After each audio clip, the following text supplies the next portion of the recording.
Hello? Hello. Hello? Hello? How's everyone doing Hello. today? Greetings from Hello. an undisclosed location. What's everyone up to tonight? I often forget how small I am. Yeah, you're tiny. I could put you in my mouth and shake you around like a chew toy, and I will. Not if you're getting hit by water chat Yeah, first. not if I'm immediately getting turned Oh, into a shit. furry. Yo, And Gotchapon, thank you for the a raid as raid. well. Hello, hello. One moment, I'll get you a shout out in just a second. I've been forcibly turned into a furry. Forcibly, Why? they say. Why? I forgot about the hat, chat. I forgot Fish about the want men hat. want me, fish fear me. But hello, Now we're the Gotchapon. same Thank you for the size. raid. Let me give you a shout out. Welcome Yeah, in, they hit me Gachapon. with the furry transfer. Let's go. What were You you want up to get one of tonight? those. You ought to get one of those anime. What's the word for it? Anime transformations where you turn into I a ought furry. to. I ought to. The thing is, it's not nearly that, like, glorious. But in any case, welcome on in, folks. Hi, if you don't know me, I'm Archivist. I'm your resident chaotic Enfield. I stream not quite retro games and do art here on twitch.tv. We cause problems, speak and make chaos. I will bite you, and I'm here with the wonderful Celerity Dust. We're gonna be playing some Pokemon Super Mystery Dungeon. And Gachapon is a very, very lovely individual. You should go check out too. Go bite, bite, bite, attack, attack, attack, attack, attack, attack, bite, bite, bite. Doing the fantasy total conversion mod for Victoria 3, so 19th century grand strategy, but with like orcs and dwarves and golems and stuff. Nice. Hope you had fun with it. Oh yeah. In any case, I should greet everyone. I should say hello to folks, because I did not get to do that yet. Welcome on into Deadfire, to Color Grow, to Robin, to Octopus Incorporated, who does not know what a Pokemon is apparently, to Araya, to Danger Safety, to Marauder Otter, to Gachapon, to anyone else I'm missing. I think that's everyone. Oh, and of course, how could I forget the wonderful Celerity Dust? Hello. How It are is you I. doing today? That goes I'm for doing all of you, okay. but doing all right. Doing all right. Still look smaller than you remember. How old do you remember me, Robin? Cell's always been tiny. Cell's very, very small. I'm Cell getting is bigger every day. huntable. I'm No, drink. you're not. I'm held back by the fact I cannot drink milk. But rest assured, as soon as I drink milk, I will start skyrocketing. We need to Hopefully. cure Celerity's lactose intolerance so that Celerity can become tall. Yes. Just for quality of life, I'd appreciate that. Hello, Just for Pyre. Yeah, quality of life. honestly, I do feel so bad for people who are lactose intolerant. I feel so bad. Oh my Missing out on goodness. so much of the good stuff in life. I have a world building problem. How do you mean? What is your world building problem? Oh, sorry, I missed you, Pyro. Well, it's lovely to see you as well. Bite you, bite you, bite you, bite you, bite you. Bite Wait, you, bite you, bite you. Wait, you have a world building problem with the world building of you and I, apparently. You and me, AE. Oh. Hello, Kodal and Intrepid Nobody. How are y'all doing today? Lovely to see you as well. Welcome in, welcome. Guys, do I put the hat away or do I keep it on? I think you keep it on. Why don't you give me? I have a hat. I need to find it. Do you have a hat? Let me You see have a hat? Let me see if I've still got it. I don't know Today's if gonna be a it'll be hat able to load on stream. my end. If I put it on mine, if I put the prop on myself, then we should be gravy, right? We should be fine. Why doesn't AE, the larger VTuber, not simply eat Celerity? Well, I mean, they're my friend, but like... Do I finish that joke? I like the idea that it's as though it's like Agario or that one ad I've been seeing on TikTok where a big fish eats a little fish. I like how it's kind of like that. No, like, listen. I bite them all the time. I bite them all the time. I'm trying over here. I don't know how to add a new item. I'm realizing this right now. What about the Cyndaquil hoodie? The model's not done yet. I don't have the Cyndaquil hoodie yet. Eventually. But I don't have one I'm so yet. excited. Hello, Strap. Did you know Pokemon Black and White you could unlock a Hello, secret ending Strap. to the game by working on the courage to ask N out before the final battle with him in the game. This would allow you to return to the Ferris wheel where the game would show the player and N kissing before cutting to credits. This has been Fun Falses with Strap. I love that. I do love that. N is wonderful. And Big N N gives appreciator. gender. Yeah, N is extremely gender. N is so gender. Hello, Piss Green Link. Thank you for the hydrate. I feel like N was one of the like first pretty guys that I was introduced to. Oh my god, I love that hat. I want that. Do you want it? I'll hand it over to you. Yeah, send me the file for that. That's incredible.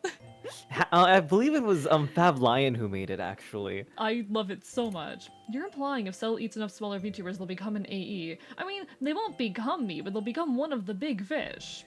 Actually, no. Araya, you're absolutely correct. It's more like Suika games, so 2 of me make AE, and 2 of okay. AE make Stella, and 2 of Stella make... I can't think of anyone we know larger than Stella at the moment. Owlin, maybe? Owlin! Owlin's make larger. an Owlin. Owlin's larger. And yeah, then 2 make an Owlins Owlin. make a... I feel like Owlin's the biggest VTuber that we know personally. So sounds like a Hollow Knight or Hollow from Bleach. I don't know Bleach. Hello, Xander. I like how you immediately went Hollow Knight. That's how you finished yeah, I went to a piece of media that I do know, and by know I mean I played it for like 10 minutes, got stuck in the tutorial, and gave up. I'm Too really bad bad he at jumping. Too bad he killed my Pokemon, so I can no longer date him. What's a little, you know, poke-aside between fellas, between mates, between buddies? No, but N's whole thing is like freeing Isn't his whole thing like freeing Pokemon? I never actually finished. They're doing that a game. Nuzlocke. Ah, they're doing a Nuzlocke. Never mind. Never mind. I'm so sorry for your loss. Hello, So- Groggy. Hello from my illness-ridden grovel. Hope you're doing all right, Groggy. Lovely to see you. Biting you, Welcome in. biting you, biting you, biting you. I hope that you feel better soon. It No, seems like the illness is striking many. We're actually a little sick, you and I, aren't we? See, I'm not sick. Chat, you know how I've been talking about, like, oh, my voice is finally okay again. You know, I've been having issues with my voice for the last month, and I took, you know, like, an entire weekend where I just barely spoke. I intentionally did, like, an almost total complete vocal rest. It's back again. I also have another question about A's personal appearance as Pyro. I hope this isn't Yes? too personal, but if you're part fox, part greyhound, part mourning dove, where do the horns come from? I do not have an answer to that question. I'm gonna be honest, I don't know. Like, there's many different variations on Enfields out there in their own little isolated pockets from what I've seen and heard. There are some with, you know, different species of birds. You know slightly another different, Enfield now, don't you? I do know another Enfield now. I do, BLT. I have an answer but for where the horns come from, though. I'll hear out your answer in a moment. I need to go off for a second. Go for it, For go for it, go example, for it. even aside of just Enfields themselves, there's some close relatives such as the Onshu and the Alphen, which are similar chimeras of Celtic origin, but with slightly different compositions, you know. It could be some trait that I don't know where it comes from. It is just some weird variation on the Enfield, as I've seen and heard of various different variations out there. Now, what was your answer? A young man stands in his bedroom. It just so happens today, the 13th of April, 2009, is this young man's birthday. So it'll be 13 years ago he was given life. It'll only be today that he's given a name. What will the name of this young man be?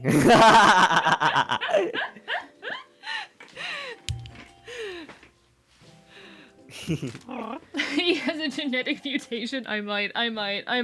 You might be a... what's the word? Like, jackrabbits exist, don't they? True. Where... Could be something along like- those lines. He is a horny bastard. I see. That is one potential answer. Surely the horns are just very large hairs. I'm gonna pump that doll. Why do people hate me? Oh, is it the Homestuck reference? Is that it? Yes. My chat gets hostile towards Homestuck. It's very Really? funny. Why? It's very I didn't know funny. this. But do they Like, know? there's a handful that of you people were a who get Homestuck? hostile towards Homestuck. My chat knows that I am as I like to put it, a recovering Homestuck. That I A actively recovering Homestuck. No shame. I voice act still to this day in like the Homestuck fandom. I probably up until recently, the most viewed thing that I had ever been involved in on the internet was a audio recording of me reading a copy pasta in the voice of Terezi Pyrup from a voice call at like 3 in the morning in early COVID. But it's been That sounds scrubbed off the face of wonderful, the though. internet because the individual's account got deleted and she didn't back up the file, and I'm very sad about it. But that was like That up sounds until I started making TikToks, that was like the most viewed thing that I had ever been a part of. that sounds wonderful. Oh, this is why Internet Archival is so important. No, it's a little bit of lost media. Hello, Asha. Sorry, I'm catching up and greeting people. From Groggy, since you have proven there are multiple of you, and since you are trapped into the stream, how are you sure that you're the true original? I feel like there's a pretty simple answer to that, but Mm-hmm. What's your answer? you just the I ask you the what's your answer. college. Okay, my understanding that the college will just pick up a particular version of you from some universe, probably one wherein you don't really play a meaningful role or your role has ended. And I'm going to assume you're not the main one. You're just the one that they picked up. I was expecting you to say, just to immediately launch off into a young man stands in his bedroom and just have this say.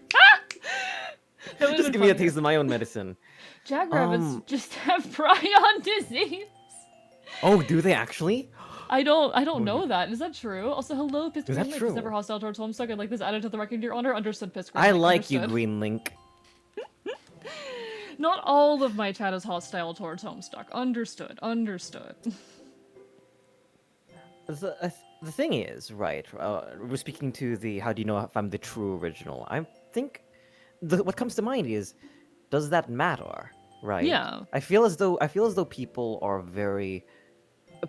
obsessed with an objective, specific truth in their life, and in trying to grab at that, they often find themselves falling short and not understanding that they can't reconcile two things that happen to be true but are at odds with each other. Really, what matters is that my subjective experience is mine, and whoever, if there is such a thing as an original, is living their own life. I'm the one that was picked. I am the main character of my own life and in the college, so that's I'll what get that matters. text to AE in a moment. My whole perspective, like, with the understanding that there are, infinite universes, multiverse, all of that, there is no original. You are not any more real or special or legitimate than any other version of you that may be out there, any other world that may be out there. It doesn't matter. It doesn't change anything. It's the same answer I have towards things like simulation theory and whatnot. It doesn't matter if any of this actually is real or has meaning because we are living in it. And our well-being and happiness still matters. I don't care if there's stakes beyond us being happy in this moment because that's what's most important. And as a person who's able to observe more than one AE, you're the one, like they're all valid and they're all real, but I wouldn't be able to replace you with anyone, not that Katchi or any other version of yourself that might happen to exist out in the world. You are my AE, and that's what matters. I'm gonna bite you. I'm gonna bite you. We're getting I'm gonna sentimental bite this morning, you. or evening even. Yeah, you are, and that's cute. In infinite realities, I'm still special because the one that matters to me are the ones I live with, says Sasquatch, and well said. No, I think that's a good way of putting it. Bastard, in what way? Are we implying A's family has some weird branches? That's not what's being implied, I don't think. I'm a bastard in the hee-hee-ha-ha. Born out of wedlock. Maybe a little total. And we're not getting into Enfield reproduction here. No, I'm good. Huh? I'm good. We're not getting into this here. My headcanon until proven otherwise is that Enfields lay eggs. Hold whatever theory you want. Like Theory you want. Or platypuses. Don't worry, you can only get prion disease from undercooked beef. That is not true, actually, Araya. Prion disease, while yes, the most common way that you get it is from a cow, which has, from a cow, usually a cow brain. You can really get it by eating, like, the brains of any organism that is similar enough to a human. what prion disease is a misfolding of proteins. So the biggest risk with it is like, okay, if you were to eat a human brain, the risk of prion disease is very, very high because there are proteins in that that Array's are trying not to going make to me beef mess well with your phobic. brain. Array is trying to make me beef phobic because we were talking about how we enjoy our steak this morning, you and I, and everyone else in chat. So they're like undercooked beef because I like eating beef that has been barely cooked. No, like you're only really have a serious risk of prion disease if you're consuming the brain, heart, or stomach of an animal. And thank you for speaking to that because up until you clarified, my heart sank in my chest. Those are the most meaningful risks of it. Otherwise, it's extremely, extremely low, and like what 3 people die of prion disease a year. It's not a big risk. Medium well, not. Robin, come on. Nah. What is wrong with you? Anyway, The let me only- get the text to A. There's a text Oh, to please A. do, please do. There seems to be no end to me. Like, wherever my mind falters or threatens to retreat into the void in any way, my splinters pick up the slack, ensuring there will always be more of myself than I could ever know what to fucking do with. That's a me vibe, actually. Well, not really, because I don't have I don't have consistent peers. Wait, is that? Wait, I don't know what is that that is. is that a Dave line or is that a? Barksy! Bark, bark, bark, bark, bark, bark, bark, bark, bark, bark. I don't know where that's from, actually. Bark, Hello, bark, bark, bark, Marksy. bark. I carry you too. Bark, bark, bark, bark, bark. We should play Red Dead sometime. Bark, bark, bark, bark. Anyway, Well, when are we gonna do the trio Red Dead stream? we need to make that happen. Thank you for the bark, boy, quadruple. bark, Marauder for the. You can see Rorsteen sometime. We need to get folks together. Worston is not in archaeology season anymore, so that's a thing. All right, let's get around to it. Let's do a heist. Let's heist a place together. Yeah, that'd be fun. That'd be fun. God, I don't think I've talked about this, but I spent like 4th of Thank you, July Zelda. playing Red Dead with a bunch of people that I met like that night, and it was amazing. Yeah, I didn't hear about this. Yeah, no, I don't think I ever mentioned it to like anyone, but I spent like 4th of July. I didn't have anything to do. Had one friend drag me into a voice call. I happened to be playing Red Dead. He boots it up, and everyone else in the call is like, "Oh, are we playing Red Dead now? We get a whole posse together, and we have a lot of fun. And we goof off. It was great." What did you do? Did you do crime? Did you do terrible, evil things? Give me a second. Were you Black I have Hat? funny picture. I have funny picture. I need to find the image. Pyro says, Red Dead 1 got leaked for PC release, and at this rate, Red Dead 1 is a retro game, so if you want to play a gruff, scrungly man, you True, I could. could. You could. I could. That'd be fun. We did this. Until proven otherwise, Safety says, I'm going to believe that horns are larval buds of new Enfields. Have whatever headcanon you desire. I prefer the Homestuck. I prefer the Homestuck reasoning. It's like the char taste of medium well. You can get a char on the outside while still having it be like not well done on the inside. And there's a controversial way of doing that, actually. The way you do that is by freezing the steak.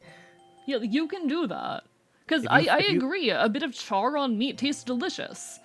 Brilliant, even. You can do that without like making it taste. You don't like the taste of blood. That's sad. Weak. Your Sad. your life is sad. I don't respect you. This is a joke, but anyway, this is what we did. Why'd you clarify that in your meat? Oh, you want a little boat ride. Yeah, we stole a boat and we just rode it all around. Yeah, we just rode it all around. It was great. Does it imply It was amazing. Enfields are born pregnant? AE cannot be pregnant, so that cannot be possibly the case. No, I would. It I is would. not allowed. No, no thanks. I'm good. No thanks. That is some body horror ass shit. Your lore is not safe, you undersized twinks. While you're in your PSMD era, I'm in my reactivated my archiving era. Oh. Ah, Well done, let's Groggy. go. Let's go. If you have any questions, feel free to ask. But no, I hope everyone's having a wonderful evening. Hello, Zelda. Making sure there's no one I forgot to greet. It is always so much like, oh, I have to make sure I greet everyone. Ah. Someone also said that Enfields reproduce like xenomorphs, where they kiss somebody and then they burst out of their chest. Interesting. So if AE's ever kissed you, Be careful. There's like a solid 10 people in danger. There are solid 10 Enfields like a ready to be solid- birthed right Yeah, now. there's like a solid 10 people that are in danger right now. Not me. Not you, not Celerity. Not Celerity, but... I like how Pyro says not new Enfields, just new AEs. Just more of just you. More of me. Clones more off of the me same bud. specifically. The way bananas are created. No, we need more of me, actually. We need more of me in the world. There need to be other me's. I can't keep doing this alone. I have a terrible joke, and I'm gonna DM it to you while you continue fluffing the chat. Oh? I'm curious. No, I'm not kissing Sal. I'm not kissing Sal. You can have whatever headcanons and make whatever fan content you please. I am an aromantic bastard, though. I find kissing weird. I'll bite them. I'll bite them. That'll do without hesitation, but... If AE has ever shoved something down your throat and injected you with a random thing, you're most likely gonna have a chest burster. Are you okay? Hearing that made me. Damn, alright. Hello, Gyoza, how are you doing? What's with the grossed out reaction? I don't know. It's just the way Zelda put it.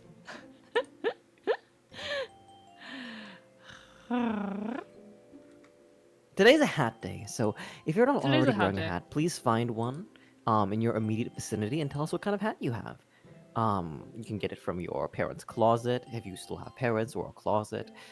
You can If get you it still from... have parents or a closet. Some people don't have either. Enjoy your Fair work point, safety. fair point. I got a beanie. Yay, Groggy's got a beanie. Do I even own any hats? One sec, do I actually own any Clearly hats? own one. Clearly own the men want me fish fear me. True, do I own any hats besides the men want me fish fear me hat? Here's a fun fact about me. I don't like hats. I hate the sensory experience of hats. One sec, I On your need to check ears. If I own hats. Do I own Robin hats? is wearing a Yankees baseball hat. I have one hat in here. Okay, there is a hat over here. That's 3 pairs of Homestuck horns from back when I used to cosplay. That is a taxidermied foxtail, but that's not a hat. I like hats, but my curls don't. Oh, Rhea.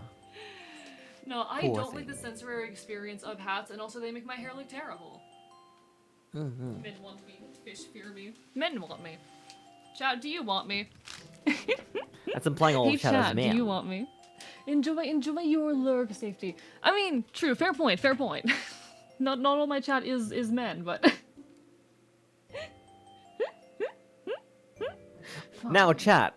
I'm going to reverse the question. Do you fear AE?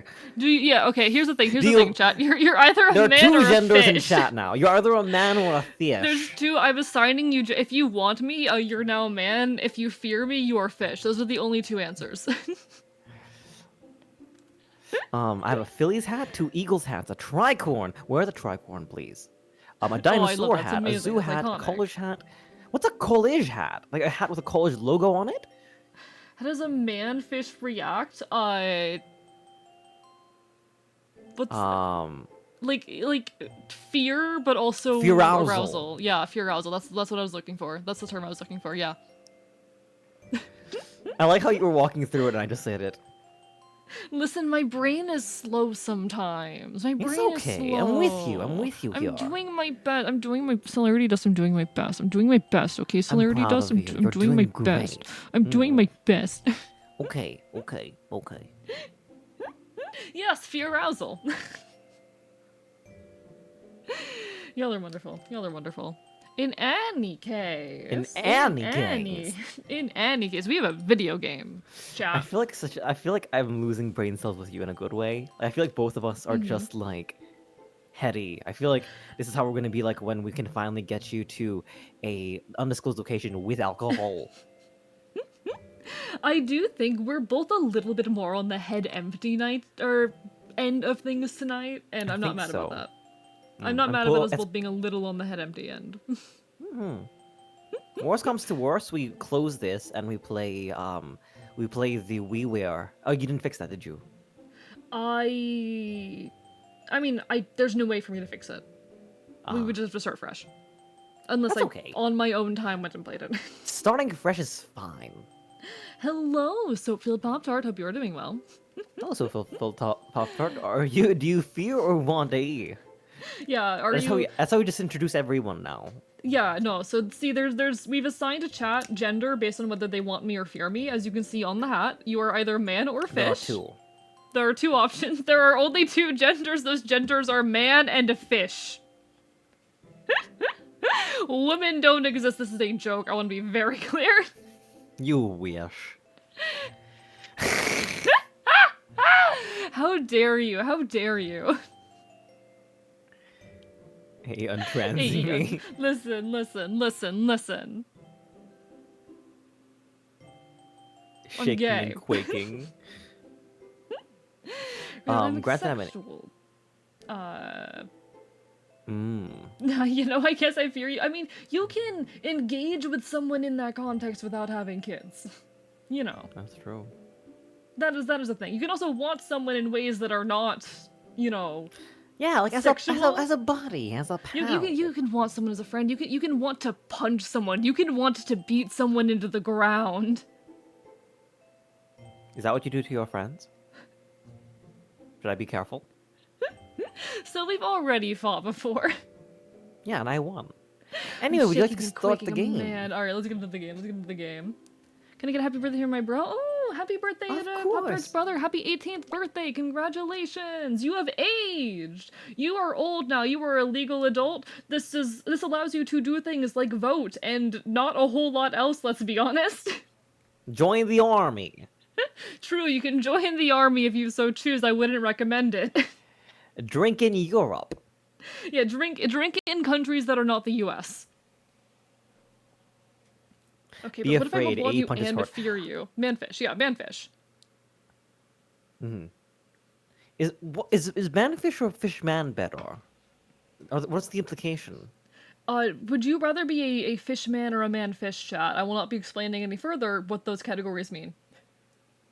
Mistype 17, not 18. Oh, well, congrats on being 17. You gain literally nothing from aging, but you have aged. There is nothing that you gained from this experience. Congratulations. You're old now. Nah, happy birthday, happy birthday. What am I trying to read? In any Drop case, bear. the next morning. Welcome back, everyone, to the world of Pokemon. What's that? A note?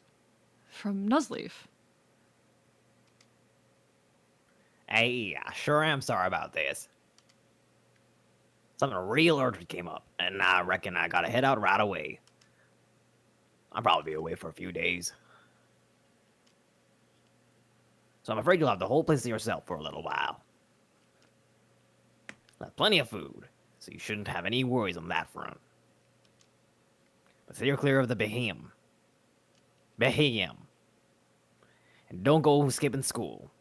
And Looks like I'll be on my way. Looks like I'll be on my own for a while. Hey, good morning. Good morning, good morning. Yeah, that sounds like Celerity, alright. Love AE streams with Cell, especially in PMD, considering skipping a little party. I mean, oh, it's lovely to see you. You should enjoy your party every Hello, VOD. Rylo. It's always lovely to see you. Don't worry, the VOD will be around later. Thank you so much for coming in. Always lovely to see you. I'm biting you, I'm biting you, I'm biting you.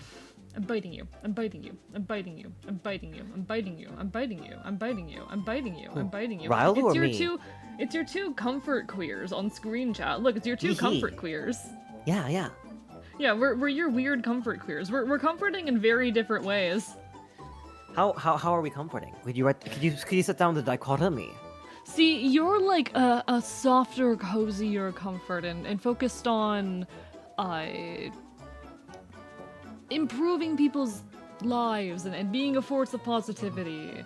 I am comforting because I'm so autistic that people feel safe being autistic. That's good. You know, being yourself is really important. I've had people tell me, oh, I'm comfy in a very cringe way, and I'm like, yeah, the cringe is why I'm comfy. I would not be comfy if I wasn't cringe. At least in mainstream Pokemon, they have free healthcare. That's true. True. They do have free healthcare. You've never spent a Hello, Poke Draconic. on the healthcare system, have you? Thank you for the hydrates, Draconic. I mean, I think, like, in the Pokemon universe, you know, you can pay for, you know, portable healthcare. But any healthcare you go and get at a Pokemon Center, now that's free healthcare. Mm-hmm. We be Cells like of with po- AE, ha, relatable. Exactly. I laugh Cell at is the you, you pillow. laugh at me. Cell is the pillow. AE is the horrors that you use your bed sheets to hide from. Yeah, exactly. AE is if you befriended your sleep paralysis demon and you have little chats Yeah. before you go to bed. See, and, you know, I don't give great advice, but I have a lot of very, very weird thoughts in my brain that I can share with you and make you feel better about your own mental health, because mine's worse. No, I feel like you can give great advice. Can I? Mm-hmm. Okay. Let me go through my YouTube recommended really quickly, and I'll ask Okay. you a question. So the thing is, right? If you are a YouTuber, you have an inspiration tab on your in your studio, so you can actually like cater your videos and such to people who are watching you. And here, let's see. I do, while you're looking at that, first of all, hello Blues Break. Think I must have been Hello, Blues stream. Break. Oh, I'm so sorry that you're not doing great, Blues Break. I didn't see what your previous message is, but it's lovely to see you. Hope you're okay. And also, from Groggy, AE, I shit you not, last night I had a dream with an Enfield. I was losing my shit over it. Hee hee, I live in your head now. How does that feel? I live in your brain rent-free. I'm not paying rent. This is my home now. Anyway. That's the best kind of rent free. Yeah, exactly. So, how do you stop negative self-talk?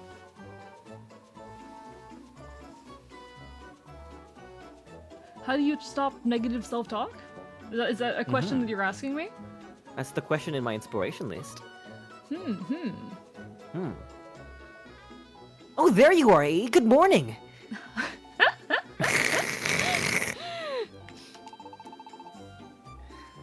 I thought I'd come to see you since we live so close. Let's walk to school together. Yeah, why not? Okay. AE Squatter Arc? What do you mean AE Squatter Arc? My entire life is AE Squatter Arc. Are you a dreamwalker? Says, Kodal. Not you live in intentionally? I'm dreams? hitting all the wrong buttons right now. Not intentionally? Oh, look, I don't there's think another I me. am. I'm hitting all the wrong buttons. There we go. What happened to the screen? What happened to everything? I hit all the wrong buttons. Also from Riolda. That's my exact relation to AE. He's a cool, weird feed creature I see at night. Very good. Fantastic way to describe them. I love that. Thank you. Thank you. It's kind of fun like this. Until you came, AE. I used to walk to school by myself.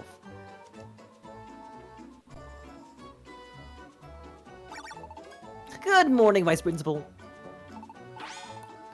What was the voice I did for this individual? If it isn't the troublemaker! And you're not even late today! This is quite the turn of events! I just leave without a word. Good morning, dearling.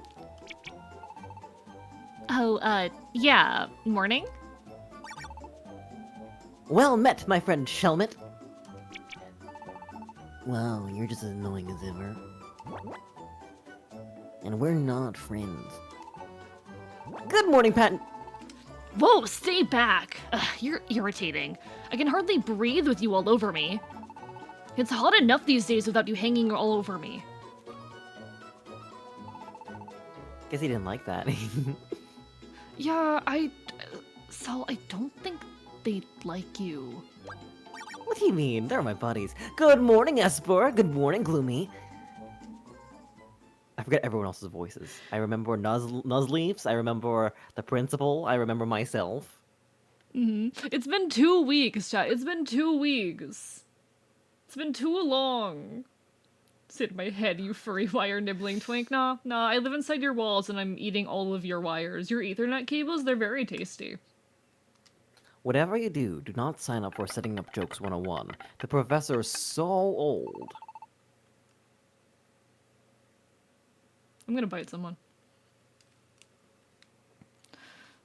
All right, class. That's the bell. Time for class to begin. Yes, sir. Yes, sir. Thank you for the hydrate, Pop-Tart.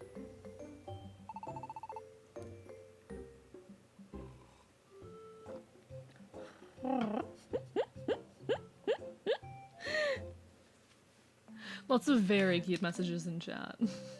Thank you, Robin. I love community, and thank you, Deadfire. And thank you, I Court. love that. It's very cute. Today we'll be taking a little field trip. Oh, it's this All one. It's right. this one. Oh, it's this one. A Yeah. field trip? On field trips, our class visits a dungeon. Everyone goes on an adventure together. Do you do things aside of sitting at desks? That's what Is Squire that- School's so cool. And that's like a normal school thing? For school, yeah. I've never heard of this before. They're called field trips. Sometimes you'll go to museums or libraries, but no, we go to places that are infested with monsters. Attention, please. No talking out of turn. You'd better listen to the instructions. Now, let me see.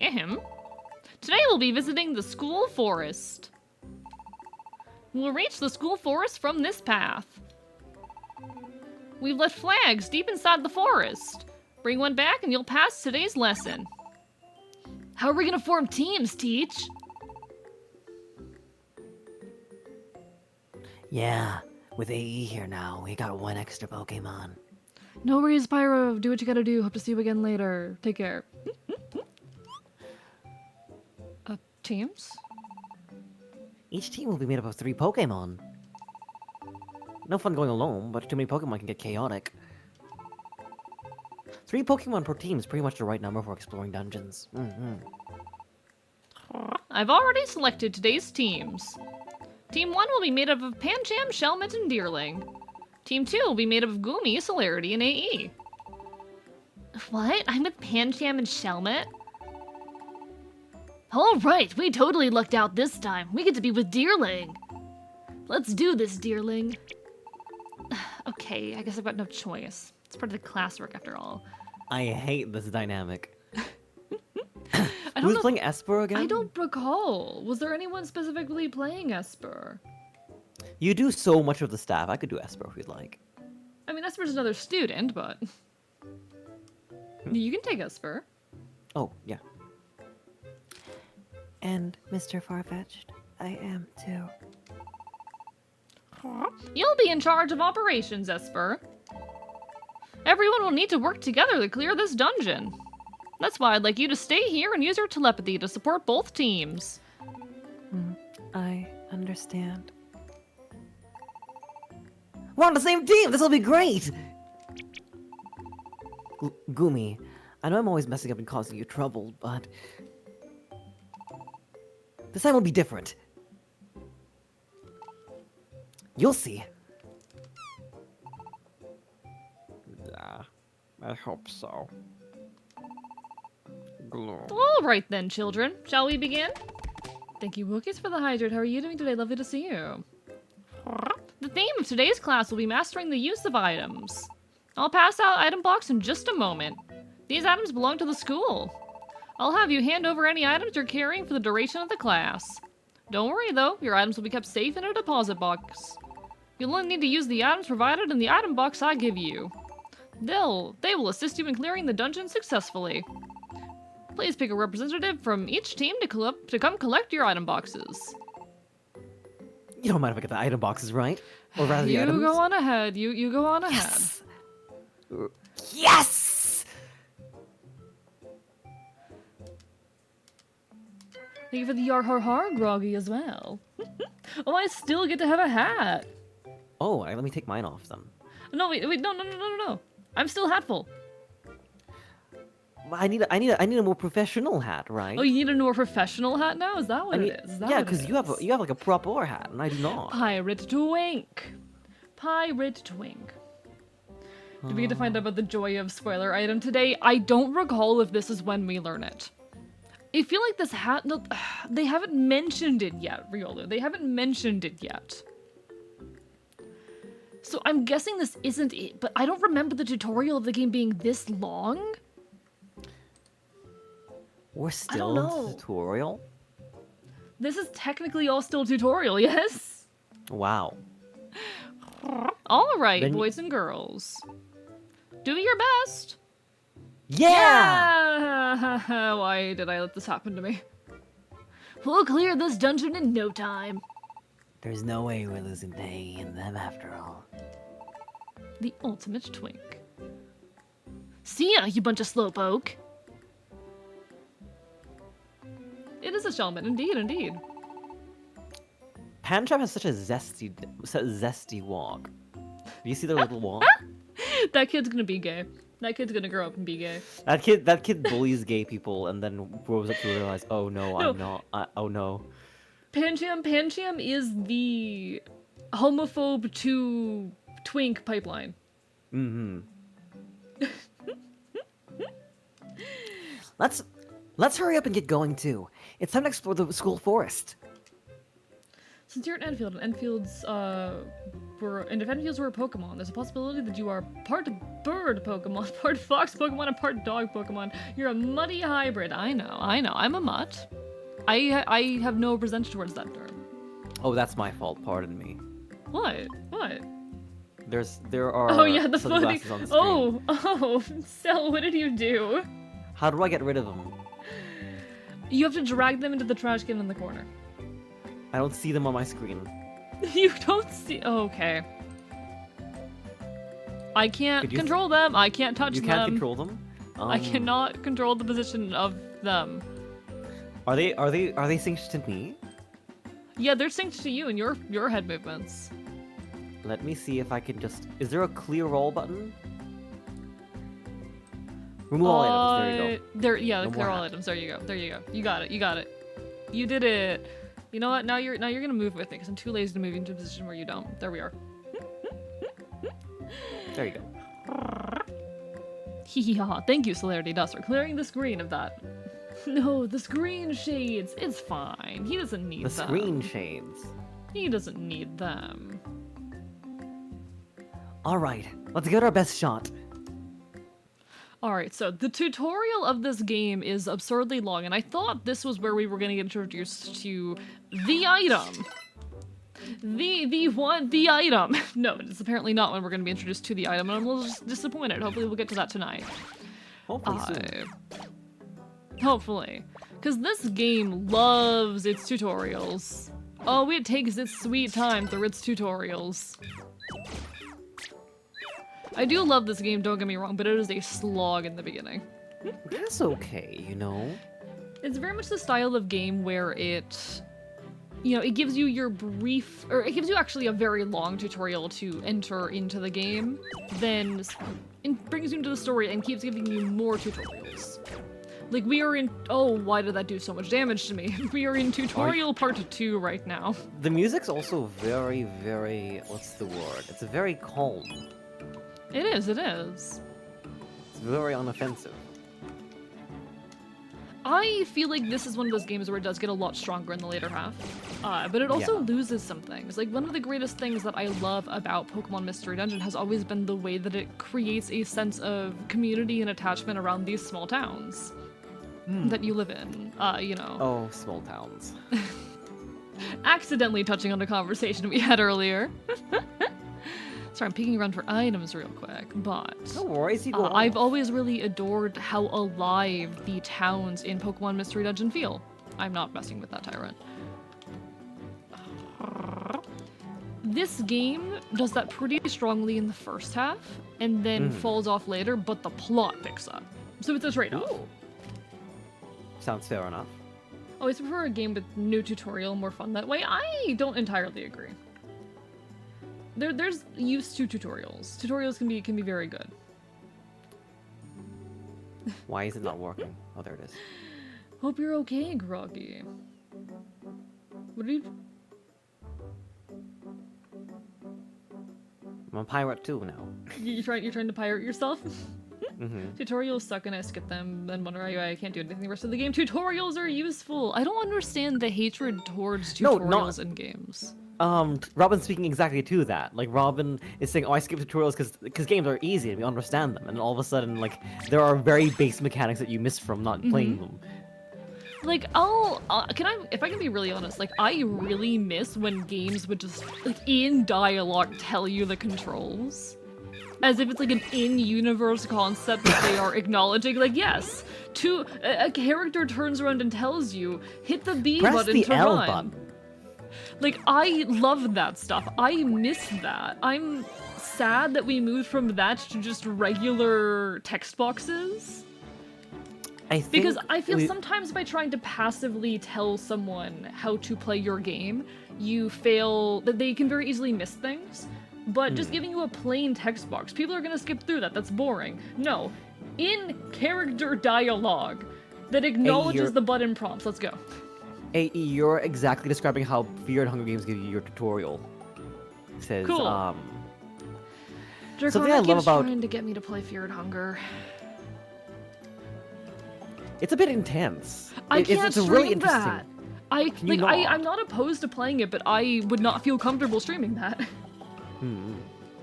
Even in the censored version, there's like, I don't feel comfortable doing that Too on Twitch. uncomfy.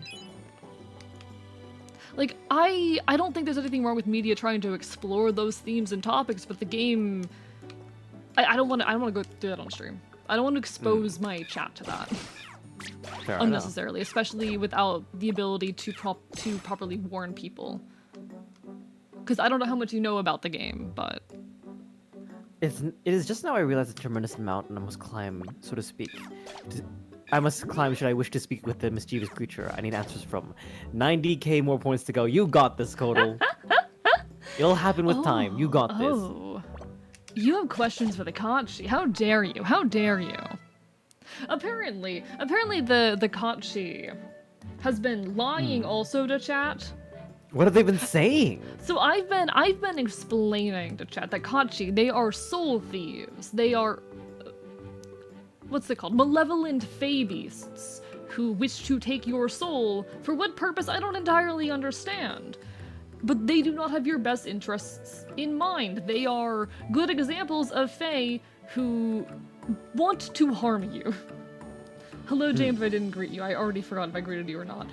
Apparently, the Kachi has been lying and saying, no, why would I take anyone's soul? What are you talking about?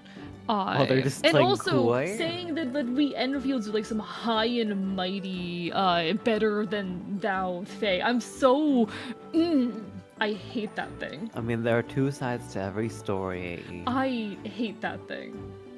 AE, sometimes Hi, it's worth Monster taking... by the way. It's worth learning from both sides. What other side is there to it? They steal your soul. I mean, tigers eat meat. It's not the tiger's fault it needs to eat meat. Yes, but like, your soul is, at least how it functions in my universe, so intimately tied to your personhood. So is your meat. I can take a bite out of you and you won't become a shell of a person. If you take enough bites of me in the right places, I will! Fair point. Hey! What if it's not the important part of your soul? What if it's the part of your soul that seeds self-doubt? Or what if it's the part of your soul I don't think that's how like that works. your poor childhood trauma? Y'all need to understand. Fae are tricksters and liars. Like in the back of my neck, Groggy. If A takes a deep enough bite in my spinal column, I will be a shell of a person. Yeah, I mean, there's a lot of things that could happen wrong if I bit into your spinal column, but like, I'm not good. That's not something that I needed to do. I don't think you can split up someone's soul and eat only the unnecessary parts of it. I don't know what you're on about. Yeah, I am a liar. I lie all the time, chat. I'm a trickster. I'm a chaotic little beast. I lie all the time for the funny.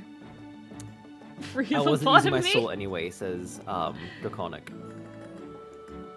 A can take a bite out of someone, but can they take a bite out of crime? A can take a bite out of something, but can they take a bite out of crime? What do you... Yes? Question mark? It's another reference. It's a reference to Scruff McGruff, that crime dog. They're a detective. Ah, I see. I am uncultured. It's okay, you're part dog, which is why people make the reference. Yeah, if you like a lot of dog references. So it's your legs that are the dog part, right? Yes, it is my hind legs, primarily. AE, this thing may be a trickster and a vile being, but its power over the soul is what I need to know. If I can learn how to fight against soul manipulation, I have a chance of stopping Shang Tsung before he does something.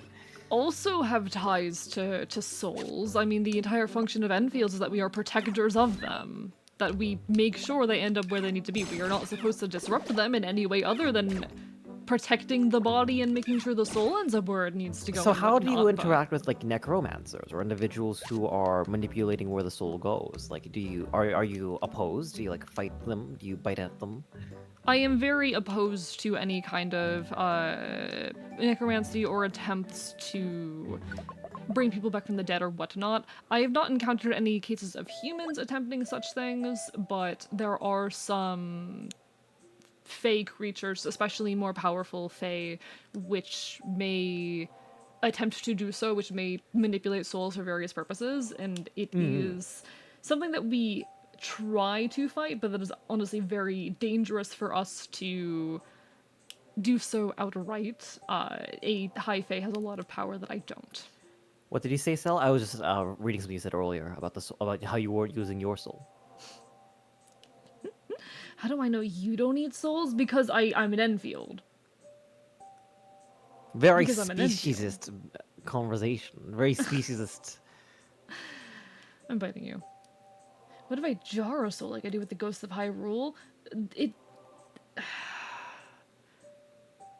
In many cases, the fate of the soul is very tied to personhood. It is also tied to people's ability to move on. It's important. It's difficult for me to describe why it's important when people don't have a good grasp on like studies of a death and all of that. If Kachi are stealers of souls and Fears are protectors of souls, what are the in-between? You've proven that there are other mythos in your world, which entail that A, you don't know what a soul looks like, and B, there's a large possibility that there are creatures who don't protect the soul nor steal it. I mean, yeah, there are plenty of critters who don't interact with souls. That's kind of like saying if there are farmers and there are people who eat, then what's in between? Like everything else. Everything else. Like there are Kachi who steal souls, there are Kushi who steal souls. And there are a handful of like protectors and heralds of death. The Banshee, while not a protector of the dead, heralds death, is a warning of death. Like there's a lot of in-betweens. Yes, Fae are very, very tied to death. In fact, the term she, which is the Irish word for Fae, derives from Chios, which refers to an ancient burial mound possessed by supernatural beings, aka the Fae. That's where the term originates. There's a lot of fluidity between what is Fae and what's considered a ghost or a spirit. Indeed. That also entailed that souls would need to be contained, so it's a large question. How do you contain a soul once a vessel has passed? Grabby talons. I am making grabby talons at you right now. I'm making... You can't see it, but I'm making grabby talons at the camera. Yeah, I can. I don't know if it's something that humans would be able to do. Humans can get into the other world, but their ability to interface with it is a little bit limited. I don't know if a human would be able to touch a soul, but I can.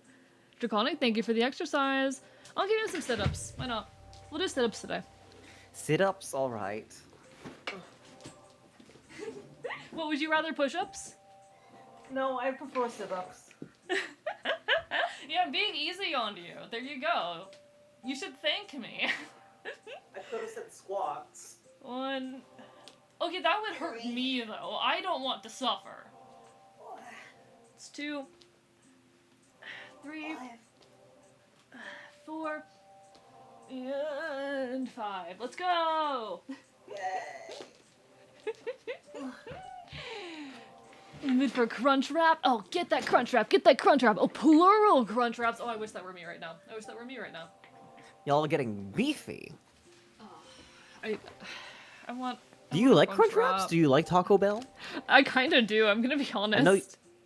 I know you'd trade me for Taco Bell, but I was wondering if like you prefer I it. wouldn't trade you for Taco Bell. I do like Taco Bell though. I'll be honest, my memories of it are a little bit tainted at this point.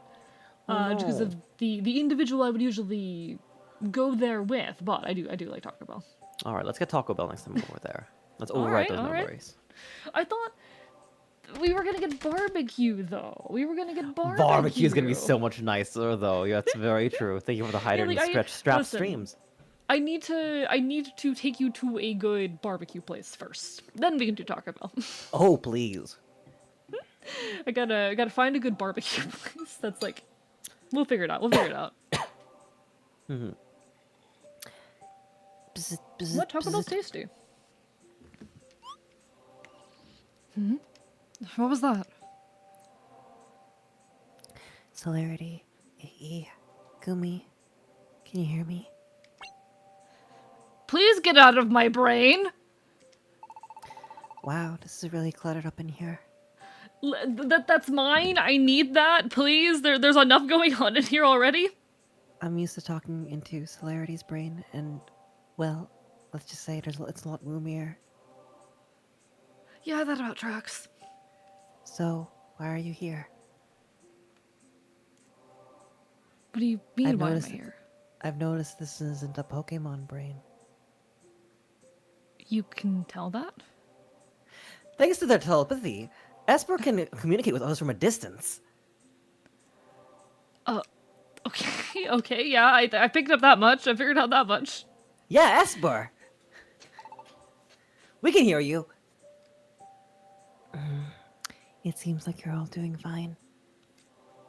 I'll keep in touch with you like this, from time to time during your adventure. Great, we'll be listening for you. How are Pancho and those guys doing? Are they ahead of us? Yeah. I managed to reach them a little while ago.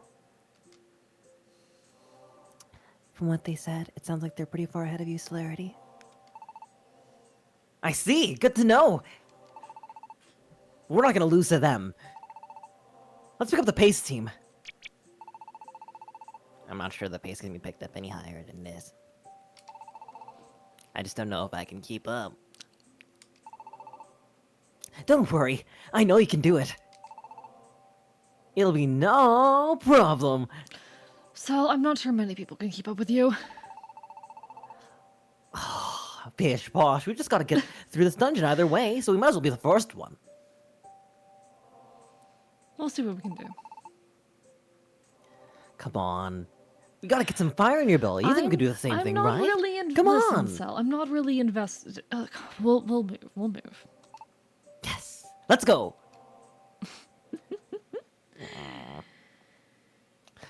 I realized a huge missed opportunity for Esper, and I would like to retcon something Okay. next time we hear Esper's voice. Okay. Understood. Maybe next need time to you'll know- just get a bit. I need to know first, though, is Esper going to be like a consistent character? Or are they important throughout the entire story, or just in this first act?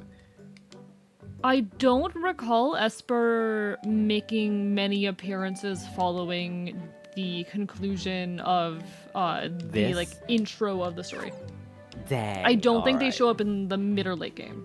I could be wrong. All right. I'll still do it because we missed them. You know. Yeah. Our I asked bellies for a quesadilla low. and they gave me an empty tortilla.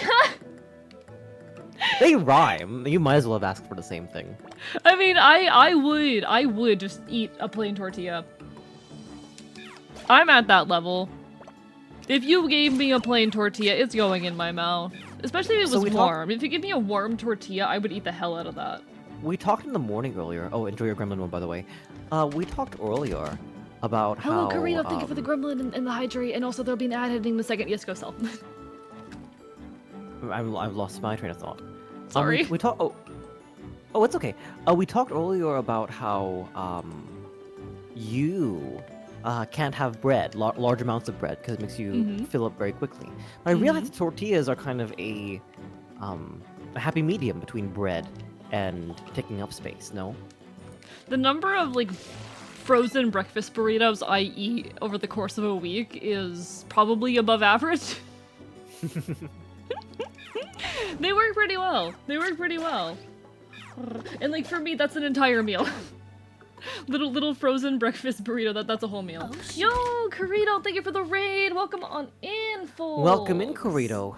Let me give you a shout out. For folks who do not know me, hello, I'm Archivist. I'm your resident chaotic Enfield. I stream Not Quite Retro Games and do art here on Twitch.tv. It is lovely to make your acquaintance if you haven't met before. We have a lot of fun What were here. you doing? What were you doing? Yeah, what were you up to? Folks, if you're not already following Karito, go resolve that fact. Wonderful little spaceship man doggo, astronaut, fella, gay boy. Go give some love, they're everyone. Go cute. give some love. Yeah. No, Karito's a sweetheart. They're handsome.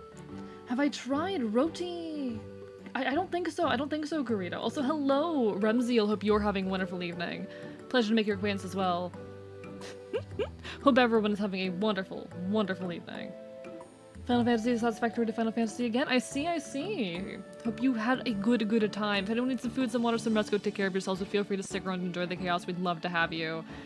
No worries if you need to raid and run, but it's always a pleasure to see you. Oh, an Indian flatbread. I am not Isn't the familiar. roti made with, butter or ghee? Karito, you're adorable. Karito, shut up. You are so cute. Karito, you You are so are a cute boy. Cute dog Not only boy. that, you're handsome. You'll bork at me? I'll bork back. Is it normal to be handsome?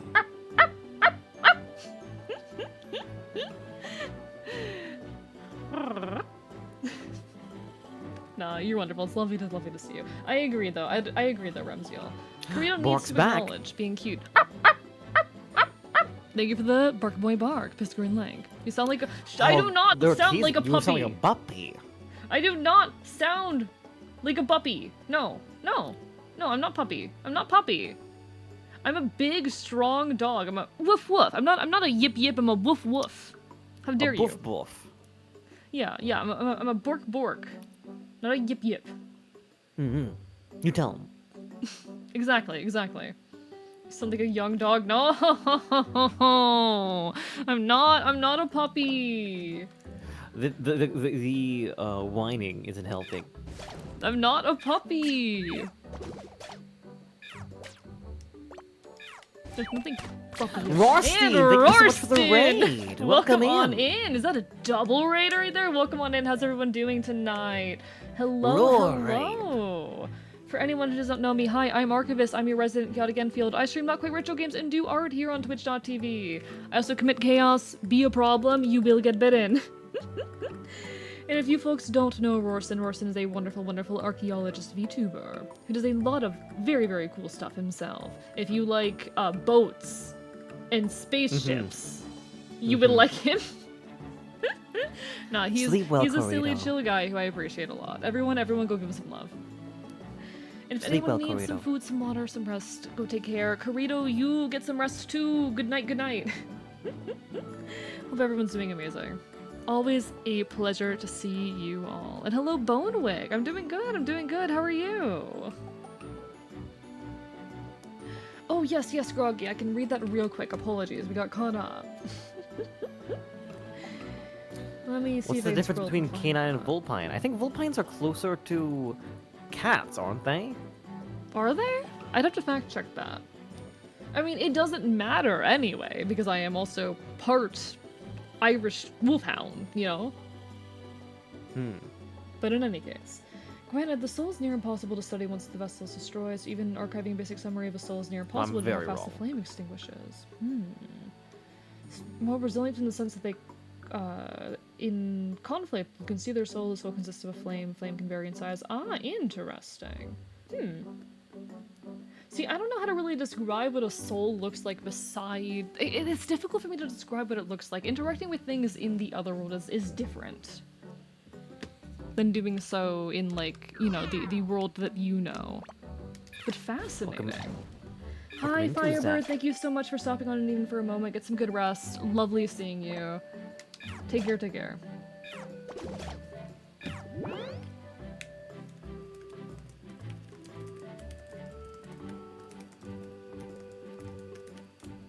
Sorry for the ads, 2 second. Hello, Kaza.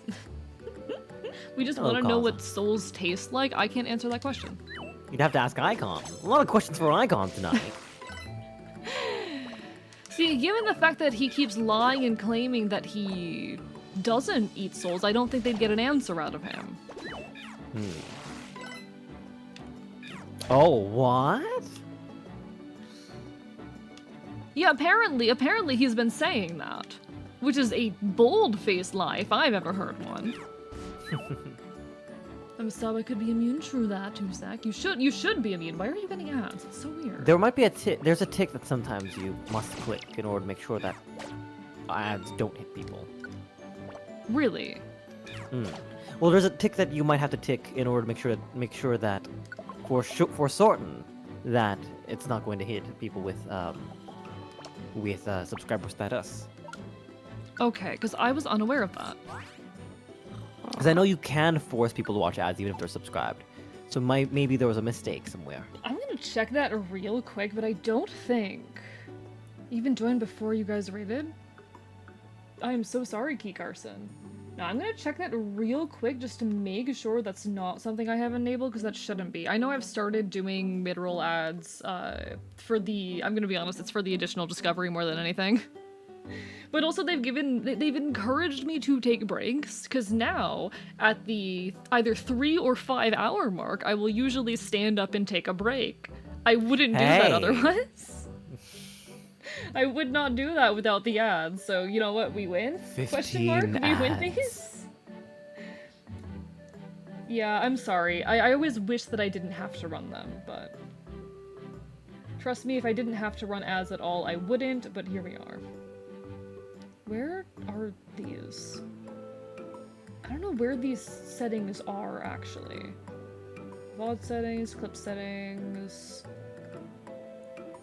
Raids. I don't see the ad settings. I'll have to look at that later, then. I'll have to look at that later. Hopefully I don't have that accidentally enabled.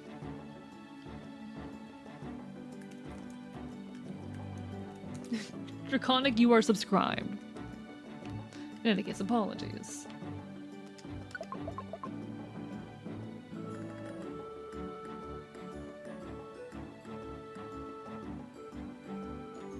Just swing back and forth.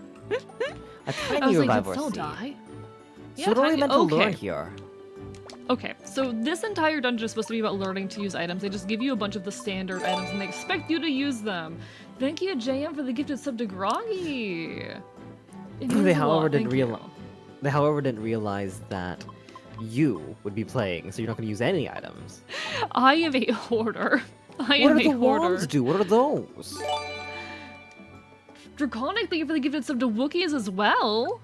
Excuse me. Wow. How dare you? And welcome How back from dare Taco Bell. you, Bull? Thank you for the hype train. What? I'm biting you. I'm biting you. I'm biting you. I'm biting you. I'm biting you. I'm biting you. I'm biting you. I'm biting you. I'm biting you. I'm biting you. I'm biting you. I'm biting you. I don't deserve you, people. I don't deserve you, people. Thank you for spoiling my friend. I don't deserve this.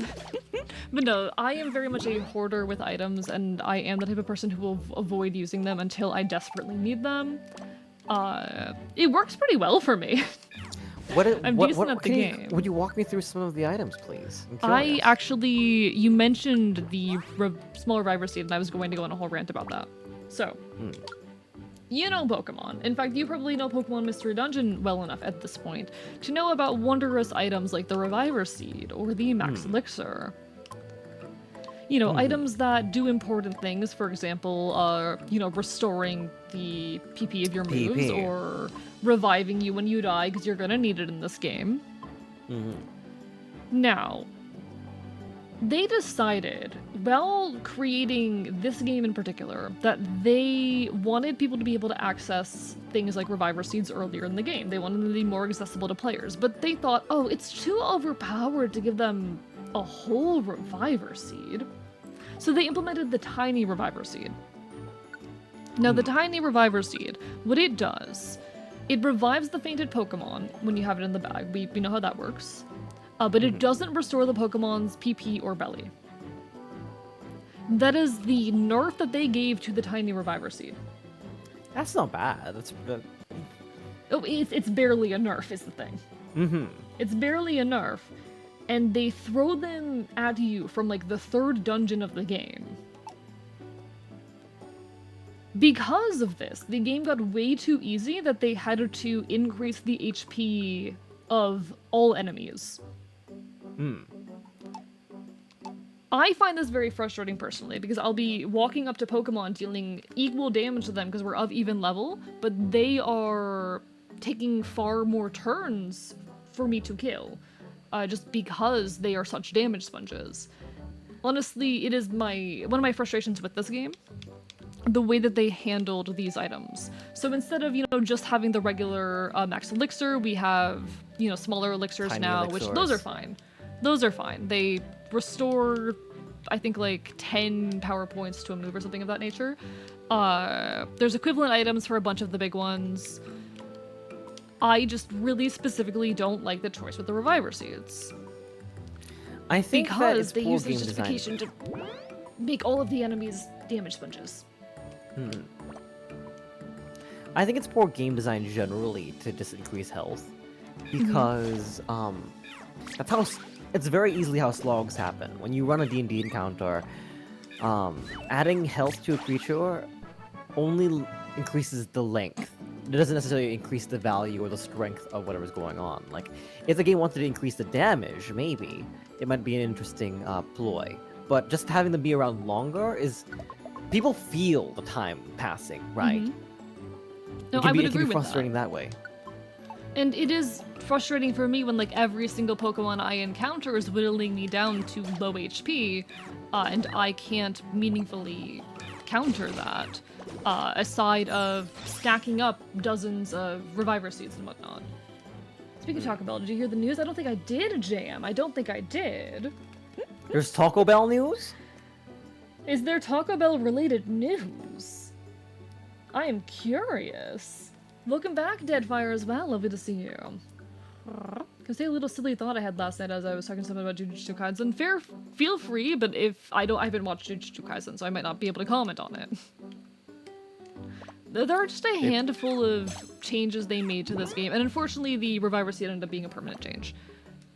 This is still in the later on game, and people have like done enough analysis to know, like, okay, yes, they have significantly buffed the HP of all of the enemies. When you recruit these Pokemon after beating them, they do not retain that increased HP value, etc., etc. And I think that's poor game design. Yes, the early PMDs, if you don't farm Reviver Seeds, can be challenging.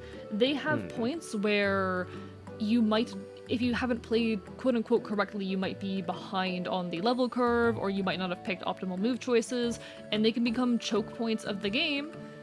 But I don't think the answer to that was, oh, we're going to give you more of this healing item than you could ever use, and also make all of the enemies tougher. I don't know. I'm not a fan of that. I really like the balance of Gates, not Gates to Infinity. I suppose that as well. I feel like it's not too different, right? But I really like the balance of the earlier games, albeit we cheese for the first couple. Oh, I think we that was a very fine much space. cheesed Explorers of Sky. Like I used an exploit to farm Reviver Seeds in that game. I used an exploit and we still died in the last dungeon. But I still would prefer that over how they handle it here. I 100% did this one because it was the easiest one to 100%. And also because I'm neurotic. Well, proud of you Not for because it's getting the it, one at with the least. least content to 100% either. But because it has the best methods or mechanisms built in to track your 100% progress. It will tell you if you hit 100. I would have had to make spreadsheets if I wanted to 100% any other PMD game. You would have had to have boxes to tick, like you would have to made a whole... You would have to made a whole worksheet over it. Yeah, and this game just tells me. There are a few other changes that I don't like about this game, some notable ones being that they removed the quick save feature.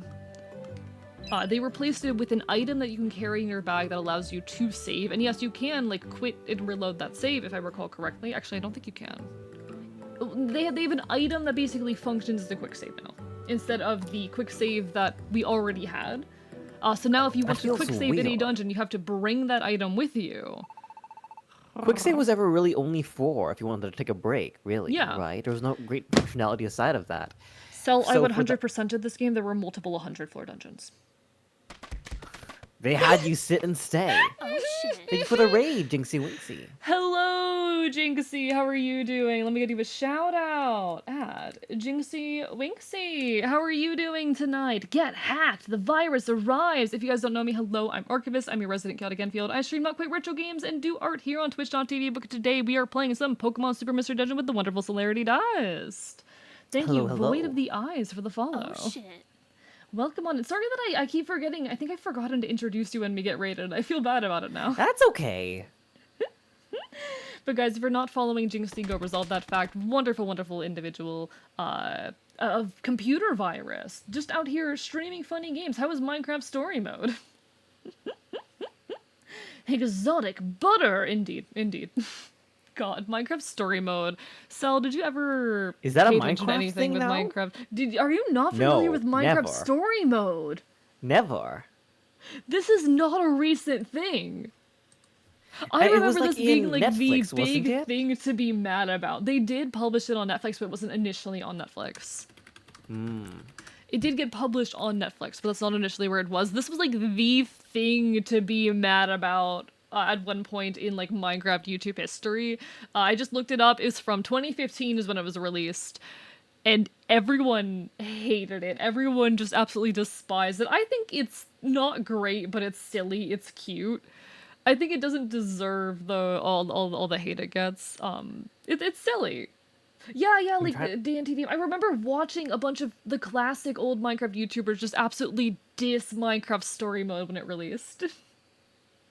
I'm trying to think about like what was happening in 2015 aside of that. I have no memory of it really. Cell does not remember the year 2015. I wasn't there. I wasn't there in the Minecraft zeitgeist when that happened. Fair. Objection, I never hated it. I'm not saying that you hated it, I'm saying that all Near- the big Minecraft YouTubers hated it. Nearly 10 years ago, that. I adored Minecraft story mode then and I adore it now. No, it's really cute. It's really cute, honestly. Like, Minecraft story mode, if you're a big Minecraft enjoyer and you want... It's basically a voice-acted visual novel in a lot of ways, with, like, quick time events. A lot of visual novels are voice acted nowadays, though. True, right? true, fair point. It's like an animated visual novel with quick time events, but like it's cute. It's cute. It's hear worth that checking it's out. like Bandersnatch. Like I didn't watch Black Mirror much either, but there were these events wherein it's basically a movie, but every now and then you did something, where you chose where it went. That's Telltale, says Octopus. Ah, I see. Void draws awesome art of Minecraft story mode. Oh, that's really cool, Void. Hell yeah.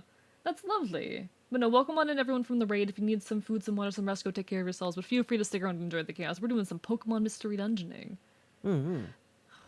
I do know for a while that it was on Netflix. I don't know if it's still on Netflix. I don't use Netflix. I leased off of a friend's account back in the day. I think we're pretty far into the forest now. We still haven't reached the goal.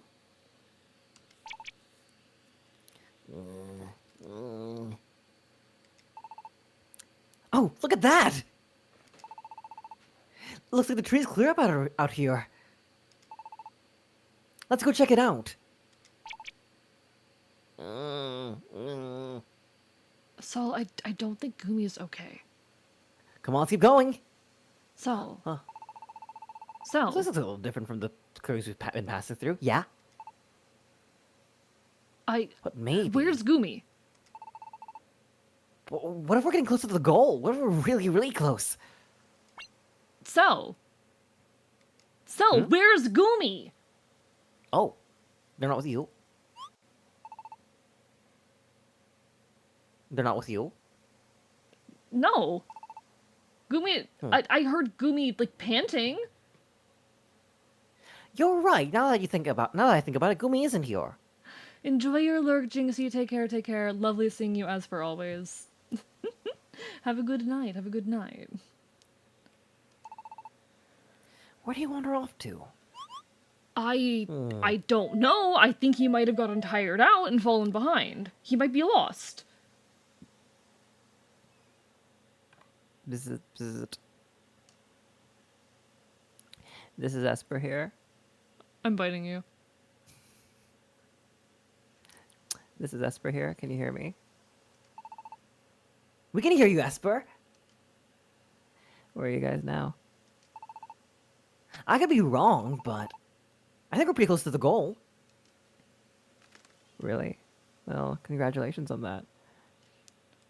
It seems like you may have gotten here for Panchama's team, huh? Really? Yeah. The last time I contacted them, they didn't seem to be that far along yet. I guess you must have passed them at some point or another. Really? That's awesome! All right. We might just win this one. Let's get going. Are we just gonna abandon Gumi? So! Yeah? I don't think Gumi's gonna be alright alone. What? So, get What? Get back here! Get back here! Where?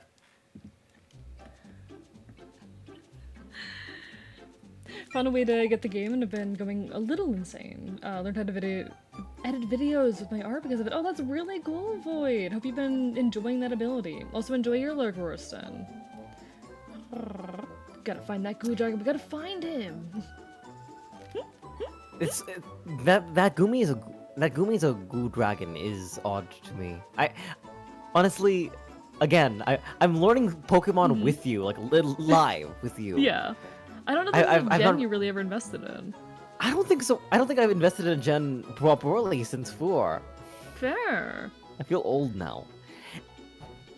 Hey, look over there!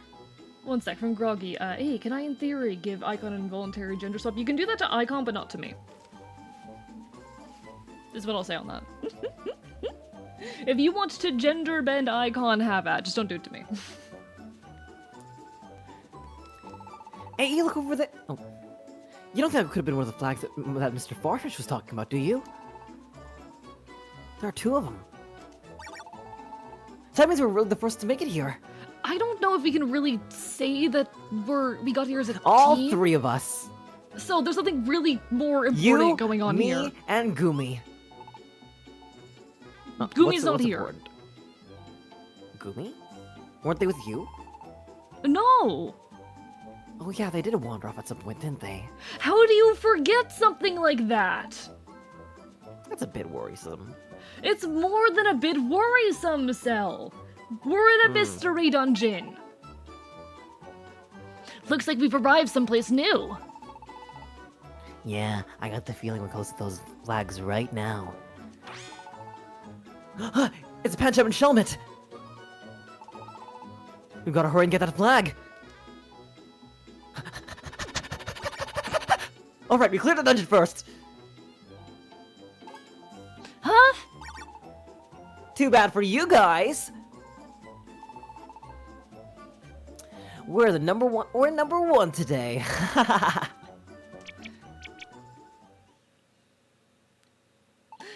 Do I like steak? Gumi is Yes. Why still wouldn't I? not here. Yeah, I'm a little I think Gumi might be dead, chat. Gumi might And be it's also deceased. Celerity's fault. What do you mean? We got the flag, didn't we? Number one, but Gumi is dead. A sacrifice I'm willing to make. do you really feel that way? What? Where's Gumi? So, you lost Gumi? Yeah. And where's Gumi now? Back in the dungeon somewhere, I guess. You're useless! How can you let this happen? What were you two thinking? I tried to stop them. I'm going to look for him right now.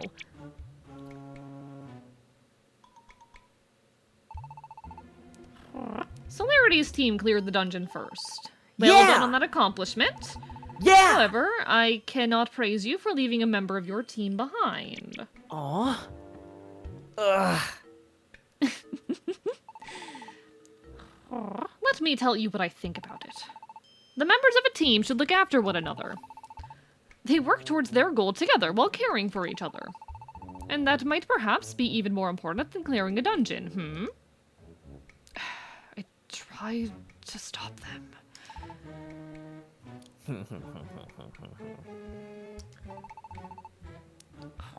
Now, that's enough standing around and moping. Gumi may still be lost in there. Why don't you go look for him? Yes, sir. How did I get myself into this mess? How did I get myself into this mess? Oh, we said the same thing. I bet we're both. I guess we're both equally confused and culpable to that issue. Whatever. Yeah, I'm not gonna convince you otherwise. Mr. Farfetched, I'd like to go search as well. Haha, now that was fun to watch. Oi, I'll have no snickering from you. Yes, sir. I heard for leaving a member of your team alive. I guess we'll leave Lord of the Flies that. Yeah, no, you need to kill all of the competition, and sometimes that includes your teammates. Sometimes your teammates are both going after the same flag, and you have to be the Yeah. first. Sometimes there can only be one winner.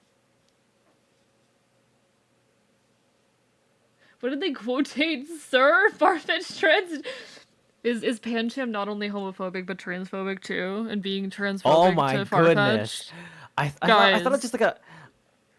I thought it was just like a yes, sir, like the kind of Yes, like sir. bratty thing.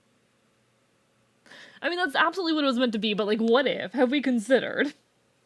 No, listen, Stella is he's so gonna based, grow the goal up, comes realize first. he's gay, it'll be okay. Give him a few years. I feel like we can't blame children for holding on to these ideas sometimes. I want to see Pancham's dad. I want to see how that turned out. Still is so base. No dead fire, no. Selkip is just tunneling.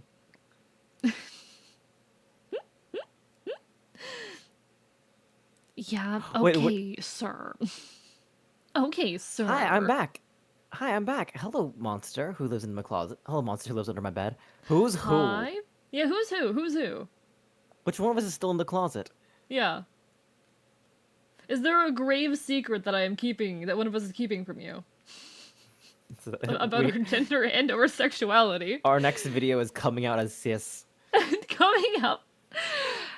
I would cry. I would cry.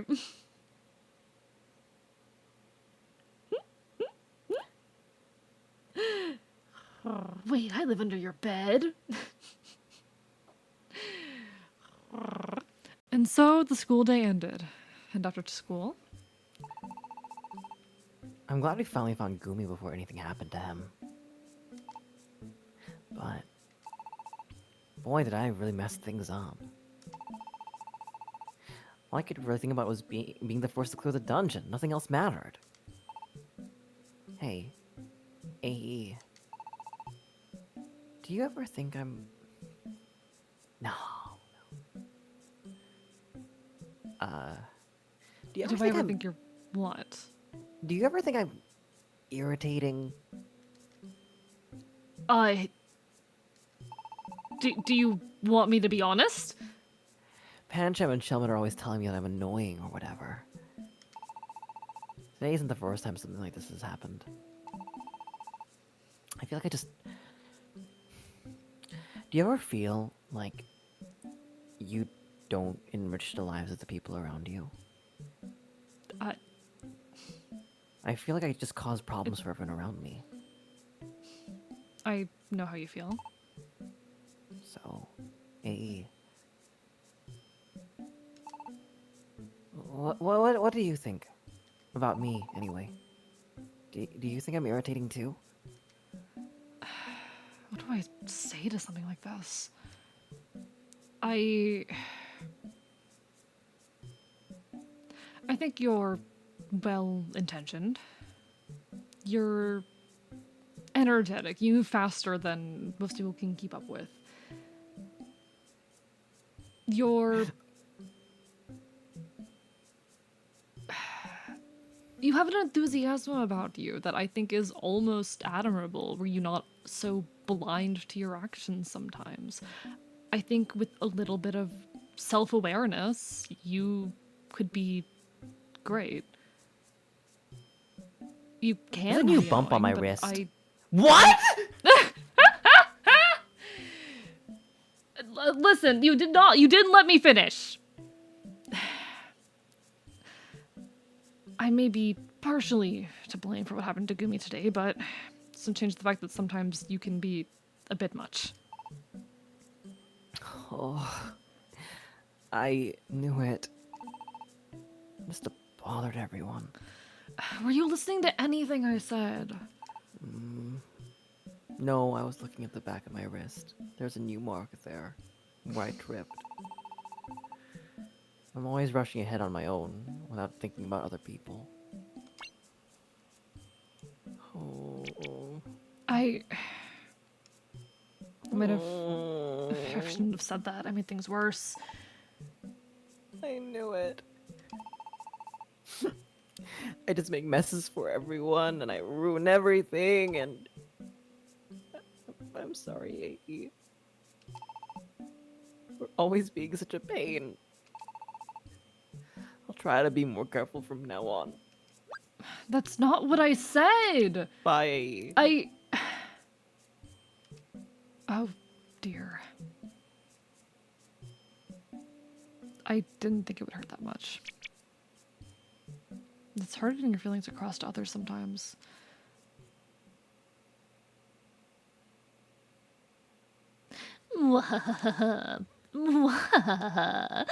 Here too arise feelings of discontent. The power. I can feel it growing.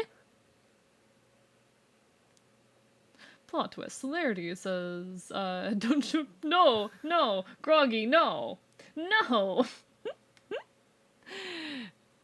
So, I'm glad you were honest with Celerity. I think if you were... I think sometimes in trying to spare someone's feelings, we allow bad behavior to happen until it reaches a breaking point. I think it's much kinder to break it to them than I to would let them agree continue with acting that. that way. Mm-hmm. I think that it's best to do so gently, but sometimes you do have to be outright with people that their behavior is unhealthy or harmful. And If sometimes... someone much like how, Selkip acts in this were close to me, I think I would say to them, like, you lack awareness of yourself and how your actions harm others. You're well-intentioned, you're excitable. Hell, you are a delight at times, but you need to have more awareness of others, and it is okay it's okay to have things like that you need to work on. No, I think I think there are times where grace can be seen as leeway, or grace can be seen as something that is flexible when you have to be outright. I think you can be as graceful as possible, but if they don't get the message, you have to tell them that you're endangering people by being the way that you are. It's really important to set those boundaries very, very clearly, because sometimes people don't understand it, and saving their feelings and saving their spot in your life or in the lives of the people around you weighing them against each other, I think I'd prefer to save the person than the feelings. And that's fair. And I would Your words were agree much with that softer for than the I would have most said, part. says Kodal. I would agree with that for the most part, you know? I've had to get a lot better about boundaries and things of that nature in the last, what, like 9 months of my life. And it's still a difficult territory, but I do think it is oftentimes better. It spares a lot of long-term pain. Yes, there might be some hurt in the short term, but if that individual can take those words to heart, there's a lot of long-term pain that can be spared. Hmm. The next morning.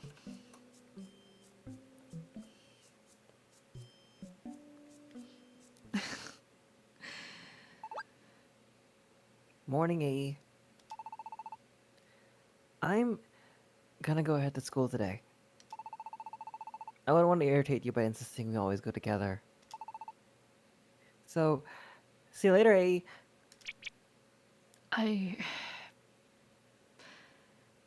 Seems like Celerity's still hung up about what you were talking about yesterday. I guess I'll make my way on my own. Oh, I Wash don't my like that. face, stare out the window for a few minutes as I Have allow breakfast. myself to come into being and gain a consciousness again. Eat like 3 Eat pieces wood. of fruit. Eat wood. As you do in the morning, every morning, AE. Yeah. Hey. That was entirely unintentional. Consume wood. What, you don't consume wood every morning? I don't have a. Oh, I'm not gonna say. I'm not gonna finish that thought. I'm biting you. Oh, hey, Torterra. Hi. I'm snipping around your house. Don't mind me. So this is where Celerity lives. Huh. Dear diary. They don't have today a I made a bed. friend. Dear diary. Today I met a friend. Their name was AE. They're super really cool. They say they're not a Pokemon, so I think that might be a sign of mental illness, which means they're good company. Signed, Celerity. Why don't they have a bed? Dear diary, today, father threw away the bed. It was unfortunate, but I had messed it up for the last time, they said. Apparently, they don't make for good sleds, especially on not snow. Signed, Celerity. You're amazing. Dear diary, this is the 4th time I put gems on my table. One of them fell today and broke. Apparently, it was glass. Signed, Celerity. Soulkib would collect like little glass rocks. Sell wood. That's also sick enough. Anyway, what do you have? No, what's your voice again? You got like a deep father voice. You're. I think yeah. you also did a little bit of pirate, but I might be mistaken. Was I a little pirate? Was I a little pirate? I don't know I how don't to get into remember at all. pirate. Whatever. What are you after now? If it's Celerity, you're too late. Left for school ages ago, that one did. Dear. You just wait, sorry. Okay, I'm sorry for misspecieing Caracosta. It won't happen again. Apologies. Who all do we have in town Oh. aside of you? Oh, hi, We're just going in Oaks. people's houses now? Yeah. It's normal here, Cell. It's normal here. That's it goes off of Legends of Zelda rules, I suppose. Yeah. Are Are you you- okay, Mom? Either of us can take it, I don't care. I was gonna take both. Oh, feel free. Are you okay, Mom? I'm fine, dear. Sorry, I didn't mean to make you worry. Perhaps I'm just tired. Oh no! What's wrong with Roselia? Recently, I've been feeling lightheaded. Oh, poor thing. What? Breaking Is this and like seasonal entering? depression? I mean, it'd be like that sometimes. Sometimes you just have seasonal depression, that's okay. They thought that was my problem for a bit. Dear Diary, this isn't my house, but I'm running a diary entry anyway. Signed, Celerity. I love you. You're amazing. Oh, off to school again, are ya? Well, that's what I like to see. You can reach your school through the plaza. Take care on your way to class. Sorry, I have to say hi to everyone. Hi, how are you doing? Hate you. You are not an important character. Understood. Yeah, so I realized the huge missed opportunity and I tried to correct it as fast as possible. You are most welcome, of course, but try not to be late to class. Welcome to Kekleon I Shop. would How never can I help you dare to out? be late to class. Why would I ever dare to be late to class? Your that'd inventory's be pretty full. Stupid of me. Yeah, it is full at the moment. Give me a moment. Give me a second, sir. A talking Dr. Mime, Mr. Mime, feels so wrong. It really does. It really does. I The feel real- like not only should he not be allowed to speak, he should not be allowed to exist. That's my hot I take. I think what's particularly interesting is that there is no mega evolution for Mr. Mime called Dr. Mime. I would like to see this Dr. man get their Mime! PhD. Dr. Mime. Dear Diary, A called me mean and made me cry and signed Cell Kip. XOXO. Is there anything else I want to put away real quick? Dear Diary, the voices in my head are telling me to read my diary. Signed, Celerity. No, when Esper started doing the telepathy, it took so much for me to not be like, oh my god, there's new voices. I don't feel like I can do Silly. that though, because auditory hallucinations of voices are very uncommon for me. Yeah, it's like dipping into the one like pot of psychoaffective that you are not that you don't have. It almost I've feels had wrong. them occasionally. I've had them. I've had them on rare occasions, but that's not a common one for me. I think people have the stereotypical idea that like people who have these disorders are constantly like seeing full-fledged, indistinguishable from reality people, and I'm just gonna run through these dialogues it's real quick, AE. 'cause- Actually, no, these aren't That's a gonna be helpful. crossover. Oh my god, it's a crossover. I thought for a second, wait, oh, these are gonna be important later, but never mind. We're not at a point where we can do that yet. Never mind. We're still children. There's an item we need to acquire first. But I think people have this like false impression that folks with schizophrenia and the like are constantly like seeing full-fledged, indistinguishable from reality people who are speaking or hearing voices telling them to harm themselves and others and whatnot, which is not the reality. Mhm. That is going to be the case for some folk, but I'd say 75% of the time I can tell almost immediately that something is a hallucination. And when I have doubt, I have ways to figure that out relatively quickly. For me, The- like they the don't difference get caught in phone between- cameras, stuff like that. The difference between like dramatic, what makes for good drama from Hollywood and what is the reality Yeah. is often so far apart. But then what's popularized tends to be the most extreme and most worrisome of cases. Very true, very true. And it creates kind of gross stereotypes. Mhm. Like most of the time I'll hallucinate something, I'm like, that's not a real thing that would happen. Mm. That is not realistic. I can pretty quickly identify, no, that's not how that works. There are some hallucinations that are harder to tell. The hardest ones for me are bugs, if I see bugs. But like, they don't get caught on phone cameras, so I have ways of figuring it out. Voices, I think like the most extreme case I've had of that is just a voice calling from me from like across the building and me pacing for like 20 minutes before realizing, oh wait, no one else is here? But that was a long time ago.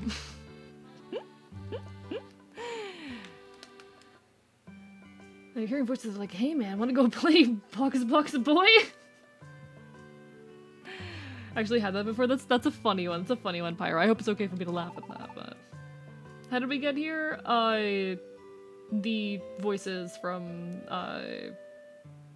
Esper. Mm-hmm. I used a new voice because I knew you missed Duskull, so. I do miss Duskull. I do. That was a good bit. That was a good bit. Mm-hmm. I love their little relationship. I'm sad that, Yeah. as you said just now, that that's not gonna follow through, right? Eventually, we leave town to do things and such. Yeah, I'm sad.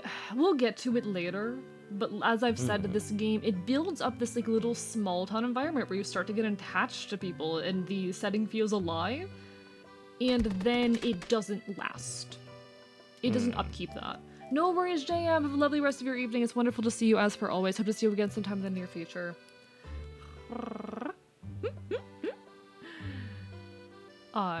It doesn't upkeep that, and I am sad about that, but we'll have this for now. Take care, Jam. If it's not personal, I'm curious if you ever check if you're dreaming or hallucinating.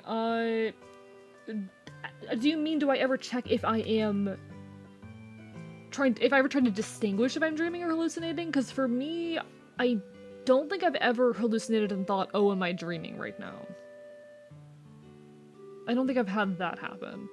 I do the, confusing dreams with the reality sometimes. It'll take me a hot minute. I'll have conversations in my dreams and then be like, wait, did that happen? But I feel like that's relatively normal. In any case. Hello, am I audible? Sorry. You're audible, yes. When was the last time I spoke? It's been a minute. I was muted for so long. So, oh no. Like, was I audible for the Doctor Mime thing? You were audible for that. That was it. I was audible for talking about the Duskull? last thing you said was about Duskull, yeah. Okay, yeah, then that's normal. Then. Sorry, pardon me. Okay, cool. No worries, you're fine. Good morning. You're off to school? Stay focused on your studies. I have to. That's normally I do that at least. Yeah, I think that one's normal. I think I may be a bit late. Huh? Is that Celerity? Did you hear that, Shelmet? This one here seriously wants to join the Expedition Society right now. I know, it's too funny. They don't let kids in the Expedition Society. Duh. Don't you know that? I know. But maybe I could do it if I try. That's what I believe. Maybe you can. You believe? Are you kidding me? What's so funny about that, huh? What's so? Come on, everybody knows it'd be impossible for a kid. And even if it weren't, there's no way you'd get him. You're not even that good at exploring dungeons, are you?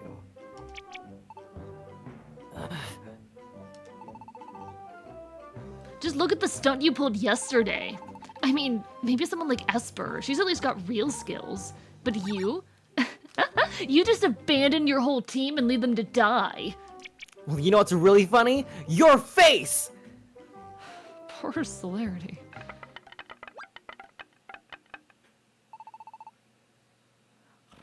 All right, class is now in session. Everybody to your seats.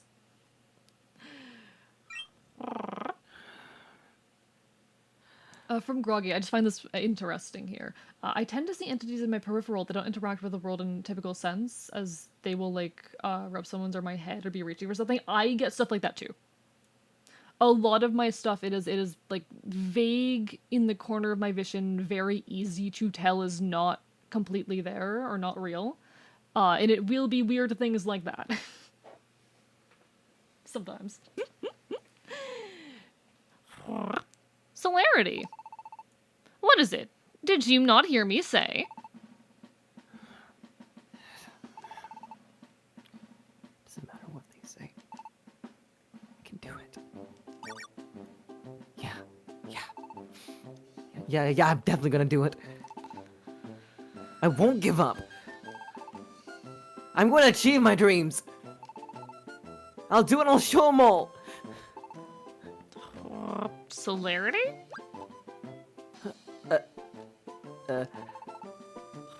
What are you shouting about? You have noticed the class has begun, All right, child. You're beginning to worry me. And not for the first time. I think I need to talk Sorry, to the nurse Mr. about this Farfetch. one. I just got some things on my mind. All right, then.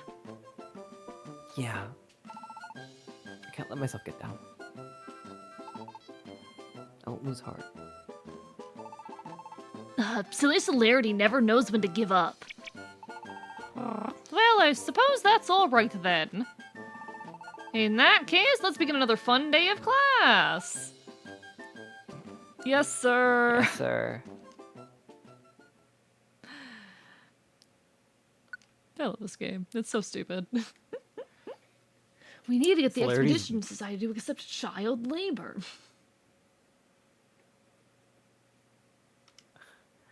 Celerity. I'm just laughing because there's 3 minutes left on the timer, and you won't be able to find it in time. I didn't even catch that. No.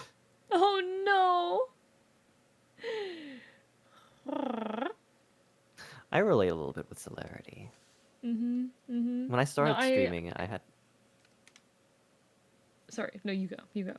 Oh, I was just gonna. When I started streaming and I started streaming for the call, just less the causality, I had issues with worthiness, with feeling like I belong, and those feelings that I should be here. And I don't think it was that self-consciousness has gone away yet, even after the accolades that you and I have achieved recently. But I recognize that having to psych yourself up, right? That like immense amount of like cope and work you have to put in yourself to just keep continuing, No, I think that's very real. Like I've been excited for this game because I felt like there were ways in which it would resonate. I felt like you'd have a lot of fun with this, I would say, protagonist. I would say that the partner Pokemon in this one is the protagonist over the player character. And I've been excited to see you react and interface with all of this because I feel like there's some really fun stuff here. I think so too. You sound sad. It's sad. The situation's sad, isn't it? A little. Poor Celerity. Or poor Poor Cellkip even. Celerity. Poor Cellkip. Poor you.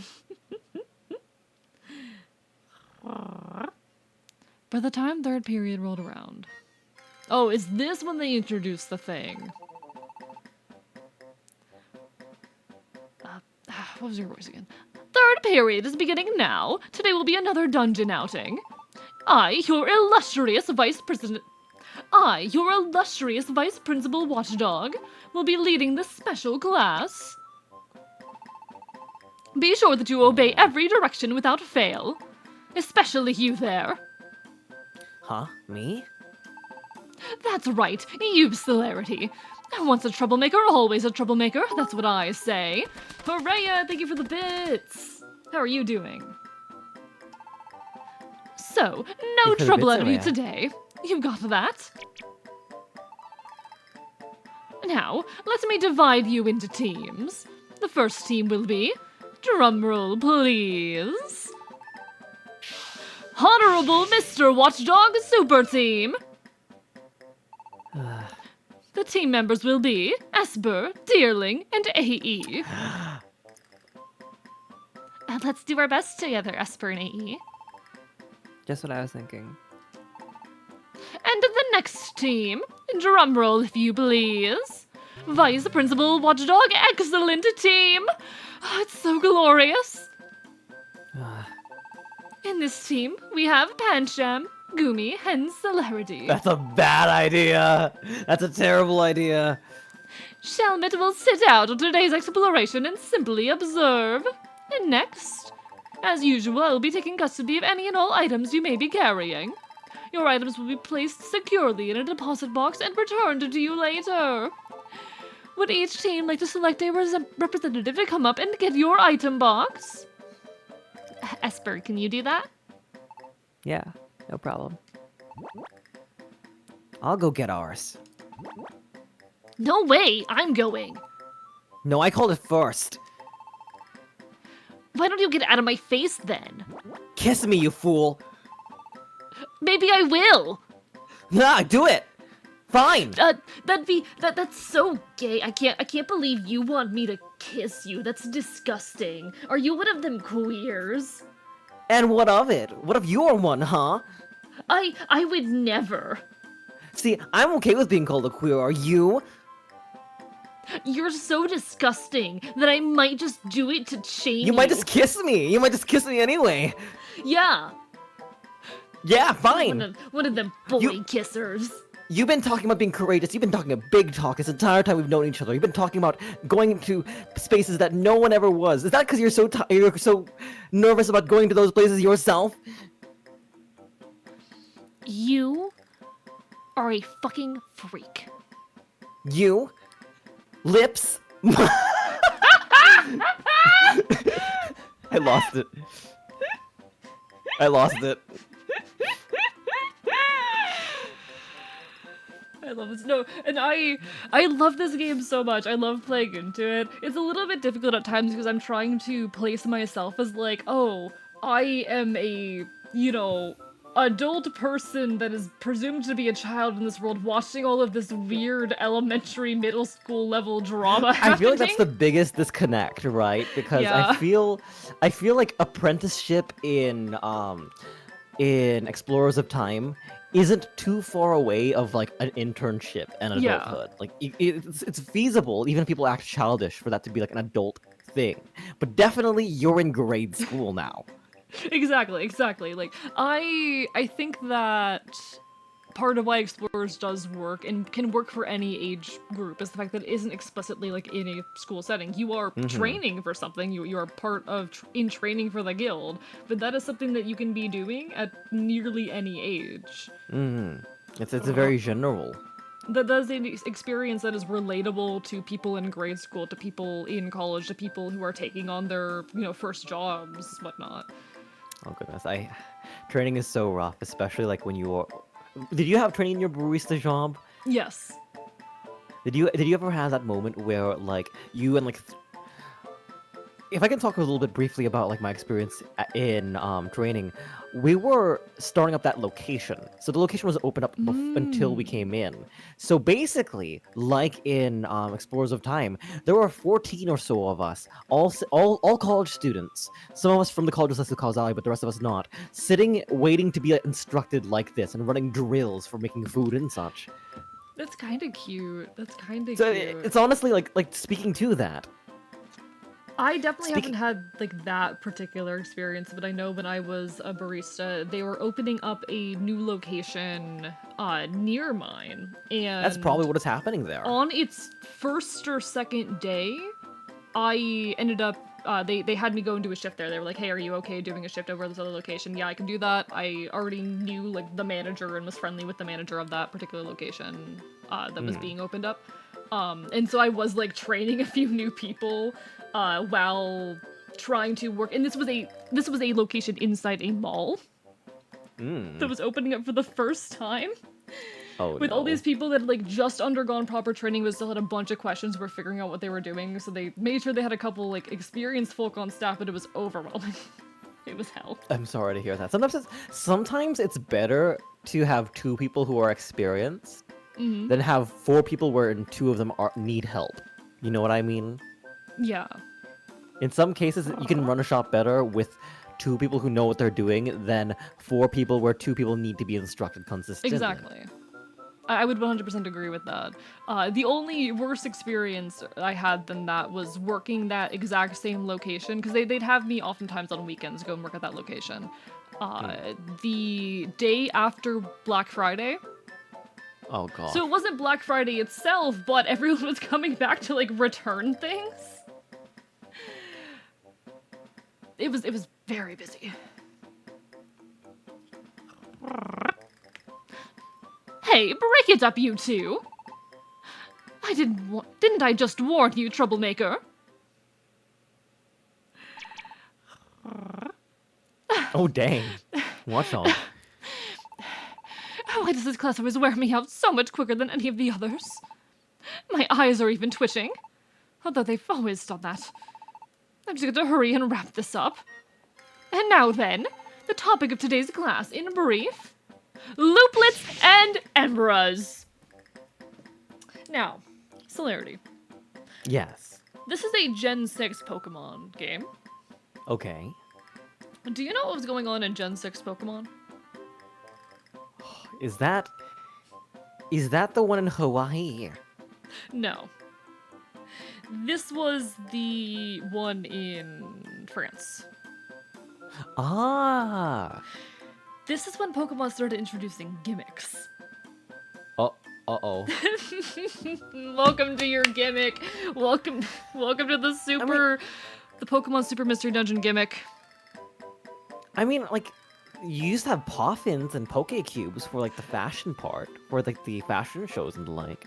I mean, I guess you could call those gimmicks, but this is so, like, fundamentally... We're at a point where we're talking gimmicks that are, like, so fundamentally tied into, like, the battle systems and whatnot. They're not optional content. They are mandatory, basically. Also, there will be an ad hitting in a little bit, folks. Not a whole lot I can do about it. Twitch just forced me to run ads, but don't worry, you won't be missing all too much. Also, thank you for the lurk, Light Angel. Lovely to see you. Biting you. Welcome in, Light Angel. But yes, this is our gimmick for Pokemon Super Mystery Dungeon. I think this is the only Mystery Dungeon game to really have a gimmick, and what's really fascinating is they took some elements of this gimmick and actually used them in Rescue Team DX. Ooh. I'm not big on it. We'll explore it together. I actually really do kind of like looplets. But I feel like there's some of the mechanics surrounding them that I'm not massive on. We'll explore those as we go. We're going to a dungeon for it after all. And you're gonna spend some time with Esper. Indeed. Yeah. Oh, I'm not gonna have you with me this time. Oh. No, you're gonna have Esper with you. Yeah, I'm gonna have Esper. I get to go on an adventure with Esper. I'm gonna go on an adventure with Pancham. You're going to go on an adventure with the definitely not gay homophobic bully. You know what's gonna be really odd? Like, I'm just going to imagine this, okay? Because we're not gonna see Pancham and Celerity for the next scene, right? What'd be really odd is if we both come back from our adventure and suddenly Celerity and Pancham are like best buddies. I've been replaced. Well, not okay. How do I say this?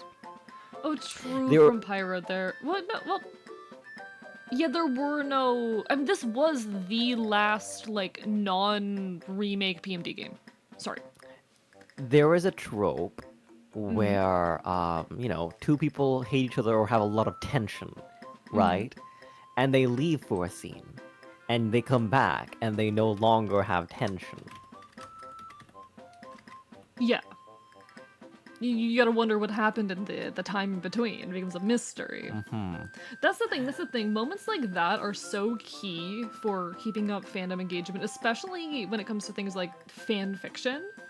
Fan fiction Specifically authors shipping. feed off that stuff. Specifically shipping. I'm saying, what if they kiss? What if they kiss in the forest? If two characters have off-screen interaction that impacts their dynamic and it is not explained in detail what happened, the my fanfic favorite authors stuff. are going to go insane. It's my favorite stuff. Even like I don't know, this is not quite comparable at all, but like implying two characters have some kind of entwined history has the same effect. Like, I'm not someone who tends to be super into shipping characters. When I do, it is because I think that they would be terrible for each other and have the horrible gay sex. No, Pyro, it's exactly that. No, I'm. So they're kids, so we're not gonna say that. But like they definitely smooched. They smooched under the tree, or something like that. That's the vibe. That's what I'm getting. Like, if they come back and they're suddenly buddy, some tension was released. There also, while we're in ads, I wanted to say that there were a couple of moments where I wanted to bring in like Celerity negative self or Cellkip negative self talk. Like, after Watch Hawk is like, you're not gonna do anything. Will you, Troublemaker? I was gonna go, when will you stop picking on me? Oh, that would have been cute. Oh, things are going too fast. Sorry, apologies. It's all right. I'm just trying to But keep no, up. like there was I like I was saying, I don't really ship characters unless I think that they would have terrible gay sex and things of that nature. But when I was in Genshin, when I was really into Genshin, there were these two characters that were heavily implied to have known each other in the past and had a very, very complicated relationship. And my Yeah, favorite I could fan talk fictions about were when people explored what the dynamic between these two characters looked like before their on-screen in-game iterations. That was some of my Are favorite stuff. Are they red and blue? No. Really? Who are I'll they? DM you. Wait. If it's who I think.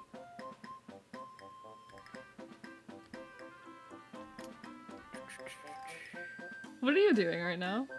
Are you I'm looking for- Googling? Are you frantically Googling? Oh, okay. I thought you were talking about somebody else.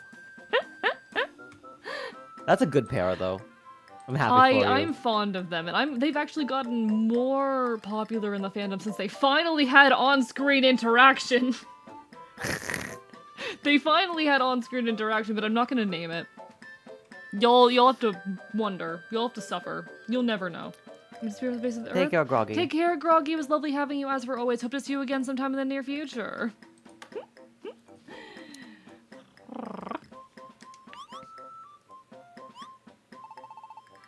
Don't you kids know about them? Looplets? Emeralds? Or emeralds, rather.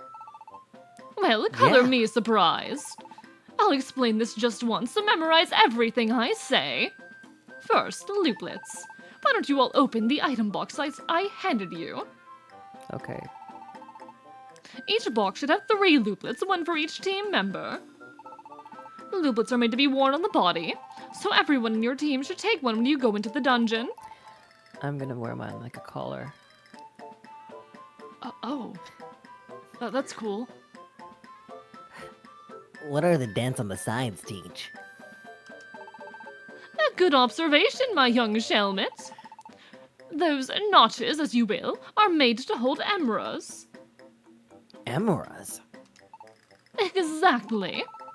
Emeralds are a very mysterious item that you can find scattered throughout the dungeons. Find emeralds and fit them into your looplet. Quick, bang, boom. When you do, you'll find yourself reaping mysterious benefits. Hey, how do you like my choker? I think it looks really cool. Wow! that's a What kind of good things idea. can these emeralds do? I can't wait to see. Me too. I want some.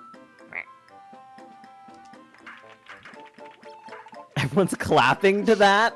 Everyone's clapping to that. That was worthy of applause. That. They're children. They're children. Simple children. They're so easily impressed. I nearly let the class get away from me earlier, but now I'll just wrap things up before these scamps wear me out even more. I hope you all would like to see some emeralds. You bet we do. Too bad. You'll never see any here. What? Emeralds disappear if you try to carry them outside a dungeon. So you could never bring any to a regular place like this. Too bad for you all. Oh. However, I am your illustrious vice principal. A position far... Sorry, my throat for a moment there. A position far grander than a regular old teacher. So I will use my special abilities this one time to send an image of what an emerald looks like directly into your soft young mind. What? Here I go. Ah!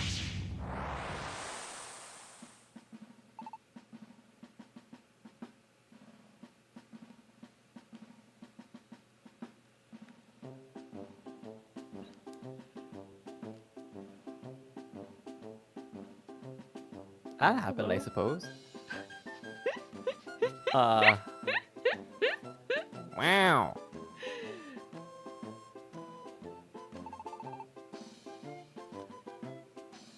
This is how emeralds look and work. The They're quite impressive, aren't they? All shiny and glittering. You pop them into your looplet and bam! They'll trigger beneficial effects for you during your adventure. There are a number of benefits, such as making your moves stronger. However, emeralds cannot exist outside of dungeons. When you return home from a dungeon, all of your emeralds will have disappeared. Wow, Teach, you're really something. Yeah, I can really see this image in my mind, as though we're looking at a PowerPoint presentation. It must be some psychic type or something. My head hurts. Oh, that's amazing. Really, VP Watchdog?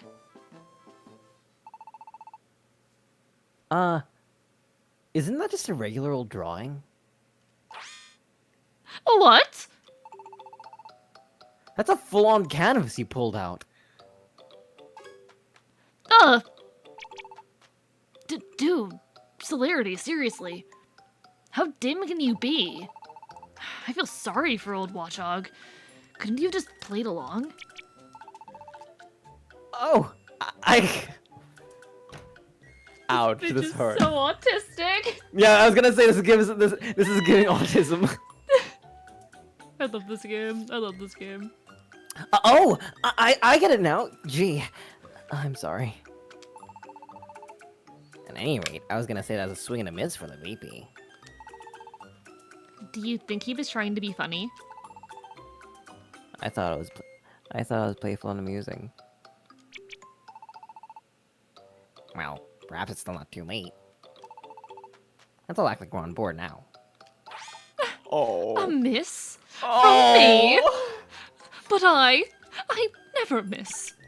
Ah, it can't be. This is so embarrassing.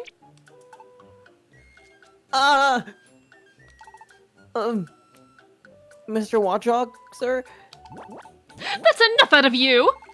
I don't want another word out of any of you until you're in the forest. Just make your way to Glittering Mountain and bring back those flags. There are always tons of emeralds to be found in Glittering Mountain. Use them wisely. Now get out of here and conquer that dungeon. Yes, sir. I'm so sad. You know what cringe is, right? Mm-hmm. You know how, like, cringe is usually a tool to bludgeon the queer and the unlike? Mm-hmm. I feel like this is one of the most, like, visceral senses of cringe I've gotten that was, like, genuine. Because everyone was embarrassed.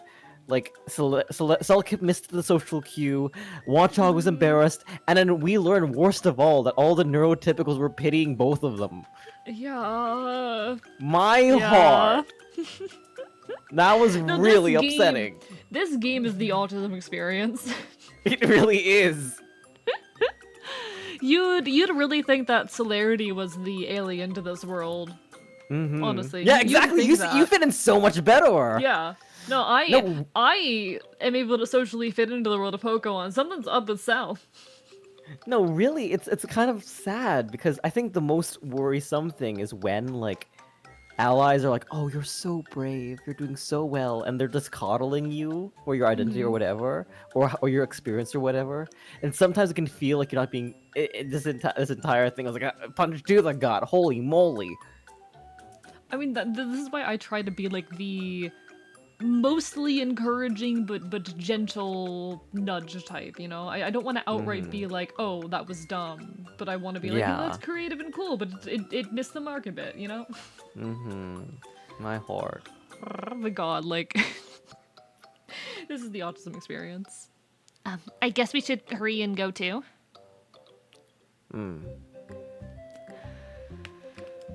Bye, Shelmet. Bye, Hey. Watchdog. Yeah? You want to talk before we go into the Glittering Mountain?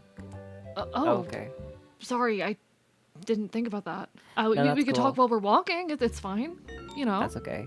No, that's fine. No, we can talk while we're walking. No, that's all right. No, what's up? What's up, Esper? How have you been? Whatever dialogue I had in the main space, I guess I don't have it anymore. Well, you could say words now. How's your day? It's good. It's good? Nice. That you're having a good day. Yeah. Esper is vibes. Yeah, that's for his What, vibes. what are these? So these So are these are emeralds. Now they're a little bit finicky. A standard loop can hold 3 emeralds. And what I will often do is I'll pick up anything I can find because you can replace them later. You can like replace emeralds later, but you cannot remove them and retain the emerald. So oftentimes if I see something that I really want, I immediately put it on. If I see something I absolutely do not want, I'll put it on anyway and replace it later because it'll have a mild benefit. If I see Fair something that's situational, I save it. I keep it in the inventory. I have a lot of strategy around emeralds in this. So emeralds are like a like they're like clothing. They're like a clothing item that gives you some kind of benefit, and they have different effects, and you can replace them based on what you got. Pretty Boosted much. accuracy. Okay. Yeah, that's not Alright. super useful for me, but there are some builds that would definitely work from having... So if I can get all 3 of the power boosts, because there's 3 of them, that'd be pretty cool. But that's not a super optimal build for Cyndaquil, I don't think. Something weird that happened to me a few Christmases ago, says Pyro, says my kid cousin also had autism, and she was very annoying. So she was being annoying, but I was the only adult to call her out on it. And my family privately thanked me later because I'm also autistic, and they didn't feel like they were being judgmental. And did it feel like they were being judgmental? I feel like... No, I feel like... I don't think we should, like, bend to neurotypical people, but I also think that, like... I also think that it is worth telling people, because often people don't know that they're doing it. Like, people don't know that they're missing social cues or otherwise, and being gentle with that is... being gentle with correcting them is treating them with respect. I think it's as condescending to be incredibly rude and out loud about it as it is to, like, sort of let them go off and, like, think about them and how annoying they were in the background, right? Very much would agree with that. People cannot help oftentimes if they struggle with social cues. And there are, I would say, some social cues that are stupid. Yeah, Xander, There are definitely treat them some like that I people. think are dumb. It's not fair to ridicule someone. It is also not fair to not tell them that some behavior they're engaging with is a problem. I do think there are some things that are made to be problems that I don't think should be. But obviously I have no power over that. How's my belly? I'll eat it. Why not? What was the thing that we picked up? Sometimes I think society is too polite. Yeah, don't overcorrect, of course, Xander. But I sometimes think like society's too polite.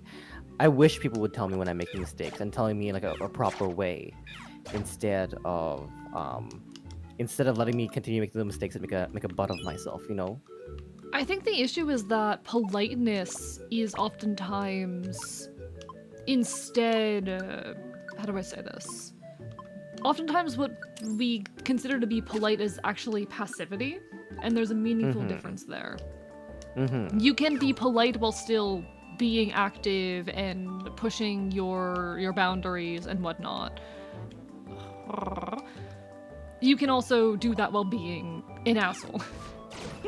You can be impolite by being passive, I'd say. Passivity and politeness are not one and the same. But I think they're often conflated. I think they're very, very often conflated in that way. I felt like it was appropriate to call her out on not. I felt like it was appropriate to call her out on opening stuff that it wasn't hers. Exactly. I think that's fair. Yeah, and that is.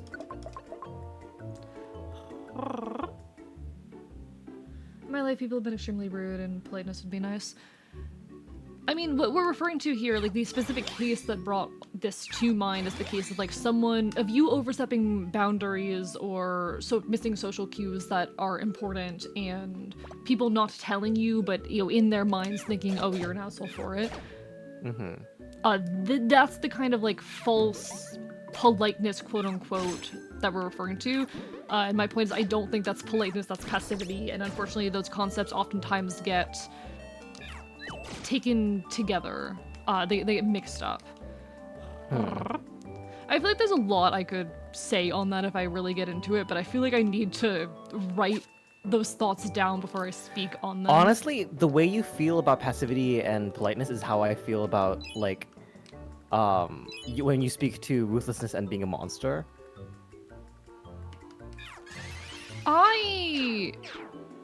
You can be polite while pushing a boundary. I was not polite about it.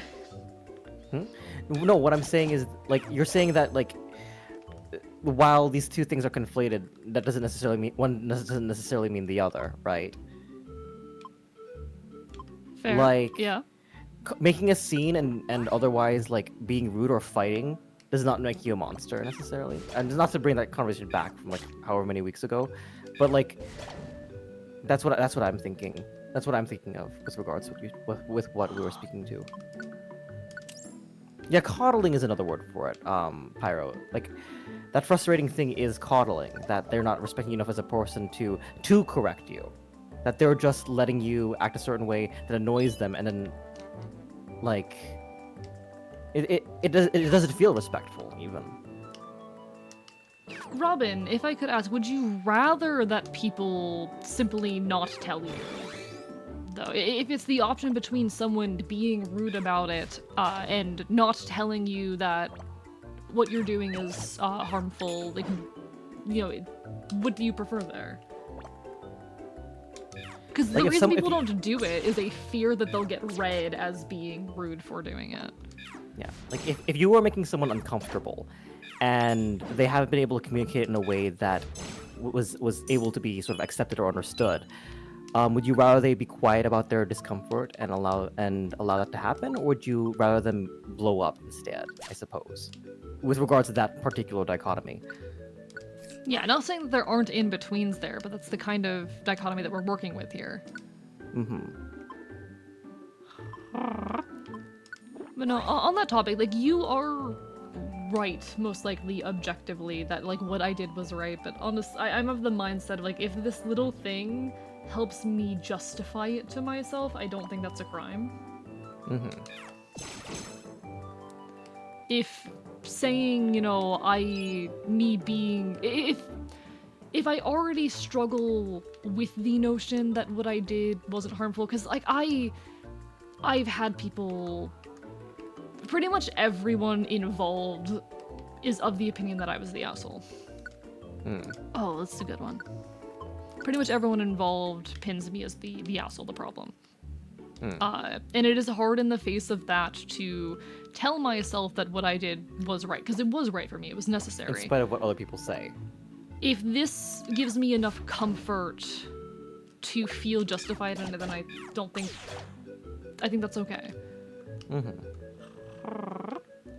because what I did, it was going to happen eventually, one way or another.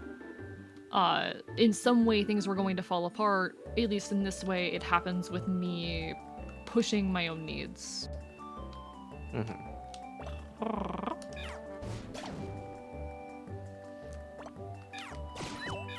I wish there was more in-character chatter. Can you actually go to look at Dearly and ask him a question? Because I remember we were able to do that in the previous generations. No. They just do a little pose. That's Yes, so you want to do a little sad. pose? It is.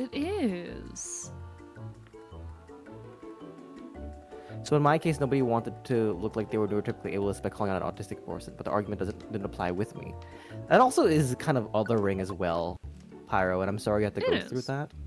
I feel as though, like, I don't know. Navigating this stuff is really hard. It is difficult. Especially with young kids. Or younger folk in general. When their heart needs to be really guarded. Because, you know, we can be very fragile, and a lot of our formative memories come from childhood. It's important that we don't, like, bring something up that can have them internalize that as something problematic.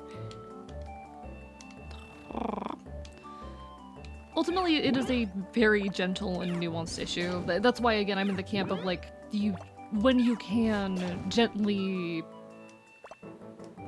tell people, like, hey, I know you aren't poorly intentioned, but XYZ thing isn't appropriate in the space or whatnot, you know? You try to be polite and cordial with it. I think a lot of people don't know how to do that, but it is a difficult issue. But I think it's something that people really need to get better on.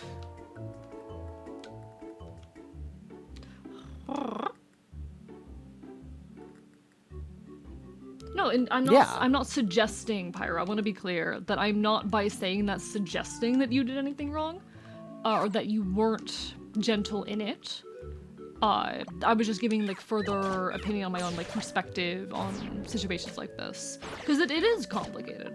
It is messy, especially when you're dealing with like a young, impressionable, neurodivergent person who hasn't like fully come to understand masking yet, and you don't want to inflict that trauma of needing to mask constantly on them or whatnot.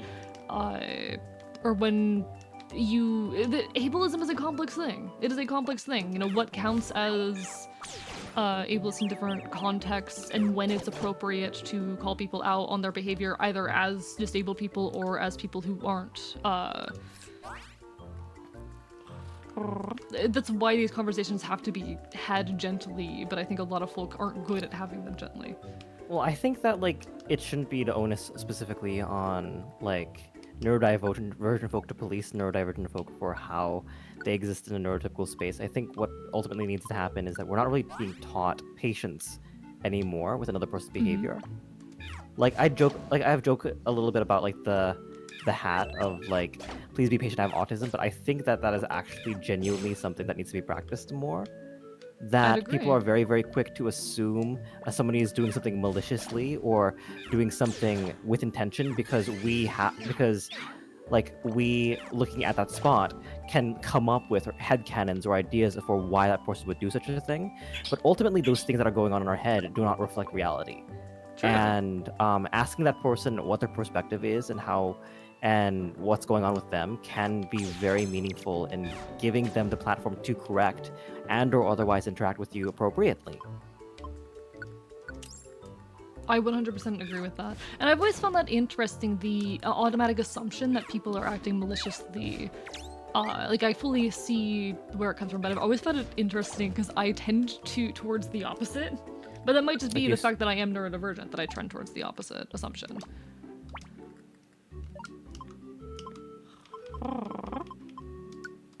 No, like, I am a kind of person who does...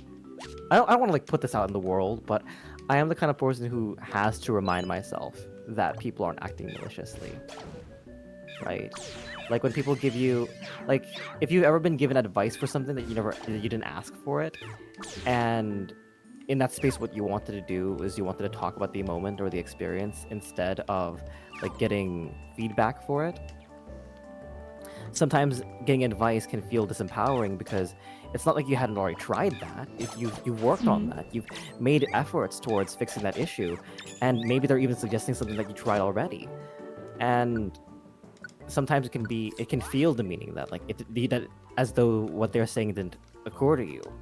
But ultimately, the intention is that they're trying to help, and you have to separate intention. You have to separate mentality from the materiality of what happened, what the actual course of action was.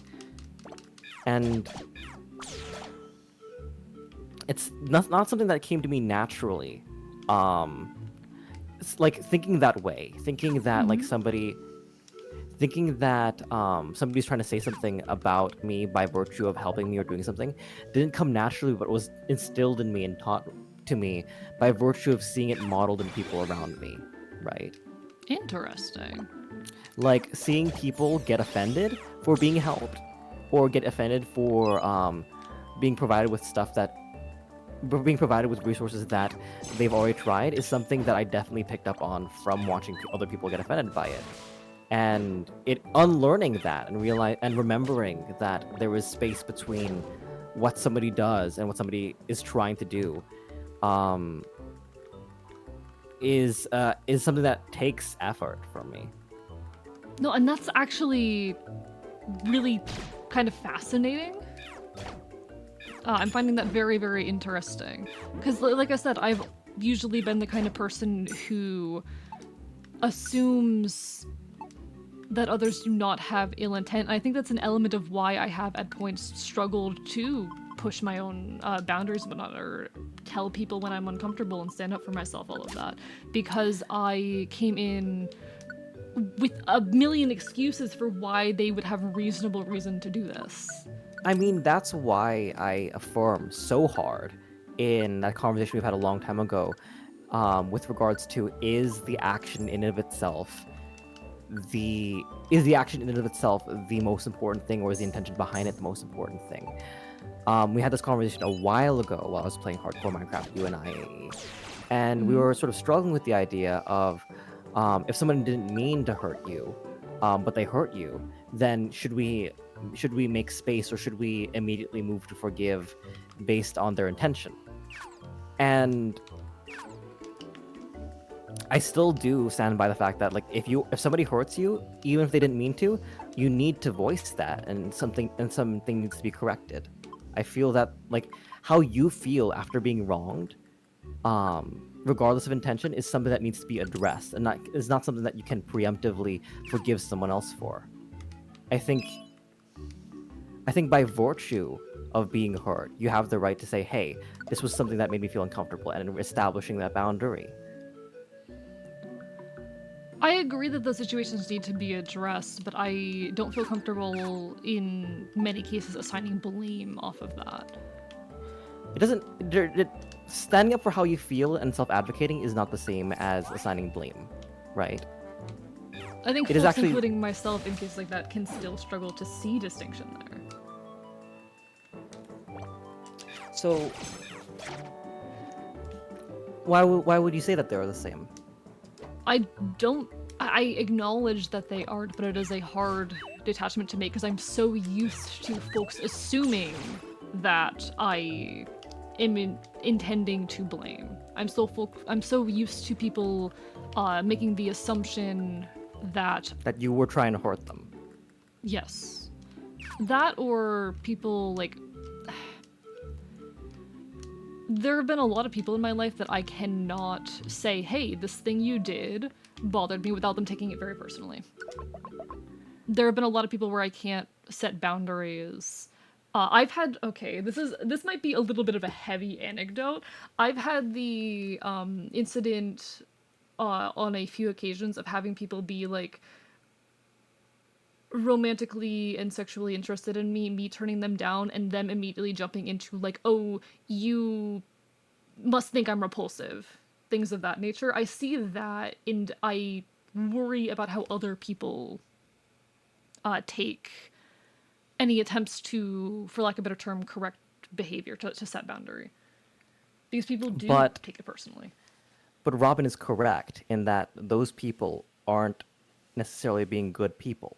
They The are. people who do the people who are doing that are the people who are doing that, who are trying to assign some kind of blame on you for not liking them, are people who need to rationalize for their own self and their own desirability that for some reason you were defective, and internalizing internalizing their behavior is internalizing their behavior and making justifications for them instead of addressing that as bad behavior that was harmful to you is rough. Do you know? It is rough. Like these are the kinds of things that I have been and am actively working on. Yeah, it is it's narcissistic. It is a narcissistic behavior to blame you for rejecting them. I It wouldn't is say it's a narcissistic behavior as much as a insecure one, a deeply insecure one. These were not people who were narcissistic. These were people who hate themselves.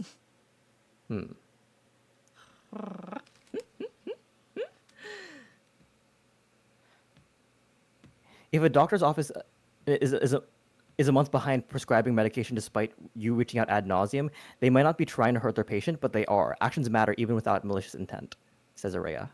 No, and I do agree with that. I just, again, as I'm saying, worry about the assignment of blame, that people oftentimes assume that when you speak out, that is an attack. And that is, I So think, a there- social problem. So there was a so the thing is, I think that, like, what I'm speaking to is what you did, right? To affirm that you were hurt is what I'm referring to, right? Like, when I describe that actions matter and self-advocacy matters, they weren't assigning blame to you. You were self-advocating, and they were obfuscating that. They weren't taking they weren't taking their actions seriously. They weren't taking your boundaries seriously. I suppose that you're right there. Yeah, you're right there. Yeah. No, you're correct. That anecdote wasn't as relevant as my brain was painting it.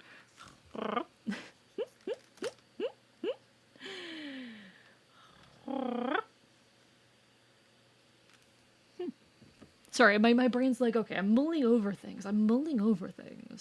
Hmm.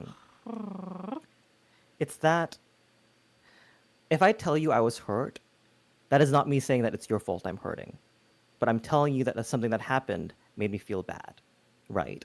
Right. That is the basis. That's the crux. That is the foundation of that ideology. That I should be able to tell you that without you being offended, And and we I can don't work through it by disagree with addressing that. I don't disagree with that.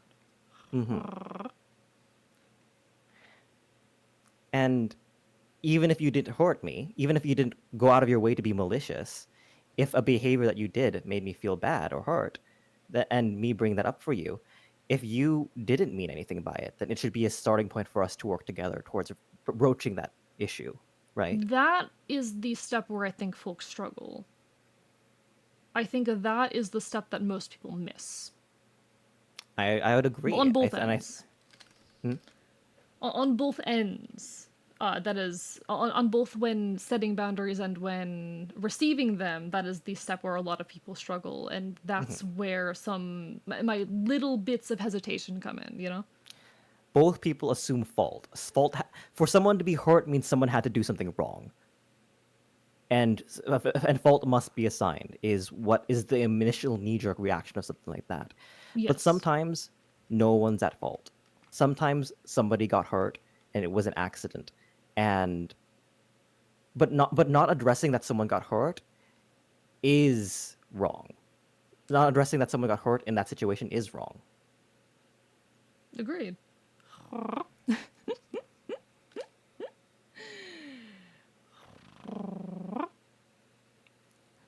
We've climbed up pretty high. What's the matter, Esper? This way.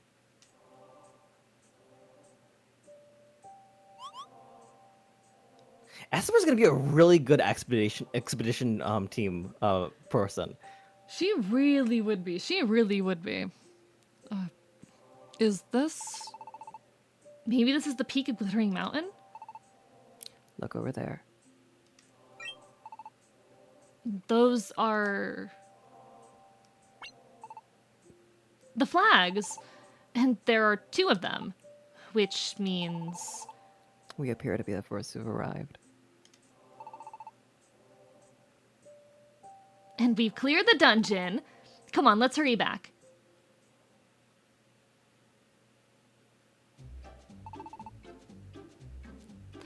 impressive. Congratulations. Team Super Honorable Team Super Honorable Master Watchdog. Good job, Beacon Watchdog. Or was it excellent Team Vice Principal Watchdog? Never mind. Congratulations all around. Thank you, Esper. Good job, dearling Esper AE. Well, on the other hand... Why is everything my fault, huh? Because you're always so annoying. I can't focus at all when you're around being such a pain all the time. And on top of that, you're always rushing off into dangerous places. Isn't that what it means to have an adventure? You know, to have All that- courage, to go beyond your immediate boundaries? All that means is that we never actually clear the stupid dungeon. My. Indeed. You'll never clear a dungeon with that kind of terrible teamwork. Hold on a second. Are those two... Are they even listening to me? Are those took a two- lot. It took a lot. It took so much. Are those two just mental- really kissing? It took so much self-control. I'm proud of you for that. I don't feel entirely comfortable with the teacher in this scenario being like, are those two? I hate this part of my job. Why do children have to be so problematic? You did not just use that to describe children, Watchog. Everyone Watchog. else, everyone else, please take care that you don't end up like those two. I'll be dealing out extra assignments to both of them later. Watchog.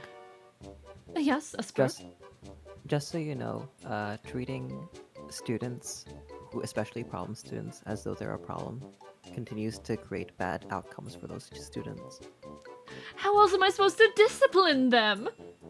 Discipline has been scientifically and study-wise proven to often be more disruptive than gentle parenting.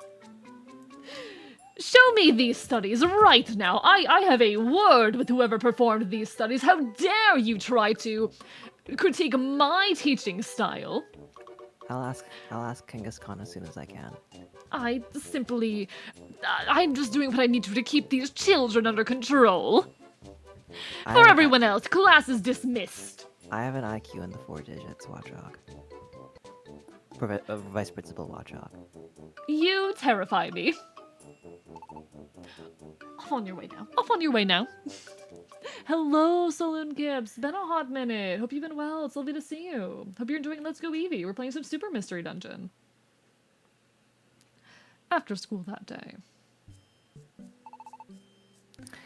Goodbye, Miss Arno.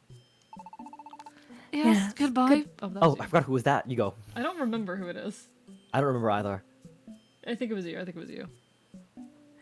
Yes, goodbye for today. Have a safe trip home.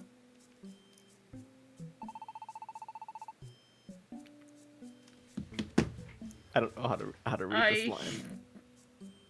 Sometimes I forget about this part of the game. Miss Arno, I hope you'll give me some real TLC next time I faint in the dungeon.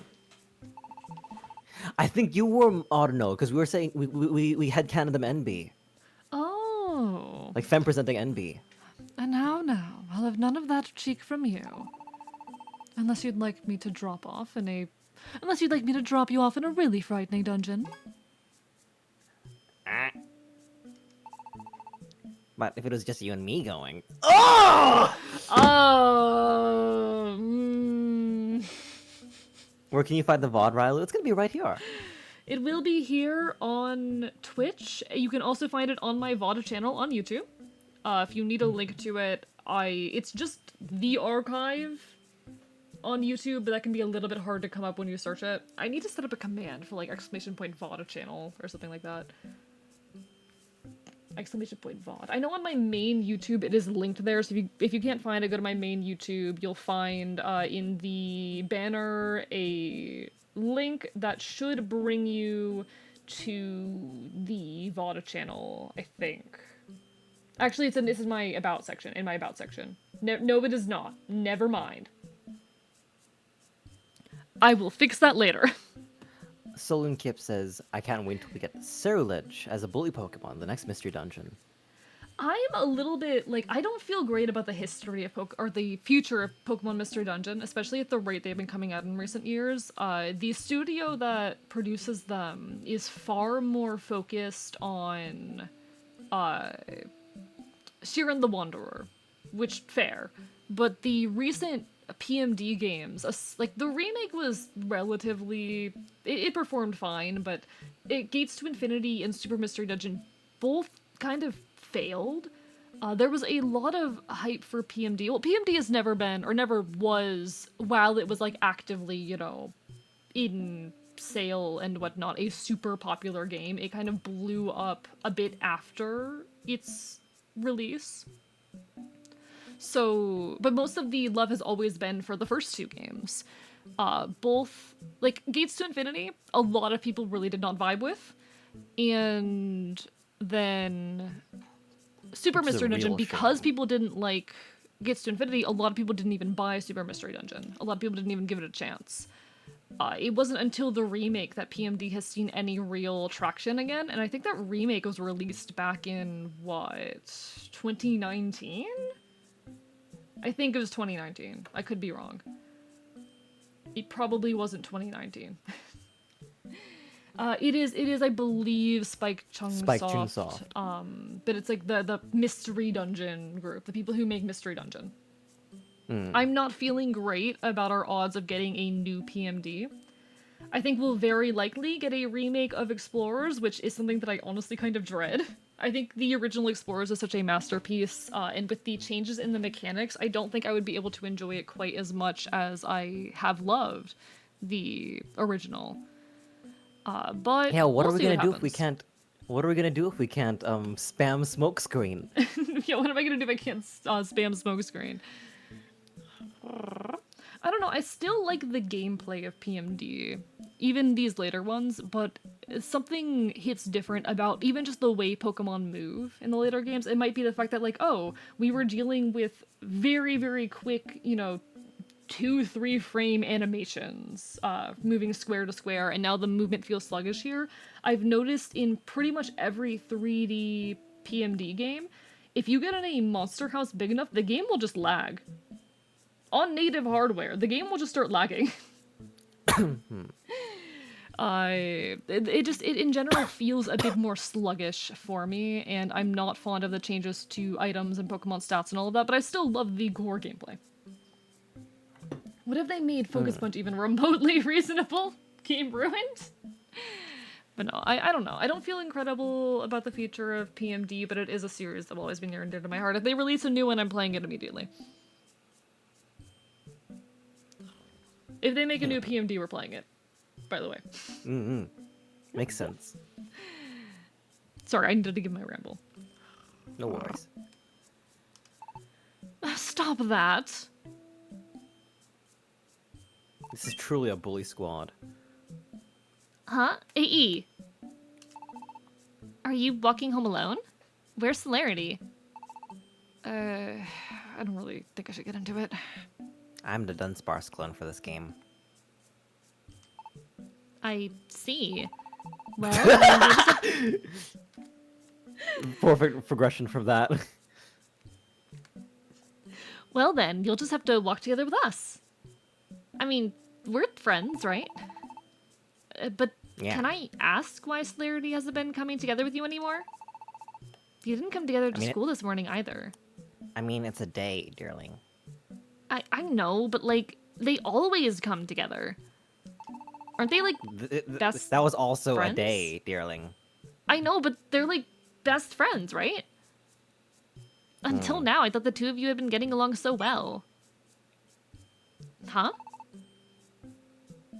Celerity and you had a talk? And you suggested Celerity might be a bit annoying. So that's it. Hmm. Celerity is usually quick to recover. Celerity is usually quick to recover from disappointments, but perhaps this time stung a little too much. But that doesn't mean what you said was wrong, AE. You had to be honest after all. It's true that Celerity tends to drag everyone into trouble more often than not. Huh? What is it? I was wondering what you all would have said. You wanna know how we feel about Celerity? It's not that I don't like Celerity. Celerity is always cheerful. I mean, full of energy. And things are certainly interesting when they're around. So I don't dislike Celerity, really, but... I've ended up in dangerous situations because of Celerity's adventures. I tend to be a little inconsiderate. You mean dangerous situations? You mean like when we lost you in the forest? No, I was in an oven once. Excuse me? We were going on an adventure to find a piece of bread. And I got stuck. And then they forgot. Oven. Hmm. Gumi, are you okay? Oh, I'm a Do we poison need to- type, so I'm pretty resistant to fire damage. I think we need to get you a therapy buddy. Oh, no, Deerling's my therapy buddy. Well, you know how Celerity will walk right into places that even... Well, you know how Celerity will walk into Well, you know how Celerity will walk right into places that even avoid. Ah, You want to take that again, dearling? listen, I'm doing my best here. I didn't get much sleep last night. I'm trying really hard. No, it's okay. I mean, like, it's hard to get to sleep when, like, you know. Yeah, I'm just. God. Well, you know how Celerity will walk right into places that even avoid. Well, you know how Celerity will walk right into places that even adults avoid. Celerity calls it an adventure and drags others in, and it gets to be a bit much. Yumi's getting a little tired of it all. And I don't hate Celerity or anything, but there's a limit on how reckless one can be. Sometimes I just have to say no. I see. Didn't really notice when I first arrived here in this world, but Celerity isn't really that close with all the other kids. Alright, how are we feeling right now? When do you think the next save? Do you think the next save spot will be in the next 10 minutes? I don't know. I don't know. I think we can go around town, but I don't think we can go to school. Alright, we'll save and continue and see what happens. It'll be fine. It'll be fine. And no worries, Celine. It was lovely seeing you even for a bit. Take care, take care. Are poison Hopefully types you'll be actually back resistant to soon. fire? I might be mistaken. Let's save the game real quick. Yeah, poison types are not weak to fire, so. Chapter 5, Harmony Scars. Oh, this is a cute one. This is a cute one. The next morning.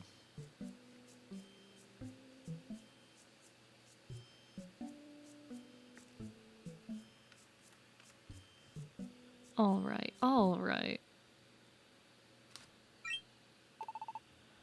Oh, wake already?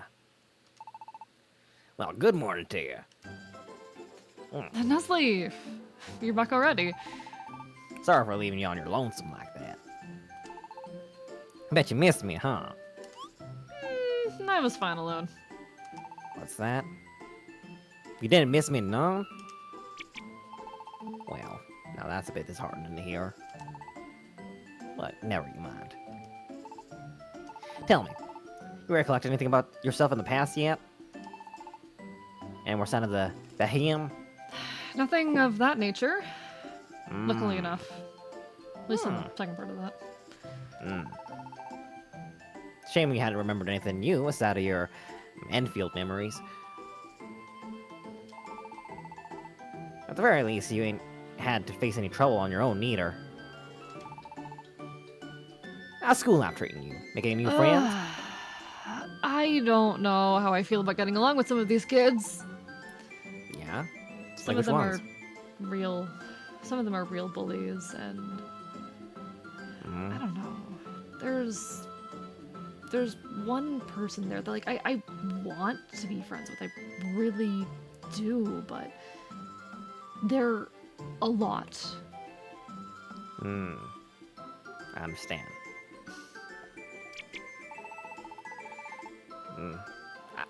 Well, it's better than all the other kids picking on you or anything of that sort. I suppose so. Really, that was my biggest concern. So, that your biggest issue right now is making friends with the right people. Never too much thought to put into that. I reckon we might just keep plugging along and seeing how things turn out.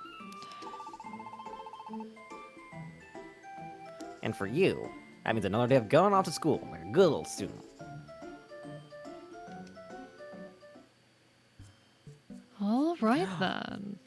Don't worry, Pyro, we know you weren't talking about me. Of course, of course. You would never. Looks like I'll be walking to school on my own again today. We can walk around town and talk to a few people. Yeah. We can do that. Perfect, perfect. I can't I believe get what the- Celerity Dust hates me. Sorry. I get what the game is trying to do, right? But I also don't agree with it, right? I think I have thoughts. Share your thoughts, Bill. I don't think I have time to spit. But I I have want to hear thoughts. them though. I want to hear your thoughts. Give me the cliff notes. I think sometimes people will ask questions they're not ready to hear the answer to. Mm-hmm. And I think it's irresponsible to make somebody else. I think it's irresponsible to make somebody else responsible for your affirmations without telling them first. Yeah. I think this could have all been avoided if.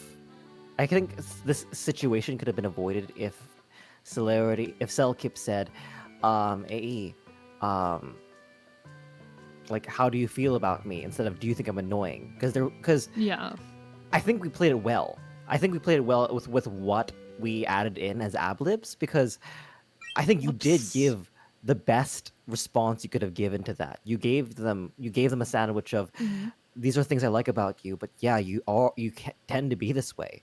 But some people, when they ask you how you feel about stuff and they're trying to get an answer out of you, they get disappointed when it's not exactly what they wanted. And I don't think it's fair. It was fair of Selkip to ask that of you, to act as the to make you like contingent on whether or not they would be happy with themselves. No, agreed. It is a case like asking a leading question like that is very, very dangerous in any kind of like interpersonal relationship, because usually someone is looking for a very firm yes or no, and if you give anything other than whatever like firm yes or no they're looking for, there is a disappointment there. And the worst thing It is they're feeds looking into the for the insecurity. yes or the no. Mm-hmm. I feel like insecurity is part of the arc, though. It's tricky. The thing is, I think that the protagonist should be a little less upset, or rather, I think Deerling is correct. I think Deerling is right to temper AE's guilt. I think Deerling is very cogent in saying that. I mean, yeah, like, you want to be their friend and you want to be with them, and sure, Celerity has the right to be disappointed, but you didn't do anything wrong by being honest. I do think, though, it is worth acknowledging that we are currently in what is, at least for anyone playing this game at a normal pace, the first couple hours. We're seeing these characters at the beginning of an arc. There is chance for growth here. No, It's very I just important to acknowledge. Like, it's that it is very. I think we should acknowledge that's very possibly part of the story that the game's trying to tell. Starting it's off less with an this character who takes these things personally and then comes to it's grow. less an indictment of the character, though. I'm not Mm-hmm. mad at Selkip for feeling this way, but I don't feel great about the story and the way it's framed around the protagonist being guilty, right? I feel like there was a lot of like sort of things in the air with regards to whether or not I think there are a lot of things in the air with whether or not, like, regarding whether or not um Hello, Batty, and take a how kitty. culpable the protagonist is in the way that Celerity feels, and I think there should be a little more distance in my head, personally. I think that like I think that we should be able to accept that. I don't think we should be guilty for saying that, even though we can be guilty for making Celerity feel bad, Selkip feel bad, but I don't think we should be guilty for having said that thing in the first place, right? Hello, Tinky, and hello, Batty. Hope you're both doing well. I mean, again, though, I Welcome think, in, like, Denomanic. How are you? yes, what you're saying is very correct. Were we dealing with people, uh, but we're not here?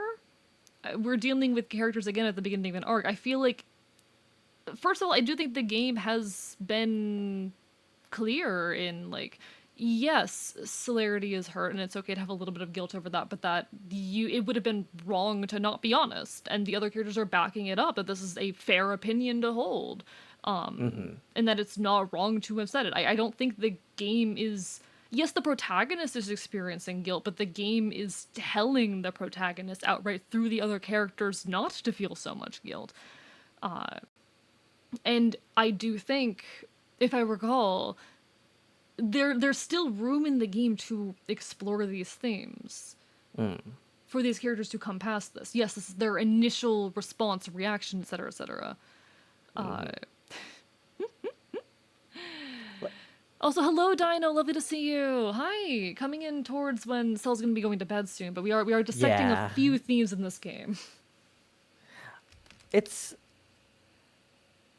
how do I say this? It's that no, absolutely correct. I think everything you've said has been cogent so far.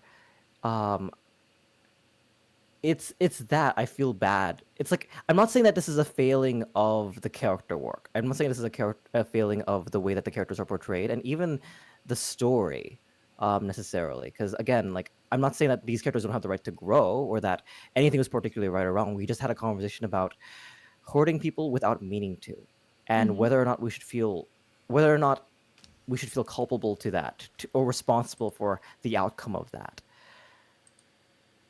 But at the same time, like as somebody who's empathizing with the protagonist, I desperately want to affirm what Dearling said. You know, I desperately want that to set in, and that it isn't. I feel bad for the main character. I mean, the protagonist here is silent. It's not really clear based off action whether or not there is guilt over having said it, I don't think. But perhaps it's on me even for playing into that kind of element, then. That there is still some residual guilt. Well, maybe you don't feel guilt, right? Like you don't like. Maybe like you said, it is a silent protagonist. We have the opportunity to project how the character is interacting, even if we've cast the protagonist as you and Selkip as me and whoever as whomever. But like, at least from what I'm reading from like the text, from what I'm reading from the way that they're interacting with things, how their body language, their sprite language shifts when Dearling is speaking to that thing. Cyndaquil always looks sad. Cyndaquil just always looks sad. Have you looked at a Cyndaquil? They always look It's sad. that. Oh, are you saying that my read of the game is invalid? I'm not saying your read is invalid. I'm saying I think the game needs more time before a read can be completely fair.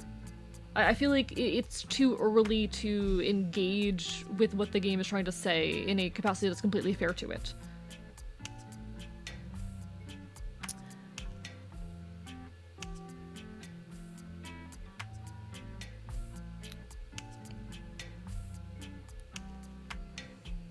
The take was just of like the immediate like last like 10 or so minutes. It's not meant to be an indictment of the game or where it's going. No, and that's fair. Mm. It is a completely fair note to make. And apologies if I assumed a bit too much off of that statement. It's okay. I don't know, I do enjoy this game, even with some of its issues. I'll be honest, the start of this game is probably my least favorite part of it, despite it being where you feel that sense of community, but... we'll get to the action.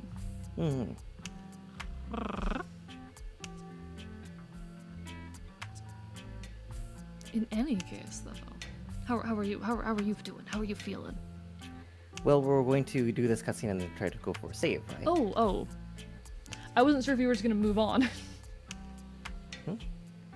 I wasn't sure if we were just gonna end because I wasn't sure how long this cutscene was gonna be. My bad. Oh, we can end now. I have to go to bed after all. Yeah, I feel like I stopped there thinking. were like 3 lines of dialogue we read through up until this point. I don't think we're missing anything by not saving right now. We'll just be rereading a few lines. Because I have a feeling this is going to be a bit too... I know with this cutscene is it's going to be too long. I forgot about it. I see. Okay. All right then. And then we should have ended it 10 minutes ago. My bad. No, it's fine. I didn't realize that the cutscene was going to trigger immediately.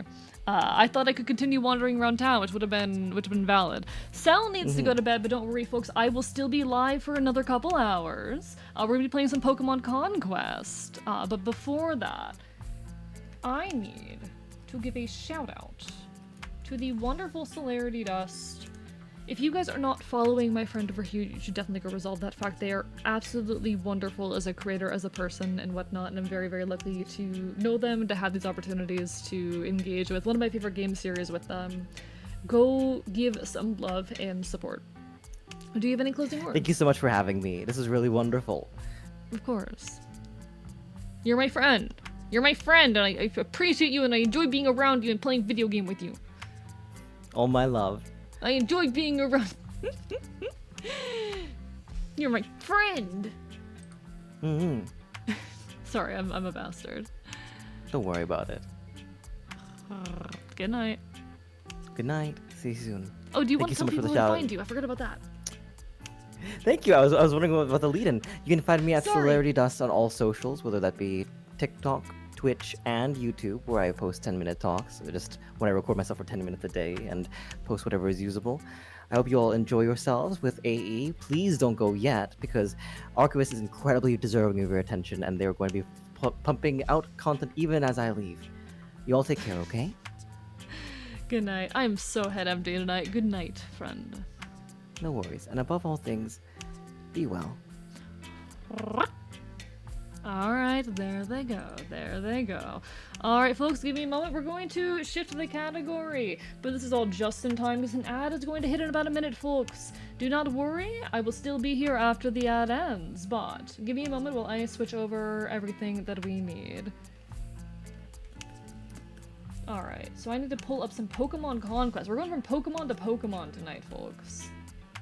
Pokemon Conquest, for those who are unaware, is a fun Pokemon spin-off game wherein you lead a army in feudal Japan. It's one of those classic turn-based tactical RPGs, and I do enjoy it quite a bit. So we're going to be engaging with that for a little bit. We've got some post-game to work through.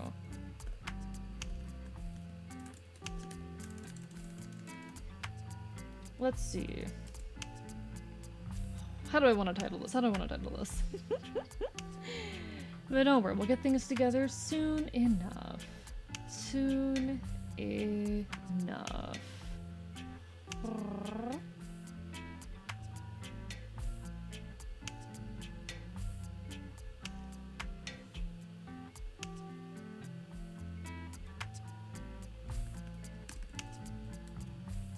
I don't know what to title this, chat. I don't know what to title this. I'm having a moment. I'm having an EP, a brain dead.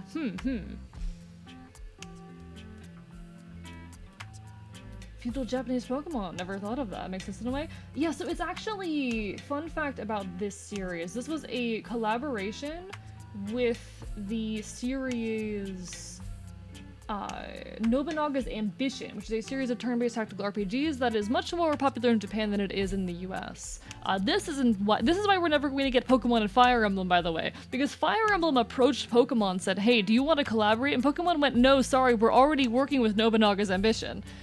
This game absolutely flopped, but it was a wonderful, wonderful game.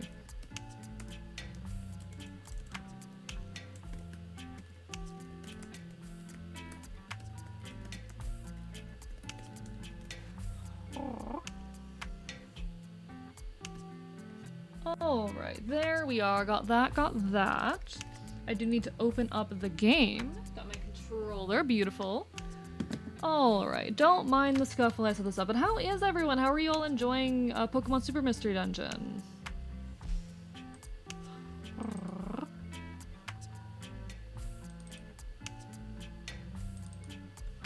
Okay, alright. Can cut the backing track now. Recent. There we go. Pull this all up for you. Mississippi dust of evens out. Aw. Well, don't worry. If you ever want to be here, it's most Fridays that we do this. And we'd love to have you.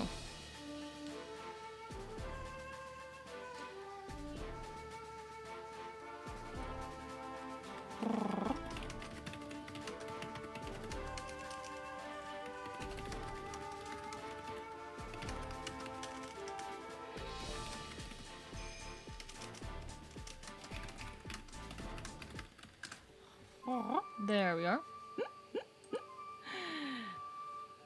Let me just also move myself over a little bit because I'm shoved a little bit too far into the corner, I think. There we are. My favorite game, let's go. Is this really your favorite, Robin? Because you have bad taste then. You have bad taste. Pokemon Mystery Dungeon is one of my favorite games of all time, and Celerity and I have slowly been working our way through all of the entries, just voice acting them, having a lot of fun. I love those games. And I'm very grateful to be able to bring them along for the journey. Now, I don't remember what we were up to in this game. Okay, we had just successfully defended Greenleaf, I think is what it was. So our goal in this case is to gather 40 warriors. We're currently in the post-game of Pokemon Conquest. It's a fun little spin-off. But it is definitely at times a bit difficult and repetitive, but we push through. We push through. I think we need more warlords as part of our issue at this point. And there really isn't anywhere we can easily scoop warlords out of. So we just need to strengthen our army and keep on fighting or something. So mean to me.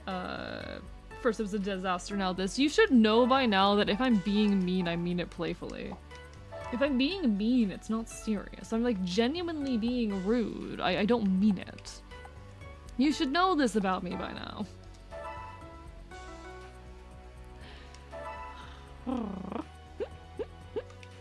I don't know how many of you have like played Pokemon Super Mr. Legend before. Because it's definitely a bit more of an obscure title, but as I've said, it is one that I take a lot of joy in. I have a lot of enjoyment for. It is a classic for me. Alright, hopefully this will be enough for us to fight all of these battles. We'll give it a shot. We will try. But yeah, we're slowly just working our way through this particular post-game episode and trying to gather as many resources as we can, trying to gather specifically as many warriors as we can. Since that's the mission of this particular post-game. I'm at a point where it is all post-game. It is all post-game at this point. It's kind of obvious after you mentioned that biting is a form of positive interaction with you. True, true. I am a little bit of a bully. I'm a little bit of a bully, a little bit of a tease. It's very built into my humor at this point, and that will not be changing anytime soon. I like to think it's part of my charm. I hope it's part of my charm. Alright, this is gonna be a fun one because neither of those Mareep can damage me on account of the fact that I am a ground type. Rock ground. This for me is a very fun, like, idle game to chat over, in my experience. I do very much enjoy it for that purpose. Oh, you're doing a lot of damage. Oh, you should not be doing that much damage. Please die already. And the thing is, I needed to kill you, not the... I need to kill you instead of the damage that you get from attacking me.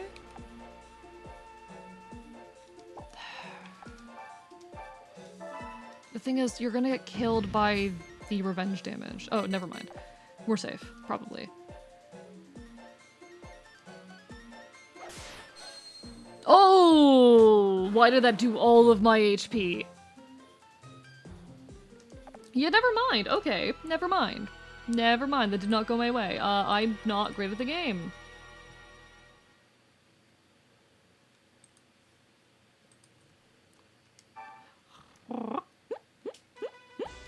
Yeah, I'm not great at this one. If you have ever thought that I was good at a video game, I'm very sorry to disappoint you. That was, in fact, a lie, and you will soon see exactly why. Sorry to disappoint. I think I need to... There's someone here that I need to replace. Maybe not the bug type.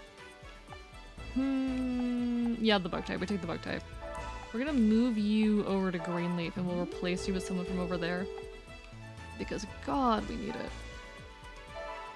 You're good. True, I am good at Hades. I am good specifically at Hades and no other video game ever. Hades is the one video game that I am good at. Nothing else. I was allowed to be good at a singular video game.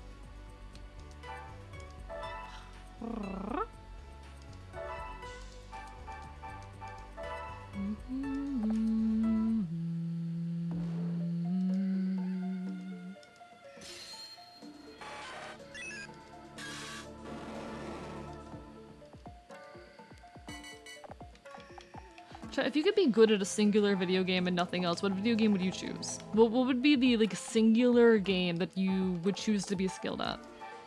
And why? Because as much as I hate those styles of games, I feel like those like popular, you know, shooters where you're up against dozens of people and whatnot, not dozens of people, but you know, those kinds of competitive shooters and whatnot, can be a mod of a game? Sure, feel free. Monopoly so I can destroy friend groups, you know what, that's a real answer, that's a real answer right there. I feel like those games, honestly, you can make a lot of money by being good at them.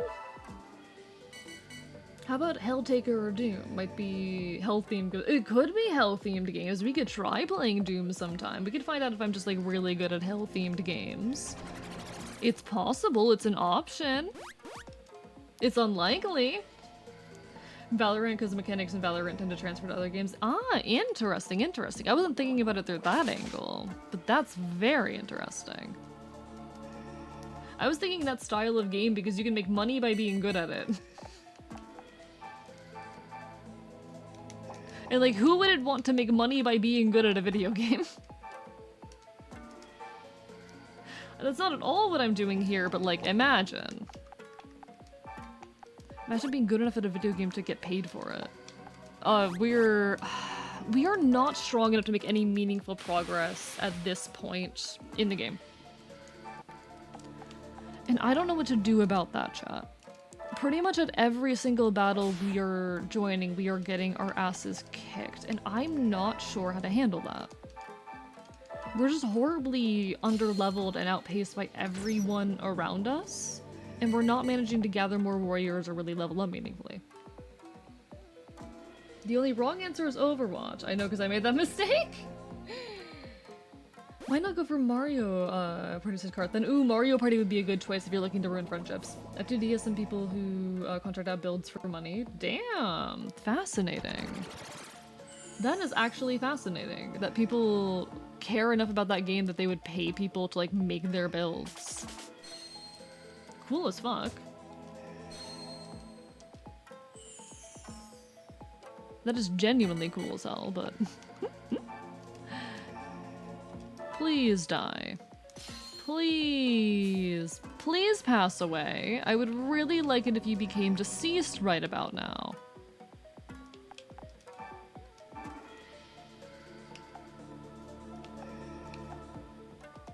We'll do this.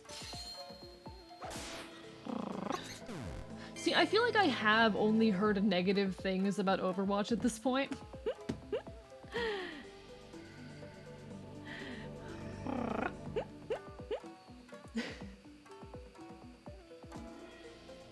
Oh, sorry, chat. I shouldn't do this, but I just checked my my YouTube comments like mid-stream, and oh, there's.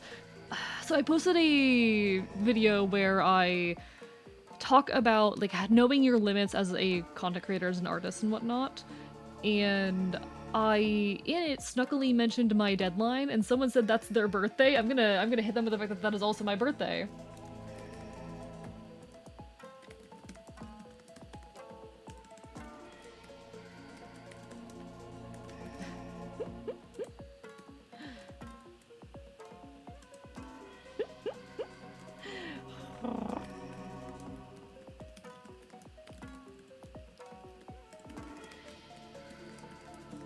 I gotta respond to this one real quick.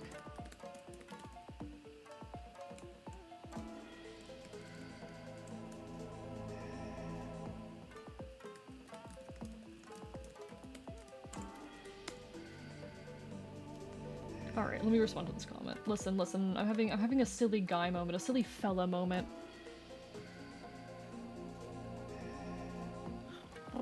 I am here, fresh from Alien Romulus. Hello, Gentle Ruffian. Hello, hello. Love Overwatch 2. I'm playing Overwatch right now. See, I've only heard bad things about Overwatch. I've not heard anything good about it, I don't think. I don't think any opinion I have heard about Overwatch, especially the Overwatch 2 situation, has been good, but I've also never played it. I never played it, and I kind of refuse to. That is a style of game that just on a very deep level does not appeal to me. It was amazing, the proper sequel to the OG movie. Oh, nice! I'm glad you enjoyed it. I'm glad you enjoyed it. I don't actually know what that's a sequel to, if I can be completely honest, but no, I'm really glad to hear that it got a proper sequel. It is always a fear of folks. I'm still wiggling with delight. Oh, Alien. Oh, so it's okay. That's really cool. Okay, that is okay. Sorry, I needed to process that for a second. Hell yeah. I'm glad I got a proper sequel. I know that's always a concern whenever fans of anything get any kind of sequel of anything they love. It's, oh my god, are they going to ruin it? Because if we're honest, they very often do. I'm glad that it got a proper sequel. A lot of people are very negative about FPS games in general. It's a talk corner of the internet. It doesn't surprise me. You've only heard negatives. I don't like first-person shooters. Overwatch 2 is fun, however, the community and the devs are assholes. Fair, fair. I don't like first-person shooters, at least what I've played of them. That is just an unfortunate truth of me. I'm not big on them. I have a lot of trouble with them, honestly. I find them difficult to engage with, wrap my brain around, etc., etc. But especially ones where you are, like, actually playing against other people, I have a big distaste for. Hello! Oh shit. Mr. Marderman, how are you doing? Welcome to the archive, thank you for the follow. I have a bit of a distaste for those games and those titles. Because I've really only seen like the toxicity of communities like that. And being someone who, you know, when people hear my voice, they assume female. Being in that situation, I would not feel safe stepping into a game like that. So I've really never taken the time to invest myself in the genre, which I think is a bit sad. I'm just a Junkrat one trick. Fair enough, fair enough. But hello, Mr. Marderman. Hope you're having a wonderful evening. What brings you here tonight? And I think it's really unfortunate that things like that can alienate someone from a game entirely. But to be frank, that is not the only reason that I haven't touched those games. That isn't the only reason. I just also don't tend to enjoy the genre. The voice thing is understandable. Yeah, exactly. There is a lot of hostility towards women in gaming spaces, especially competitive gaming spaces.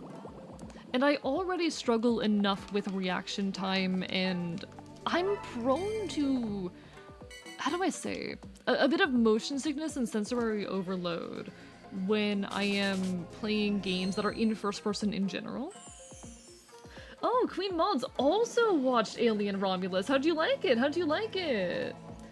A Gentle Ruffian was just telling me about it. See, I was optimistic because the director is the same guy who did the horror movie Don't Breathe, and I was right, he didn't miss. Hell yeah. I'm glad that you both enjoyed that game. I'm glad you both enjoyed it. The Overwatch would just not be good for you, exactly. I'm genuinely shaking. Glad to hear it was a good film. I haven't actually watched the original Alien, but I might have to if the sequel is getting such good reviews. I put 1k hours into Overwatch 1 and quit pretty early into Overwatch 2. Still play FPSs, but have moved to TF2. I don't think that'd be much better for me. Literally just now came across the YouTube short of yours. Went following you in here. Oh, thank you. I appreciate it. I'm guessing it was the most recent one. No, I really appreciate that. I'm glad you enjoyed it. I do art and rigging streams on Tuesdays. We're gaming at the moment though. We're having some chill Pokemon Conquest chatting and whatnot. It's really nice to meet you. Thank you for coming on over. It's pretty rare that people pop on over from other platforms, so it means a lot. Honestly, like, I was really burned out with the YouTube Shorts and TikTok grind for a while. I've been wanting to move on to, or not move on to necessarily, because I wouldn't quit making, like, shorts and whatnot, but I guess shift my focus more towards long-form content. I want to make video essays talking about media I enjoy, various little, bring in, okay. My concept, I've talked about this before, take a game that I've played on stream or some kind of piece of media that I'm really passionate about and connect it to a topic that I care way too much about. So talking about, okay, this is going to sound insane, but talking about, for example, the one that I've been working on and never shut up about, horse girls, Barbie horse adventures, horse girls, and gender. How gender influences our relationships with horses and why that matters in media. The phenomenon of the horse girl, the phenomenon of the horse girl versus, say, the cowboy. I draw a lot on my experiences both with a lot of horse girl games I enjoyed growing up and on my experiences with Red Dead. Not that deep, bro. I never shut up, okay? I'm insane. It's been the Horse Girl to Transmask pipeline is real. This is true. The Horse Girl to Transmask pipeline is real. Because I really enjoy messing around with themes like that. Surprise Horse Girl connection, shocking, indeed. Who would have ever guessed? Who would have ever guessed? Archivist likes horses? Archivist used to be a horse girl? I think the phenomenon of the horse girl is super fascinating when you look at how we like understand horses in a gendered context. And my general thesis, and this is backed up by academic literature, is that the horse girl acts in part as a way to transgress the bounds of typical femininity. Horse girls are allowed to be loud and outdoorsy and messy in ways that girls usually aren't allowed, and so that's going to appeal to a lot of your tomboy types. But it is also a space where you are expected to perform gender in different ways. Think about, you know, how we consider, like, professional equestrianism to be this, like, feminine sport. And then even further digging into the history of the relationships between humans and horses. How historically horses were masculine. You think about the cowboy or the knight riding a horse into battle. Horses were used for work in very masculine fields. But in leisure, in sport, they've become this feminine thing, and I think it's very fascinating. Huge fan of weird niche topics and video essays, and as an ex-horse girl now transmitted, so my alley, hell yeah, let's go! I have found my kin. What were your favorite horse games? I need to know. I need to know. Maximum violence. Hello, Monster Kicker. Gifted kid burnout to trans is so common. That is also true. I would say a horse girl is oftentimes a type of tomboy dino. It's like a subgenre of tomboy. I'm so glad to see other people who have that experience. Here we go on this, it's just a horse. Queen mods. Everything exists within a cultural context. And I know I don't shut up about that, but I know you're being silly. No, I've got a bunch of other ideas as well, but that's the one that I've been working on recently. It's a bit of a departure from the art and rigging content I make, because I'll make videos where I yap or, you know, give some, I'm gonna be honest, usually very basic, almost journal-y, positivity content, little speech over footage of me drawing or rigging a live 2D model. It's a big departure from that style of content, but it's one that I really want to make and hope for the best with. I'm not gonna stop, you know, making YouTube shorts or stop making content where I show off art I've done, talk about what I do, why I do it, my concepts and ideas around creation, because I have a lot of thoughts on what it means to be a creator, what it means to create. But I also just want to be a weird, queer, autistic, leftist gremlin on the internet, and I will make video essays where I talk about video games and other pieces of media I enjoy from a queer and leftist lens. Be gone, bot. Sorry, I don't think you guys can even see it, but there was a bot in chat. Oh, Automod did its job! Automod did its job! Good job, Automod. Bean Fairy short when explaining the etymology of the Bean Fairy meme, which exists solely within my Twitch chat. I looked up to look at the name, it was only noted in German. Ah, I think it was on the Wii where you surprised Save Your Family's Ranch. Every horse game is either like save our ranch from rich man or you are here for the summer, you must become best horse rider. Those are the only two horse stories that people know how to write. Every single one. No, that's so fair. That's so fair. I was very much like a Barbie Horse Adventures. My biggest thing actually was Bella Sara. But Bella Sara is dead. I think it got taken down in like 2018, and I can barely find footage of it online, so I really cannot work that into a video essay, but... We're concerned about you. It's been 8 months since the incident. This horse isn't real. Pecan is my beloved horse in Red Dead Online, and you can't take him away from me. It happens. That's the nature of, like, browser-based games. It was very much like a Neopets type game, you know? Welcome back, Pyro. Welcome back.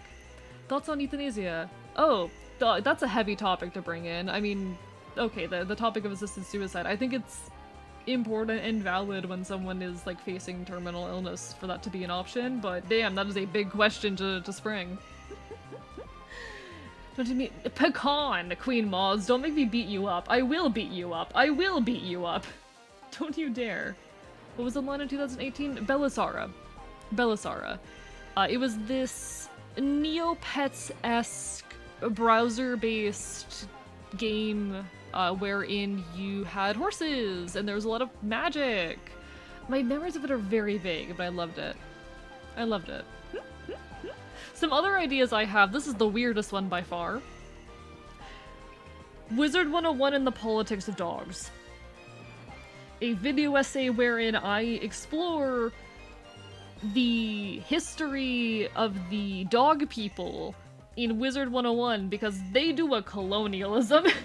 And to talk about how we understand dogs as, like, political symbols. You know, like, when you think of a dog, say, a German Shepherd, there is this implicit image of a harsh, cold, very heavily trained police dog, you know? Never knew that one, I was a horse kid all the way. Valid, valid. Nah, I loved horse games as a youngin' though. I'm glad I'm not the only the only trans mask former horse girl and whatnot. I'm glad it's a relatable experience. I have met others who have had the same experience, but it's always wonderful finding more people, you know? I think of a good boy needing belly rubs.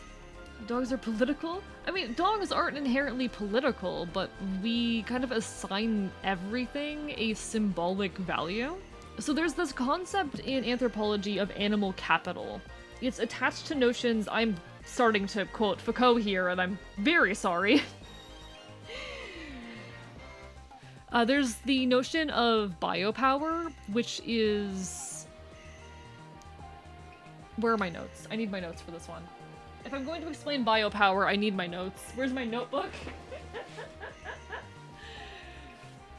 Biopower and biopolitics, though, these are like how through institutions we place...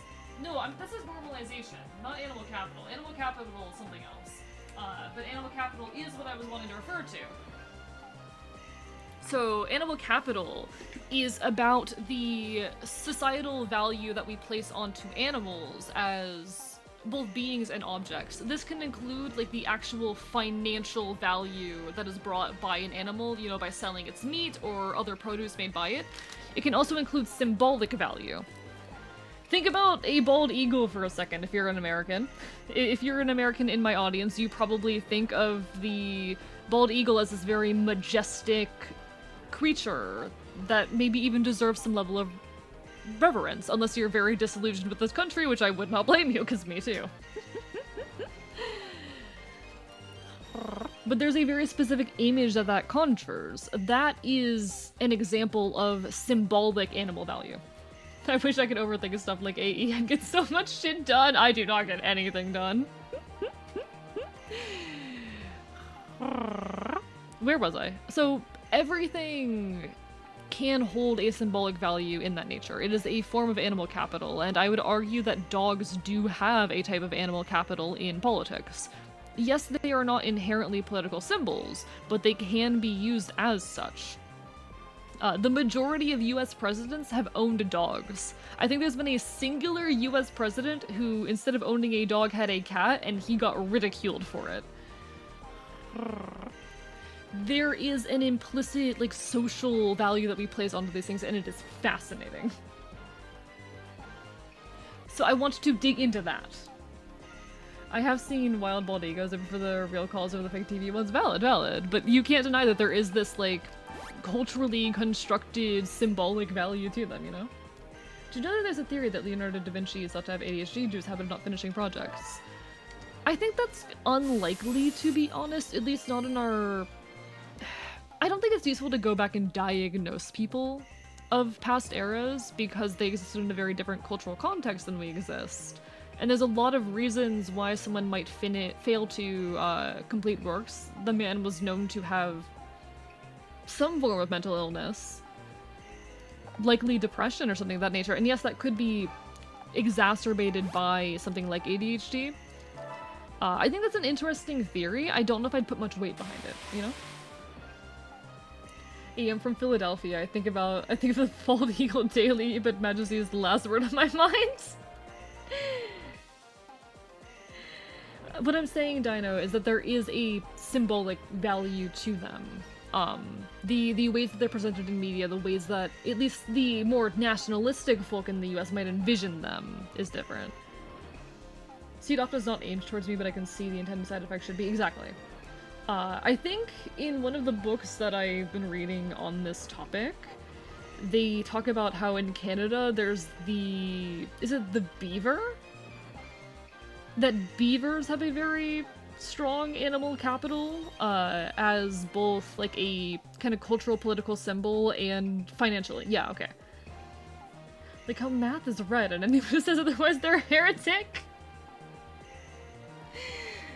Math is red. I will agree with this. Math is red. I can explain it if you want. You can dig in a little bit if you'd like. No, I'm weird. I overthink everything. It is part of my charm, I promise. This is part of what makes me interesting. My math books were green. Too bad they're supposed to be red. Math equal red because red equal pain. Okay, I was having a conversation about this with someone recently, but I think the intense hatred that people hold towards math is unfortunate. I really find it sad, this notion that math is like this unusable thing that you're never gonna rely on, or that it's not worth learning. I understand where it comes from. Math is a hard subject that's very poorly taught, but it's also like extremely useful, and I feel it. I think it's sad the level of like not masochism. That's not at all correct. But the level of like pain that people associate math with, completely fair, because it's again taught horribly. It's horribly taught, but I find a decent amount of math teachers just bad. Would agree. Math teachers are, I mean, teachers in general are bad. The education system I cannot speak to the education system really anywhere, given I have never been a part of a traditional education system anywhere. But what I have heard, at least of the education systems in most Western nations, especially the US, they're not great, and they very much value repetition and your ability to regurgitate information over developing actual problem-solving skills and things of that nature.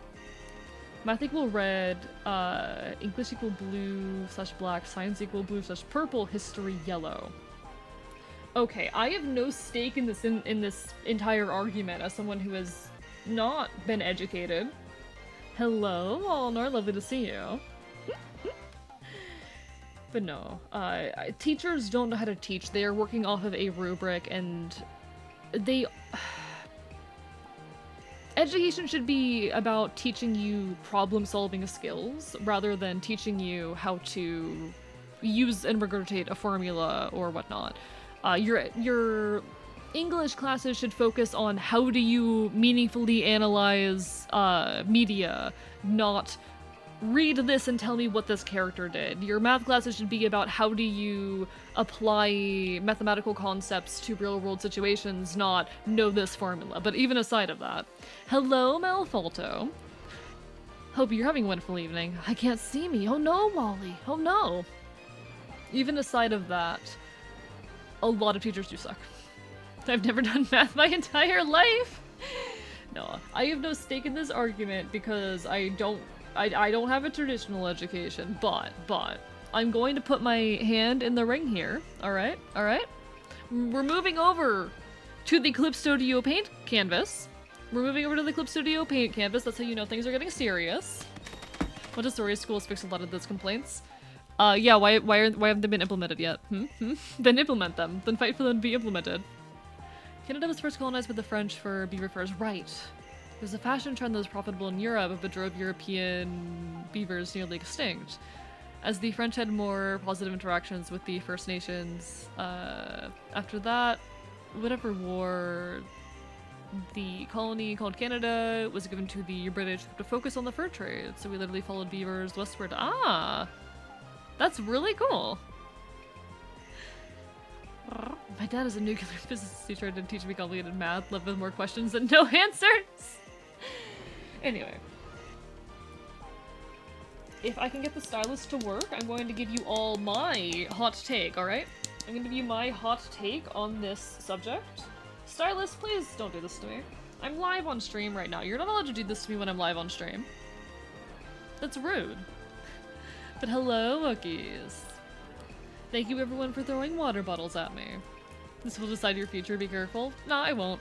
When have I ever been careful? Excuse you. Alright. Here's my hot take. Please work.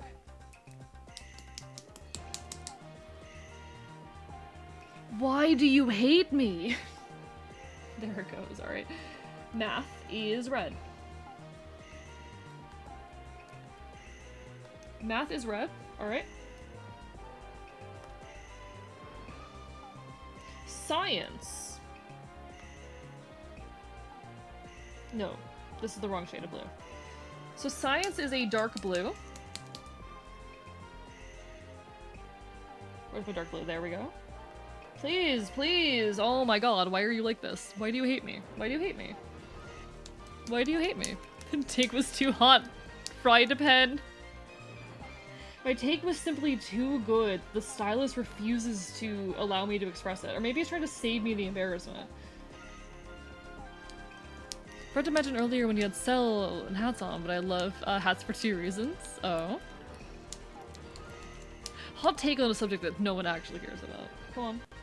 Why? Chat, I'm angry right now. This isn't allowed. He's now on his 7,000th stylus. I am actually on my 5th stylus. Like, this keeps happening. This keeps happening, chat. I don't know why. Please. Erase it. It looks not like an S. It'll be fine. It'll be fine. I'll fix it. I need the stylus to write lines first. You secretly gay? It was a secret? It was a secret? What do you mean it was a secret? I don't think it's a very well-kept secret, then. I've not been doing a good job hiding that one, then.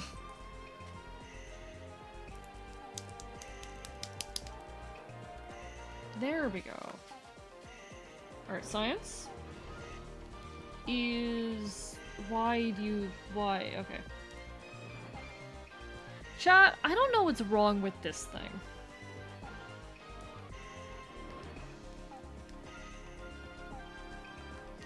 It's fine. So science is a dark blue unless it is biology, in which case it is green. If it is biology specifically, it becomes green. Chemistry and physics are both blue though, alright? Now, I agree that history is yellow. History is yellow. You're gonna tell me Icon's a cat. Alright. English is light blue.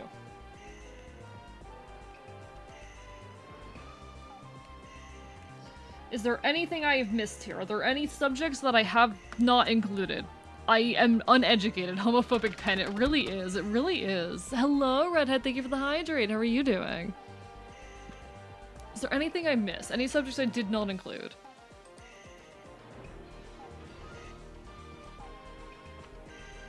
It's going well. It's going well. It is going good. But math has to be red. Phys Ed? Oh, I never did that shit. I never did that shit. You save yourself from my swarm of bees. Speaking of the cat, I wanted to ask the other day. If you heard about the Disney lawsuit. I have not. What Disney lawsuit? Ooh, I'm fascinated. I'm fascinated. I'm lost here, must be an American education thing. So how this all works is that most people who grew up going to public schools had like dedicated folders and or notebooks for each subject and they were color coded. So depending on like how either you or your teacher color coded them when you were young, that would massively change how in the modern day you associate these colors.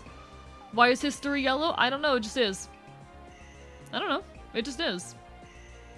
History is 50-50, depends on history. Fair, fair. Bishop has never done math in her life either. Valid, valid. Y'all aren't going off of vibes? I don't think you're... Here's the thing, though. I don't think you're actually going off of vibes. I think that you created these associations when you're young and now they're built into your brain. Basically, redhead. Basically. We are a bunch of maidenless, mathless people. Honestly, even if it means being maidenless, being mathless is worth it. History was black. Interesting, interesting. Science notebook was black, but science is blue/purple. Interesting. No, it's very much for me, it's blue unless it's a biology, in which case it has to be green. Math is red or purple, English is yellow, science is green. Tristan, thank you for the resub. How are you doing? Lovely to see you. I'm trying to think if there's any other subjects. I'm trying to think if there are any others. Are there any other meaningful colors too? I don't know. Anyway, that's my hot take. History / social studies is yellow works. It's very yellow for me. It's very yellow. Art equal purple? Here's the thing. I would not make art purple because purple's my least favorite color. Horrible take, such a crime, I know, but purple is my least favorite color.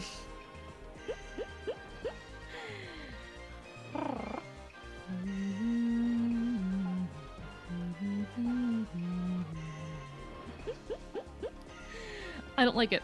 I don't like it. Or was just a manila folder? How many of you were like manila folder people?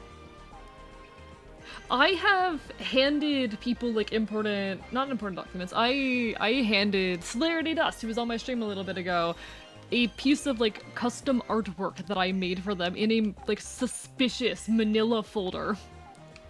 And I can only imagine how they felt like carrying that back into the College of Celestial Causality and all of that. I can only imagine how suspicious they must have felt carrying that back with them. The Disney lawsuit is that a woman died from an allergic reaction in a Disney-adjacent restaurant, but Disney wants the widower he is thrown out of court because he signed up for a free trial of Disney Plus in 2019, which Disney claims mean they can be sued for anything. What? I'm sorry, chat. We might be going on another tangent in a second here. Excuse me? Hello, Audios Toria dear. How are you doing? Lovely to see you. Hope you're having a wonderful evening. I need to fact check this.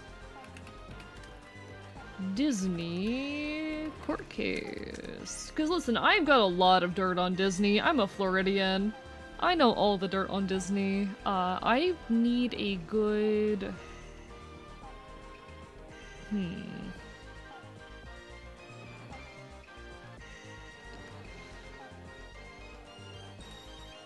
I'll just do CNN. I'll just trust CNN for this once.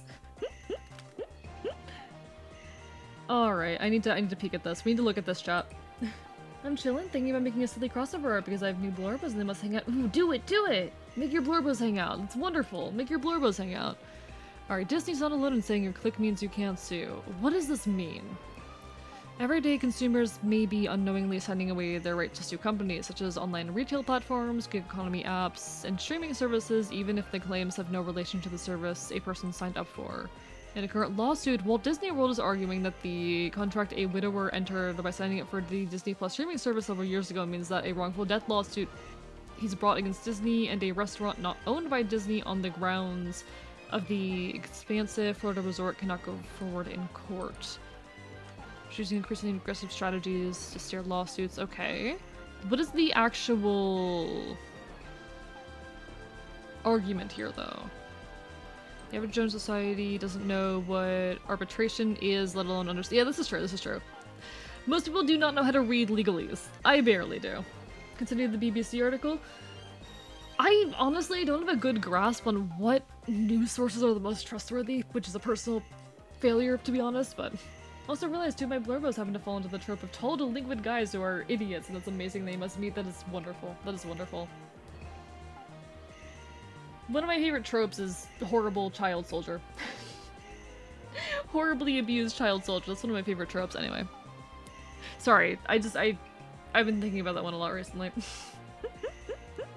Oh, they got so much trauma. So a blorbo is a term used a lot in fandom spaces to refer to a fictional character that you really enjoy, or that you fixate on to some extent. So you know how I got really into Epic the Musical? Odysseus would be one of my blorbos. He's one of my blorbos. Draconic, you're not gonna sleep. They can't read news articles, we'll read all of it and get nothing. No, and that's fair, because the way the media presents news is extremely flawed. Most news sources are very heavily biased, pretty much all of them are in some way, and they're gonna leave out crucial information to either create, like, some feeling of anger, agitation, desperation, upset, whatnot. They want you to feel things. They want you to feel strong emotions, whether those emotions be negative or positive, and oftentimes it's more easy to create a negative reaction than a positive one. Rage sells. Anger sells. So they will leave out important information, leave out important context, whatnot, for the sake of selling you a idea. You have to be very, very careful with these things. Does that mean John Ultra kills my blurbo? It could. Already hated Disney for not paying Raiders for 10 plus years. True. There's so many reasons to hate. There's so many reasons to hate Disney. Let's see. A widower sued the amusement park company on behalf of his dead wife after she suffered a fatal allergic reaction, allegedly from a meal she ate at a park restaurant in 2023. Disney asked the court to remove the dispute to arbitration, meaning the case would not go before a jury or otherwise continue in court to make the argument. To make the argument, Disney is pointing at a subscriber agreement and the widower allegedly entered when signing up for Disney Plus that included an arbitration clause. Really? To clear how courts will view the dispute, but legal experts say it's not unheard of for companies to utilize the tactic Disney is employing, arguing that arbitration clauses can reach any affiliate under a company's corporate umbrella. I see, okay. I hate this.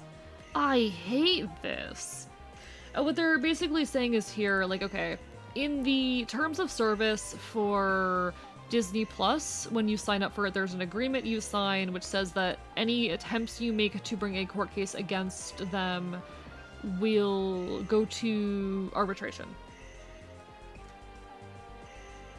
And Disney is saying, oh, we know this is entirely detached from that time that you subscribed to Disney Plus, but because you signed this contract, you do not, the court case can go to arbitration. This is dystopian as all hell. This is dystopian.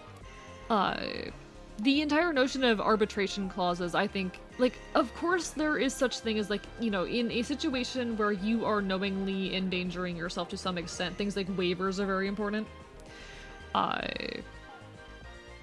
Agreements that whoever you are engaging with, unless they have performed significant levels of incompetence and somehow failed their job in that way that, you know, they cannot be fully responsible for anything that happens to you. There are reasons why those exist, they are valid to some extent. This ain't that.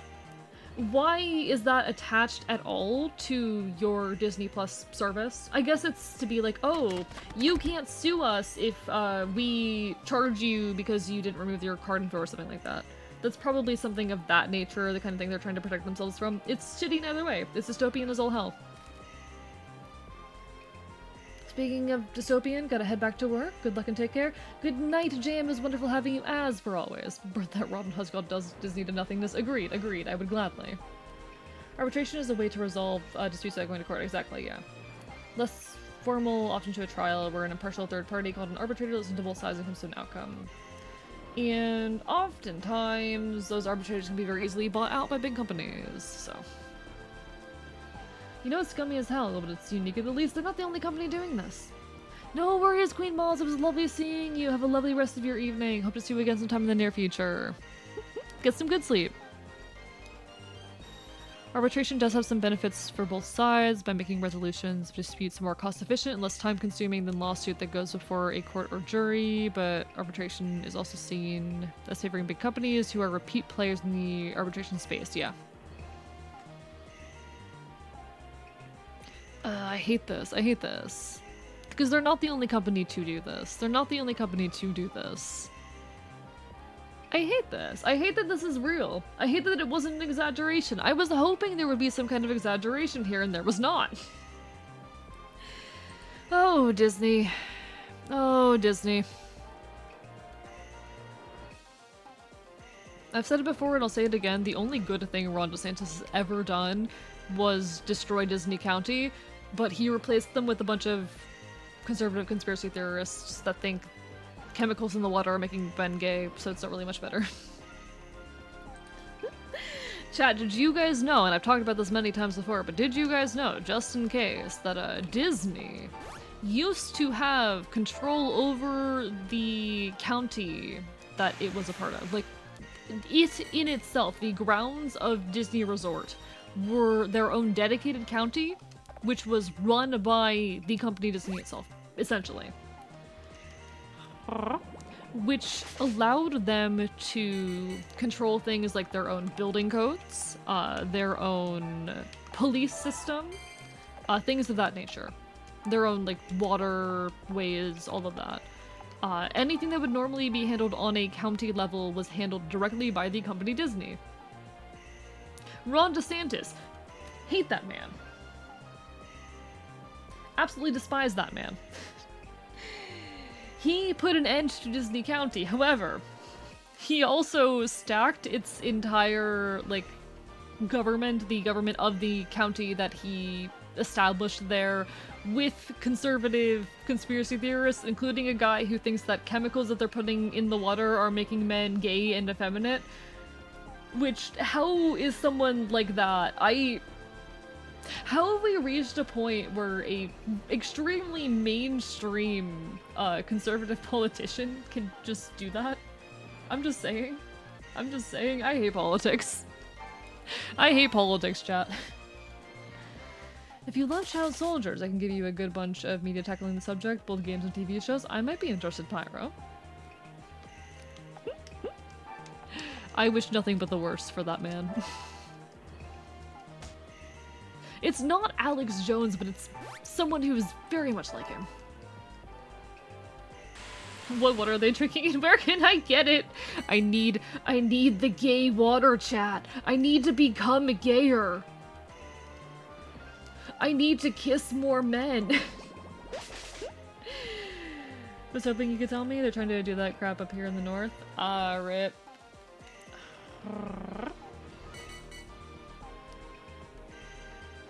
Basically, yeah. No, it's, oof. It is an oof, is what I would say. It is objectively an oof.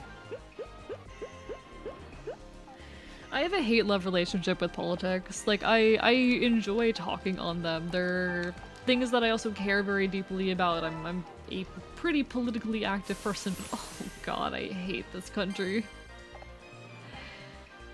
Rush Limbaugh, well, eek. Dear God, I'm not defiling anyone's grave.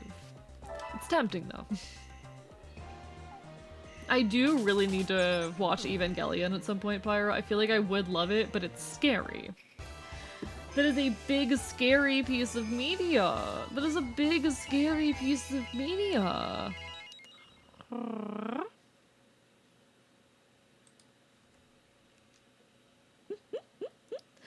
Xenoblade 3, which is also kind of mecha adjacent. So it's a lot of mecha media is what I'm seeing. A lot of mecha games like playing with child soldiers. Fascinating. Wow, it's... I put a lot of value on death, and in a lot of cultures and situations, the fate of a soul is very intimately tied to the state of the body. So desecrating a grave for me is kind of a no-go, but I appreciate the sentiment. Please stop attacking me, I will cry. Hello, Toxic Wild Hog. How tall is a year? 7 feet.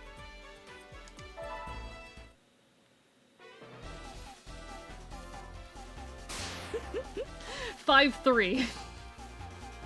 How are you doing, Toxic Wild Hog? Lovely to see you. Hope you're well. DeSantis only did it because Disney wasn't... Oh, true. So, the reason this occurred, I should probably give the additional context. The reason why... Ron DeSantis did this is because Disney was in opposition to the Don't Say Gay bill, which was a bill that DeSantis was trying to get through the court, which would make it basically illegal to talk about gender and sexuality in school settings entirely, and I'm pretty sure it did pass. It is illegal to talk about these things in Florida schools and all that. Florida, so Disney was actually in opposition to that, and to screw over Disney in revenge, Ron DeSantis decimated Disney County, which I'm glad he decimated it, but it's not much better. Yeah, so Disney is at least in their, like, external, so I think the real reason they did it, if I can be completely honest, if I can be a little bit conspiratorial, I think the actual reason that they did this, it is very common for Disney movies to be played in classrooms before children, to my understanding. That is like a very, very common activity that a lot of people grew up with. They didn't want schools to stop being able to play their movies in front of children at schools because a lot of their more recent movies have included background couples that are queer, and that would have made it illegal. It is, honestly, at the end of the day, still a marketing tactic. But hey, they did one pro-gay thing.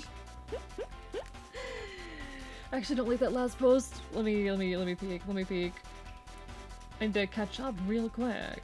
By the way, the reason I love hats are I never had hats growing up, and now I want to wear them all the time, so I suffer from male-patterned baldness. That would do it. That would do it. At least 1 foot tall. What does 7 feet taste like? Homosexuality. It tastes like homosexuality. It tastes like, men.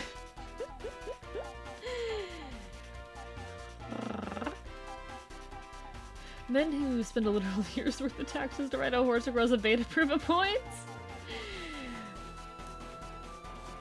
Yeah, they also want the money from gay people, let's be real, but... Speaking of Desecration on Graves, Deadpool and Wolverine, everyone. Haven't watched it yet. This is why I question Canadian snowbirds that go to Florida. No offense, but you were bone. Oh, no. Snowbirds. Snowbirds are a whole thing.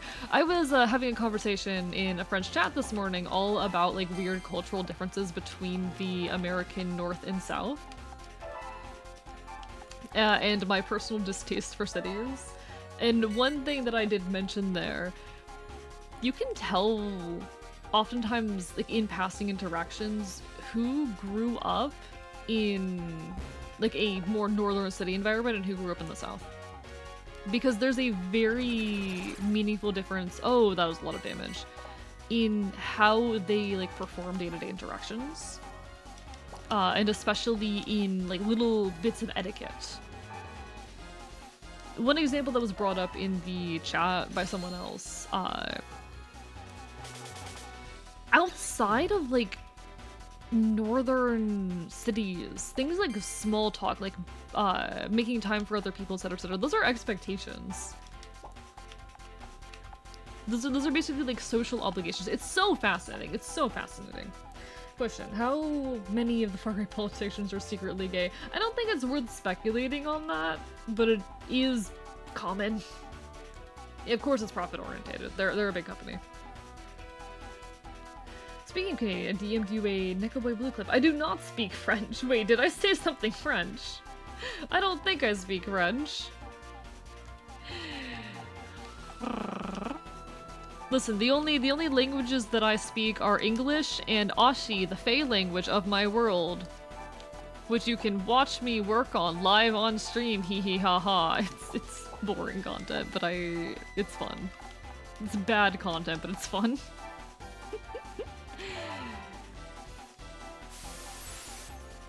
Oh, true. I do speak gay. I do speak gay. This is also true. I forgot that I was fluent in homosexuality.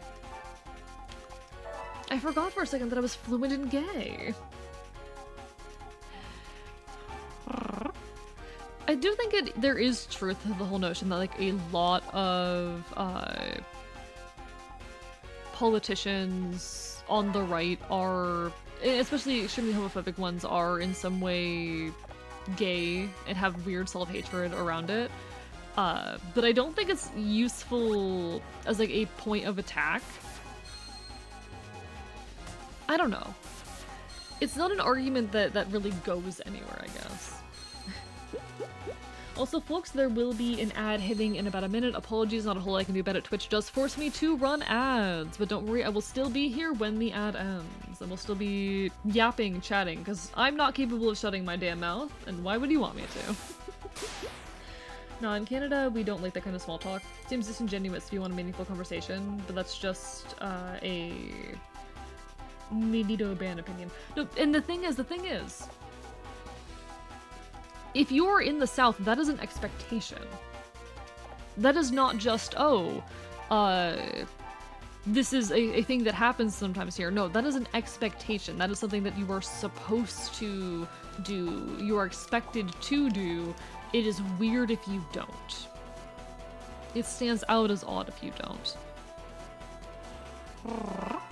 Which I do think is very, very interesting. This weird cultural difference we have.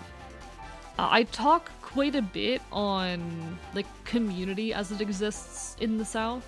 I do think there are a lot of issues with the South. I will not claim otherwise, but the one thing that I do appreciate about it is the kinds of very tight-knit communities that are able to form. And there are problems with those communities. There are so many problems with those communities. Oftentimes they are very unfriendly to anyone they deem to be different or outside of the community. And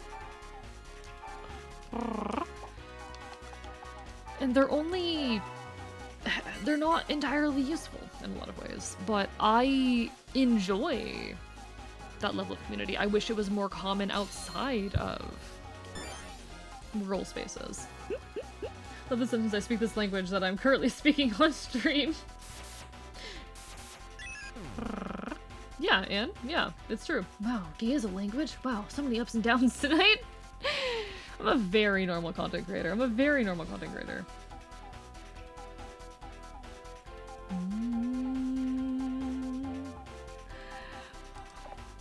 Okay, sorry. Someone dies, so I do need to pay some amount of attention now. I need to make sure not everyone dies, because that'd be pretty bad. Oh, how dare you? That's rude. How dare you do that to me? It's not what I wanted. It's not what I wanted. Oh, I see. I see what's going on here. Okay. I just need to kill you. But dying is fun. No, we're not dying on stream, chat. That's unhealthy. That's bad for you, chat. We're not dying on stream. I mean, if you want to get technical, gay people have been in politics, the Greeks.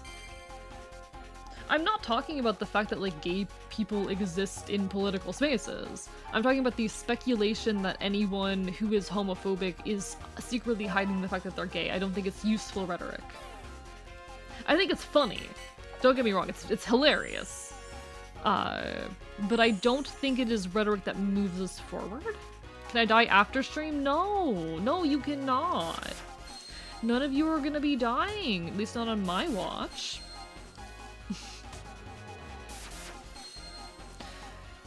The Pokemon in this game aren't very smart, chat.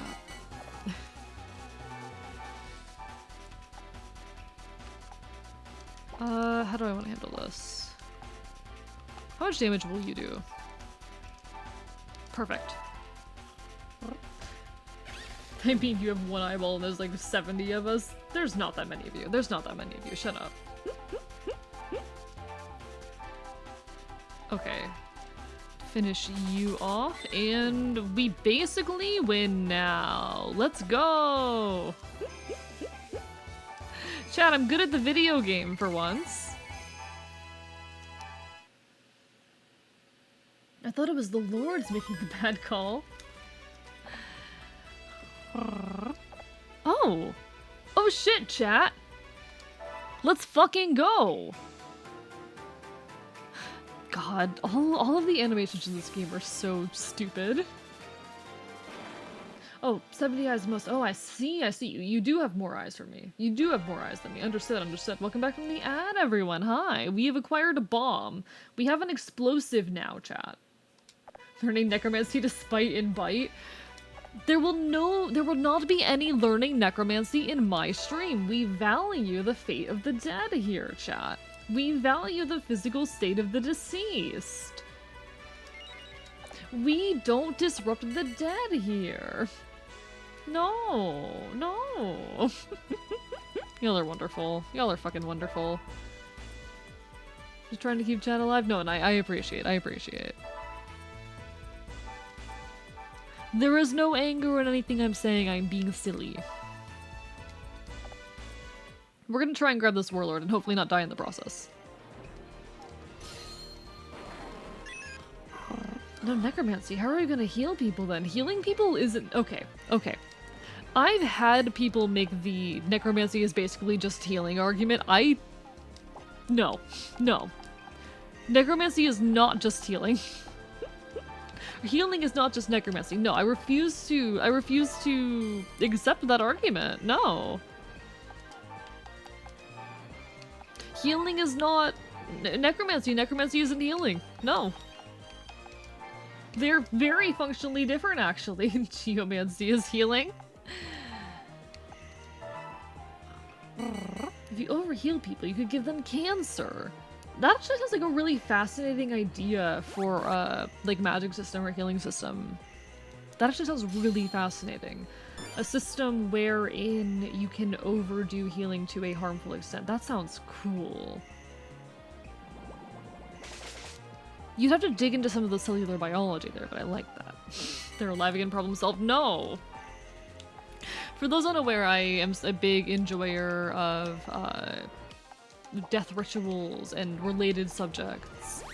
I really enjoy the anthropology around death and digging into why we understand death in the ways that we do. Oh, this is not good. Oh, this is bad. I'm going to need to weaken you with someone else and then take out your last bit of HP with our guy over here, and that might end up being a problem because we only have a few turns to do this. Okay, crit. Okay, crit, nice.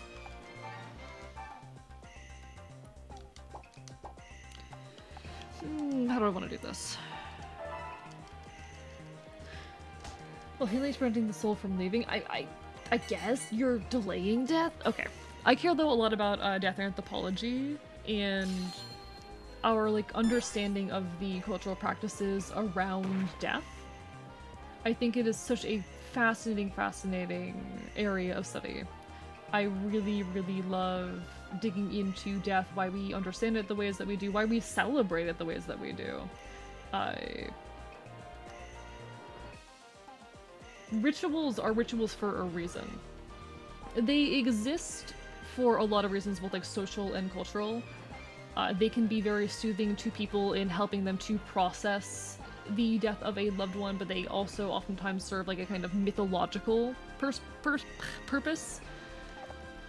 There is the concept of, you know, the fate of the soul, where someone goes after they die and all of that, and oftentimes these things are intimately tied to the fate of the body. And disrupting the body even well after death in a lot of cultural contexts is a dangerous act. You are endangering the deceased in doing so. It is fascinating to me. You gonna have a good stream? Chat behave. Good night, Robin. Wonderful having you as per always. Take care of yourself. Hope to see you again in the near future. Hold on, saying necromancy is delaying death. Is healing also delaying death? Necromancy isn't delaying death, necromancy is undoing it. I do want to be clear in that. I don't think any system wherein death is... where you're not already dead, if you're not dead yet, it's not necromancy. Is my take, my opinion. You have to be dead already. This is such a debate. This is such a conversation. So you're saying if you use a defibrillator on a dead person, they come back to life, I'm a necromancer? Well, okay, what kind of death are we talking about, though? Because there's different types of death. There is physical death, there is... Well, okay. There's the whole notion of, like, brain death, heart to death. These situations where, like, okay, heart to death, your heart has stopped beating. Physical death, when do we actually start considering something physical death? Is it when the body has... When, like, someone is beyond saving, is that physical death? Is it when the brain death is when the brain stops functioning, very obviously. Physical death is a bit of a nebulous term because we have to determine, like, okay, at what point is someone really considered dead? If their heart stops beating for a couple minutes, but they're easily able to be brought back, is that death properly? Good night, Pyro. Take care. It was wonderful having you. There is, like, ritual death, which is the notion, like, you're dead when your rituals are completed. When your death has been properly ritualized, which is the kind of death that I'm the most interested in. I don't care so much about the physical death of the body as it's ritual death, and ritual death is a state that can be disrupted. There's other kinds of death that I'm trying to recall what they are.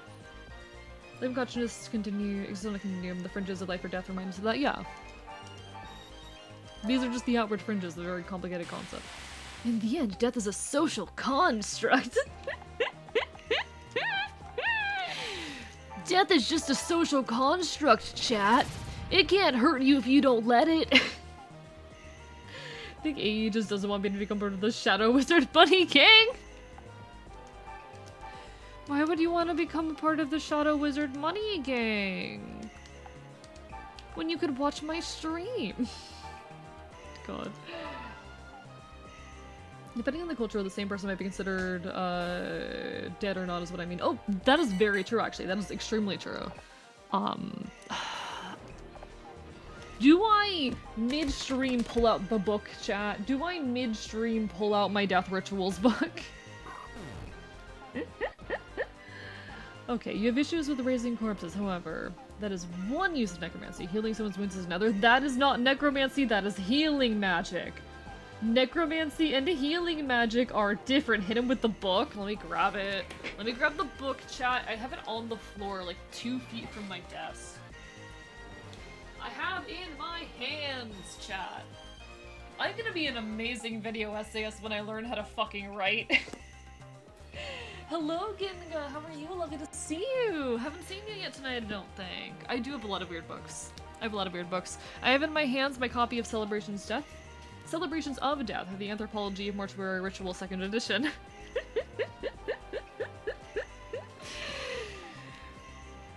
I need to just find the name of this tribe that does this. What is it? Because I feel like it's in the 3rd chapter of this book. This is all the preliminaries. Emotional reactions to death is chapter 2.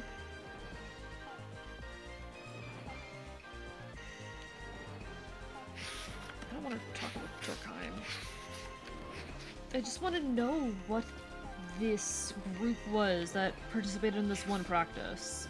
Because I want to be able to reference them properly, and I don't know what they did.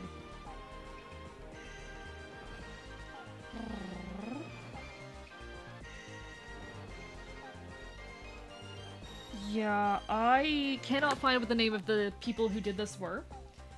But there was this one group wherein an individual was not considered properly ritually dead until their body was completely decayed.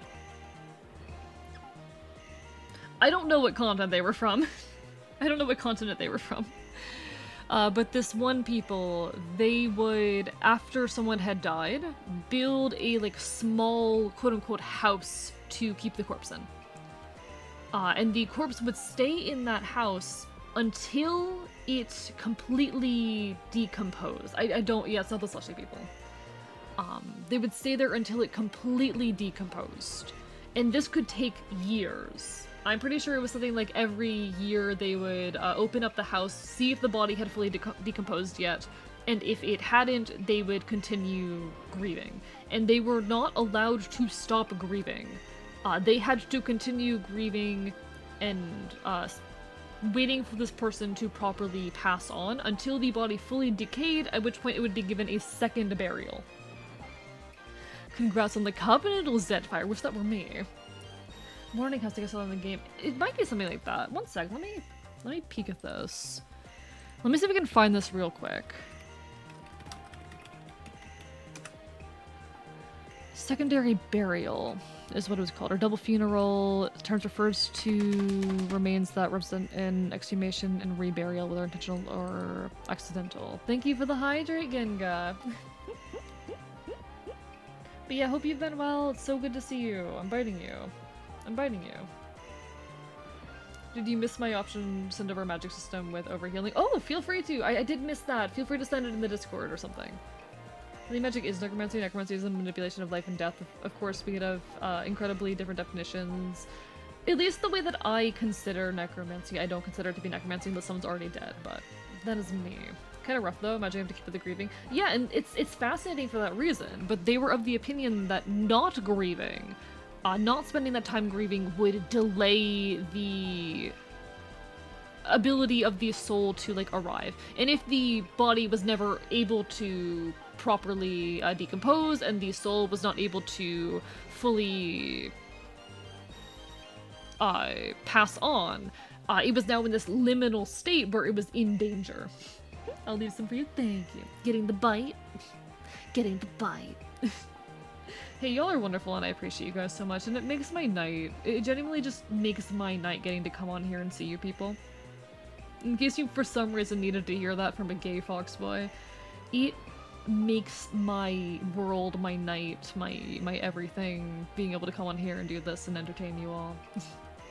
Some of you, I see your names and immediately I'm like, brain neuron activated anyway. Neuron activated. Where was I? Oh, there's also the opposite case, fascinatingly enough. This was a common thing in Ireland for a long time, the concept of a funeral wake, wherein there is this 3-day period that you cannot grieve, you cannot cry. People gather to play games and watch over the body and celebrate this person rather than be sad, because grieving would be a distraction to the spirit and prevent the spirit from passing on. They also did things like cover up mirrors. All of these kinds of death rituals, they usually stem in some way from some historic belief that the state of the body or that some kinds of actions exist to make sure that someone is able to pass on in one way or another. That they get whatever afterlife or reincarnation or whatnot that is believed in. We love being here, biting you. Is this to hear that, to celebrate life? I really love that concept of death as celebration. Anyway, I'm trying to figure out what this group was. The people who did the secondary burial that I'm talking about, because there's been a few groups who do this. Yes, most of my streams look like this. We go on tangents constantly. I'm not normal. This is pretty typical AE content. So I'm on the Wikipedia page for secondary burials. It's been a funeral tradition for cultures throughout the world, used by hunter-gatherer bands. Second barrier was used by Neanderthals. Frequent feature of megalithic tombs and Ptolemy. Secondary burials were also a mortuary custom among many Native American cultures and people of the Philippines. Now, which one did the version that I'm thinking of? Artificial mounds on the clearly visible above ground structures have been reused. Necessary. Secondary burial, okay. Secondary burial in the Holy Land involved the initial interment in a tomb, example, prone on a bench until the body decayed. Subsequently, the decayed remains would be relegated to a nearby receptacle within the same tomb. That's not quite the same, but close. That's close to what I'm talking about. In larger elements. Yeah, I'm not sure where this was. It might have been, I'm not going to try to pronounce it, but these folk. It might have been these folk. Because I think these are one of the most studied people with this. What are the name of the authors on this? Metcalf and Huntington.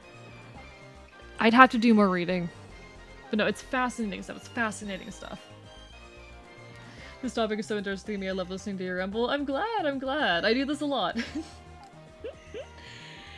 I really do enjoy coming on here and rambling. I'm not quite as good as it every night. There are some nights where the brain is empty, there are no thoughts, and conversation isn't quite as good, but I love nothing more than rambling endlessly. This is why I want to get into video essays. And there's a Native American tribe who will bury their loved one under their house, and in a few years they'll take the skull of the skeleton and put it in a tent. Interesting. That is kind of similar to this. It might have been these people that I'm referring to, but I don't know how to pronounce this. The name doesn't look familiar. Oh no, this is definitely it. This is 100% it, actually. No, this is it.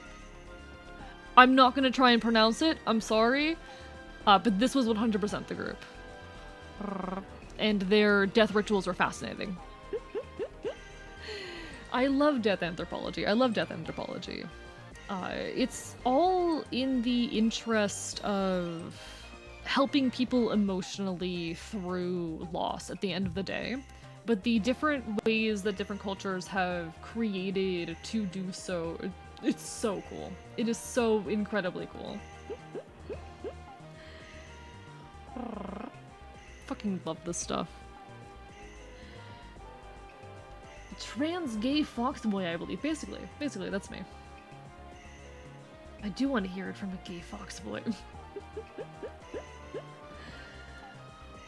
Love the rants. I'm glad. Now, I need to beat up this Pokemon before it beats me up, because it has a pretty decent shot of beating me up if I'm not careful. Please don't kill me. I don't want to get killed by you. What's my warrior ability? We're probably not getting this guy. It's probably not happening.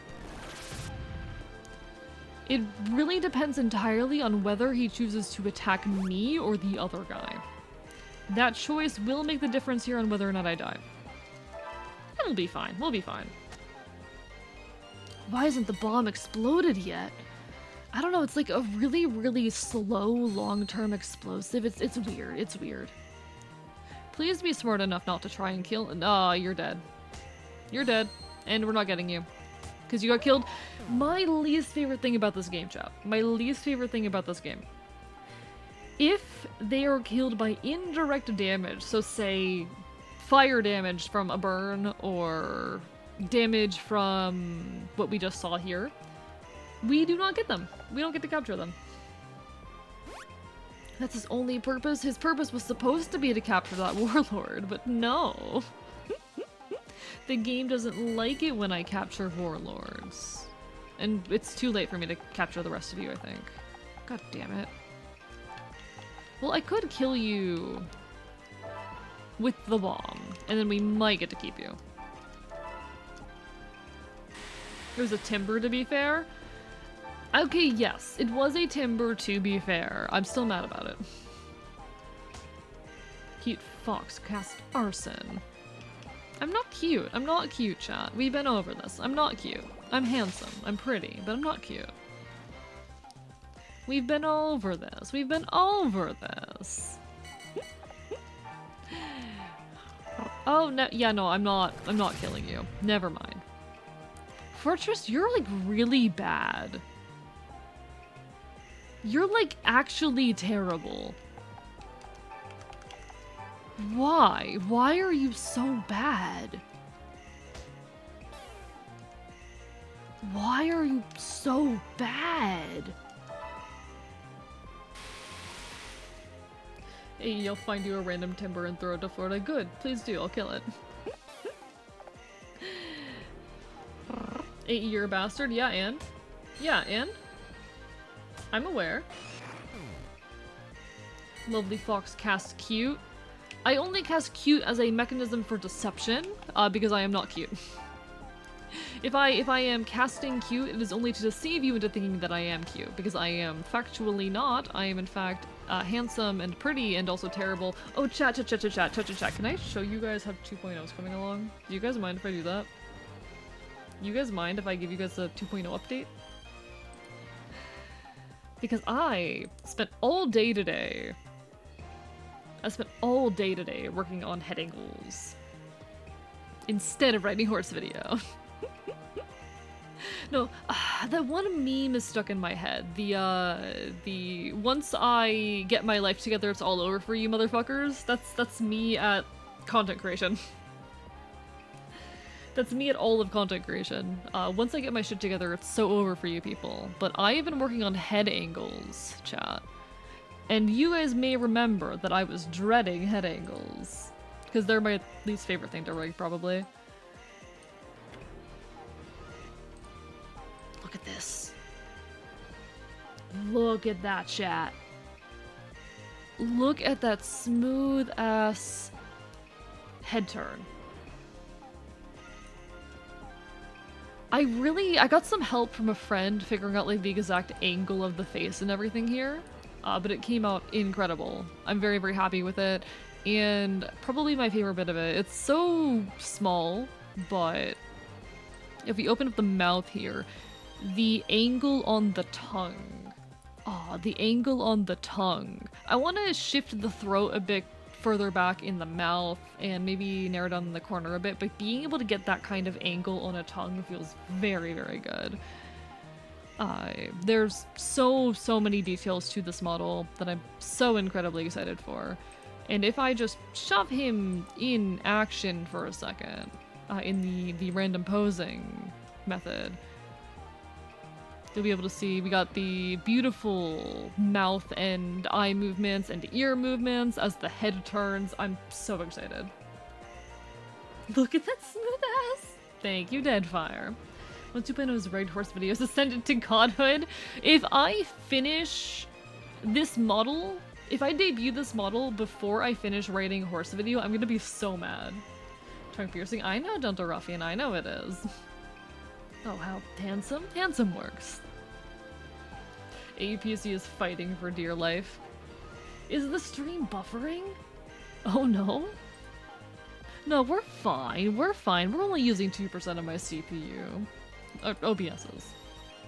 But no, I'm so hyped. I'm so hyped. I'm still just incredibly proud of the ear movements. I think I want to make them a little bit more bouncy.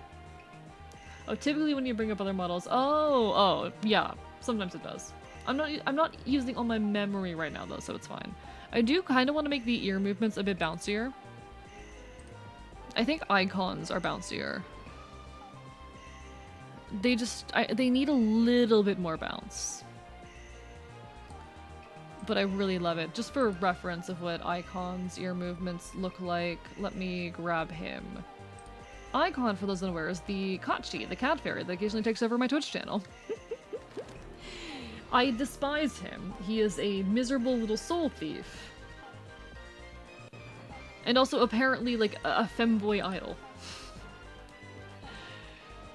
But how do his ears move? Yeah, there's a lot more bounce here. There's a lot more bounce here. And I want to achieve that level of bounce. I'll get there in due time. I love rigging. I love rigging. Handsome work for you. Maybe can you maybe use it next time? I'm biting you. I'm biting you. I'm biting you. I'm biting you. I'm biting you. I'm biting you. I'm biting you. I'm biting you. I'm biting you. I'm biting you. I'm biting you. I'm biting you. I'm biting you. In my defense, sorry, dude. Here, no, and you're so fair for that. You're so fair for that. I know not all of my audience is super queer, and not all of them are going to be attracted to me and whatnot, but...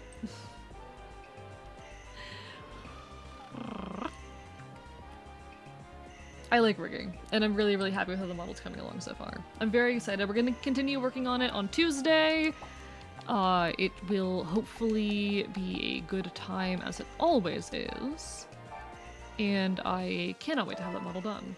It's for me for free? I know, right? I'm so generous.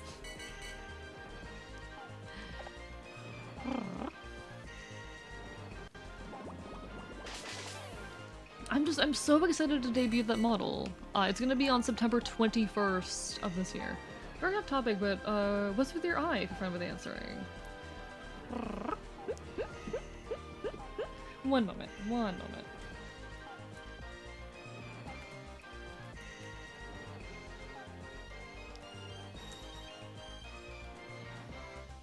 So the eye is a bit of a long story. For those unaware, I am from a world where everything is just slightly worse, as I like to put it. A world wherein Fae do exist, a world wherein many things may be different from yours. I lost my eye in the same incident wherein I was forced to leave my kind. I'm sort of exiled as an Enfield. We Enfields, we are protectors of the dead, of their bodies, of their souls, and whatnot. We are supposed to make sure that souls end up where they need to be, that bodies are not disturbed, things of that nature. I have been exiled. I have found my home among humans in this authoritarian hellscape, but a home nonetheless. But no, that is where I lost my eye. Though note the exclamation point disclaimer dropped in chat here. That is about as much as I'll say on the matter right now. I prefer to upkeep some level of mysteriousness. Let's put it that way. I like to be a little mysterious. Protectors of the dead fires. Yeah, I stole a governor's gender. That's absolutely what happened. I stole a governor's gender.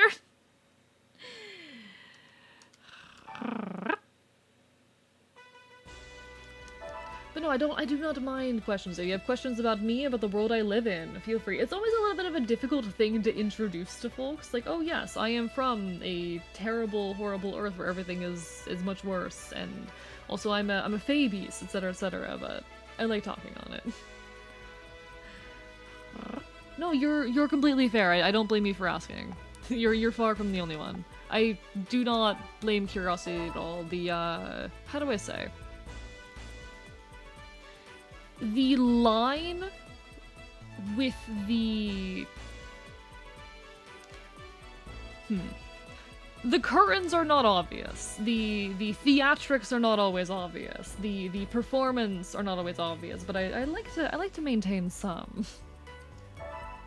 It's a hard thing to talk around, but no, you're perfectly fine. Don't worry at all.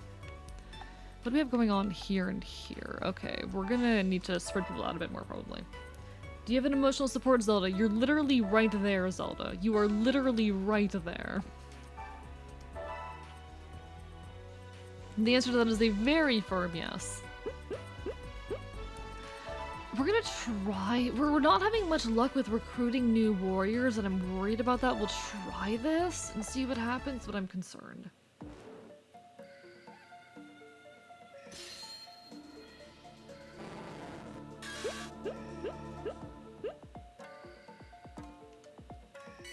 Gotta love the emotional support, Zelda. Agreed. Who needs more warriors when you have the bomb?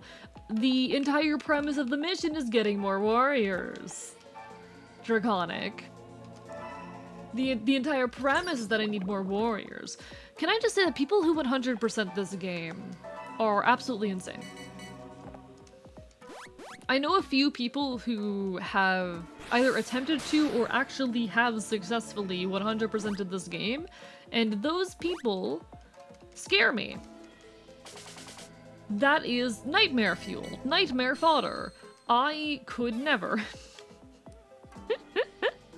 I'm terrified by the thought of doing so. The kinds of spreadsheets you would have to keep to 100% a game like this. All my applause to people who do. I know I've got a couple people in the community who have, but I've never 100%ed a game, but I'm getting close to one. The only game that I have 100%ed is Pokemon Super Mystery Dungeon. Which, just to reiterate for folks, would you like to peek at my hour count in Pokemon Super Mystery Dungeon? This is a 3DS Pokemon spin-off.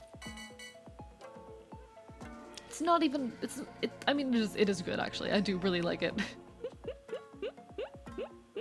The idea of 100%ing a game frightens me. I wanted to 100% a game for the first time, and I wanted it to be a Pokemon game.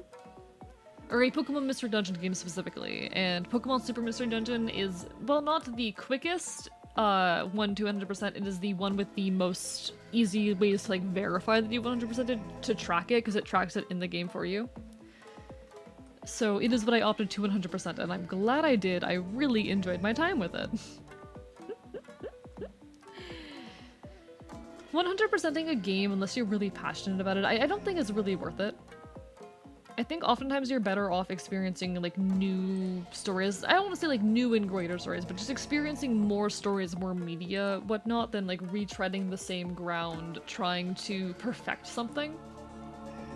But if you are particularly invested in a piece of media, I think it's a real badge of honor to do so.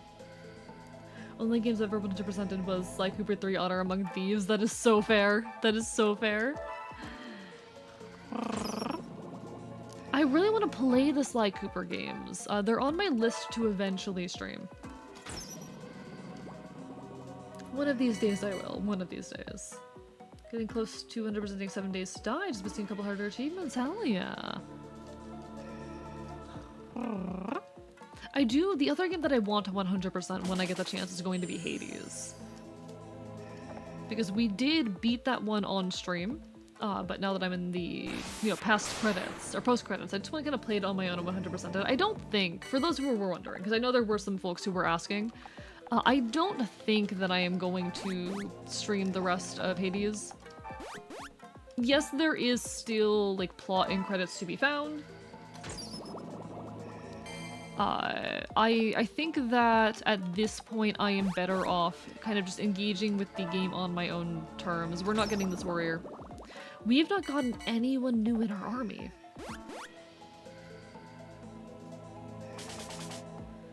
AE, I have a random question. I don't know if you know about Subnautica 2, but they're planning on making a multiplayer where you play it with me. I actually, funny story, I was going to play or stream Subnautica with an old friend, but we never ended up doing so, and I'm not in contact with her anymore, but I might potentially be interested. It's a bit more recent than I normally stream. I kind of tend to trend towards early 2000s games, but it's fine as long as you show the epilogue. Alright, I will. I'll show the epilogue. I thought FPS make you ill. They do. They do. I'm gonna feed him to the Reapers. I hate you. I don't know. I'll consider it. I'll consider it, Draconic. But no, I think 652 hours for a spin-off Pokemon 3DS game. I think that's pretty. That's a lot of hours. That's a lot of hours. That is the second most hours I have in any game. Because I'm gonna be honest, I am barely a gamer. You'll find this a lot with streamers, actually. We don't tend to play video games a lot aside of streams. We come to eventually associate it as being like a work thing, almost. Like, oh, I have to go and play video games on my stream for my audience. That is work and not play. I do think it is fun. Like, it's absolutely fun. But it sometimes becomes difficult to engage with games aside of stream when it becomes basically almost a job. Content creation might as well be a job for me. Even if it's not, you know, my whole deal. Okay, how do I want to handle this one? This one's kind of difficult. This is a difficult situation. How do I finish that thought? I do hope content creation can be like my full-time job that I can live off of someday, but I'm not like keeping my hopes up and betting on that. You know, I'm not relying on that being what happens. I don't want to count on that. But I would love it to be someday. But it is oftentimes, like, a lot of streamers, we don't tend to play many games off of stream. So the game that I have the most hours in is Minecraft. At around 1,000, and Minecraft is the only game I have 1,000 hours in. There are, I think, in total 12 games that I have over 100 hours in. And I've probably played something like 50 games in my life. It is a pretty small number of games that I have like a substantial amount of time in. Hello, Kaya, lovely to see you. What hobbies do you have outside of streams? Something that you wouldn't make content of, but is personally satisfying? I do a lot of DIY. I think that's my biggest thing. I do a lot of DIY and punk projects. The thing is, most of my interests are content related. They are drawing, they are music production. So it's a little bit hard to detach all of it from content, but if I were to pick one thing, I think my DIY projects, the punk things that I do, the patches I put on my jacket, things like that, you know? So I need to play the new Minecraft update. You know what I still need to play? I still need to play Tears of the Kingdom, because I bought Tears of the Kingdom, played like 10 hours, and then haven't touched it since. I never finished Breath of the Wild. Oh my god, I'm so mad.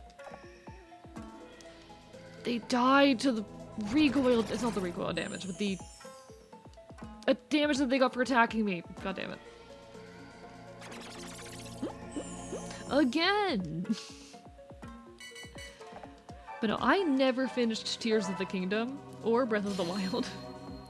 Streaming for me, it's in part a way to like go back and engage with all of the media that I missed out on when I was young. I didn't have much access to video games as a kid, so I'm experiencing them now, learning to experience them as a young adult. Battle jacket would be cool. I do have one. I have a battle jacket in progress, but you know.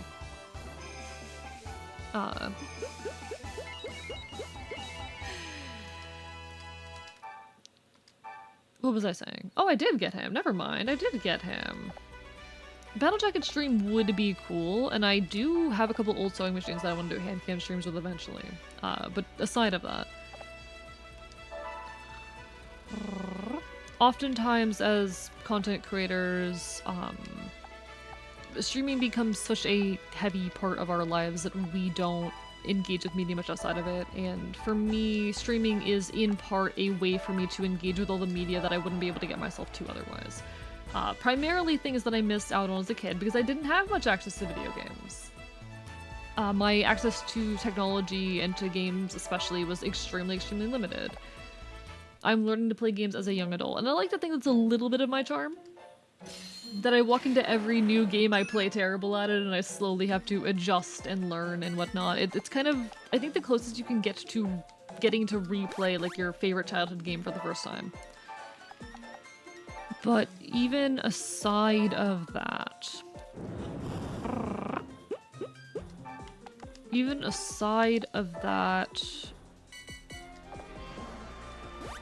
I would never have gotten myself to finish Hades.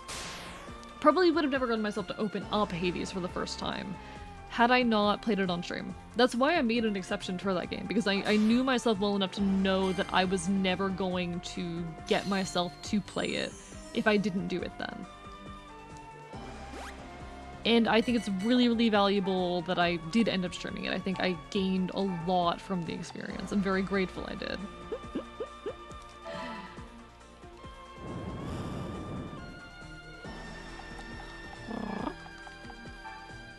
Because I'm lucky that my dad was a nerd. I've been playing video games since I was like 4 or 5.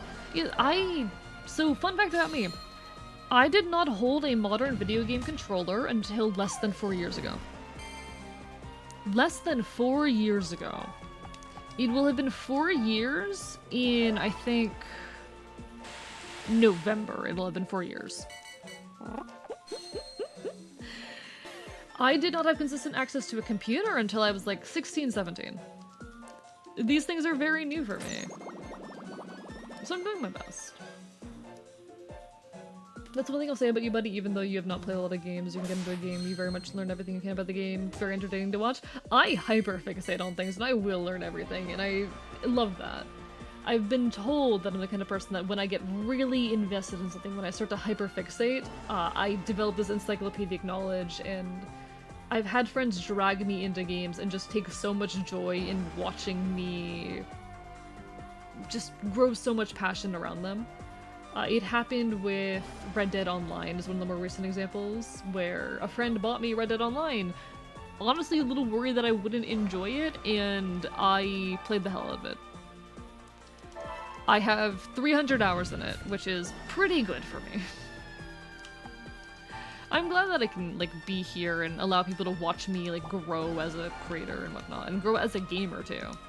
I think there's some appeal to getting to see someone learn to engage with a piece of media, a genre almost from scratch. Not even a genre, a entire art form. Because games are art. You heard it here first, folks. Video games are art, in case you needed a reminder of that fact. Hello, Dr. Cruiser. Extremely entertaining to watch you hyperfixate over a game. I love it, I'm glad. Favorite weapon in RDO is the elephant rifle. I think you've said that before. It might not have been you, it might have been someone else. I know a lot of people who love it because of the funny animation where you fall backwards. I know a lot of folks who love the elephant rifle, which is incredibly fair. See, I am very dedicated to the Lancaster repeater. That is my favorite weapon in RDO. It is the highest accuracy, and I don't use Deadeye. I do play with controllers, so I've got auto aim. But I just simply point, auto aim, flick up, shoot immediately. I don't bother with Deadeye, I just kind of shoot blind. Not blind, but I just gotta move it myself. I'm gonna wind down. Hope you have a good night. Take care, Ray. It was wonderful seeing you as per always. Hope to see you again sometime in the near future. Always a pleasure to have you. Because damage. Oh, you like it gets damage. I see. No, I love my cowboy simulator. I love my cowboy game. I get to ride, I get to own a horse's chat in my cowboy game. I get to relive little horse girl AE's childhood dreams. I get to be loud and outdoorsy and wield guns. It is very much just a differently gendered, like, horse-centric fantasy. One of my big takes that I want to make in that video, I'm circling and jumping between topics like hell. Hello, Mudkip. Lovely to see you. What do you feel that argue games aren't arts, are snobs, conservatives, and technophobes? I'd argue there's more people than that, but if I could, I'd play RDO RP. I want to one of these days, but... Do you have a Steam? I do have a Steam account. Yes. Lovely to see you, Mudkip. Glad you could stop on in and say hi. We're playing Conquest! This particular mission is giving me hell, and this particular post-game episode is giving me hell. Bandcamp's kicking my butt, so I'm gonna go eat. No worries. Hang on in there, okay? It's always lovely to see you even for a little bit. I do hope that things get better and that you're a little bit less exhausted and whatnot. Hold up, alright? Get some good eats. But one of my big takes is that... So the horse girl, or the equestrian rather, and the cowboy are two, like, differently gendered horse-centric fantasies. You have these, you know, very powerful cultural images that center around horses. And the common factor between them both is, oh, the horse. I already said that. I repeated myself there. Once classes start, should be fine, and it's okay, we're doing a lot of work, but it's all important. No worries, Mudkip, no worries. Why did I say no worries there? No, do what you gotta do. You'll be okay. You'll get through this. Best of luck with the proper start of classes when the time comes. You'll be okay.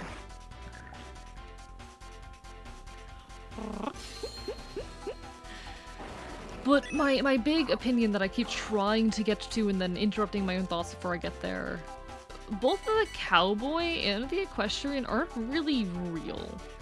Like, yes, equestrians are, you know, out there competing in horse-centric sports and all of that, and the cowboy is a real element of, you know, the history of the American West.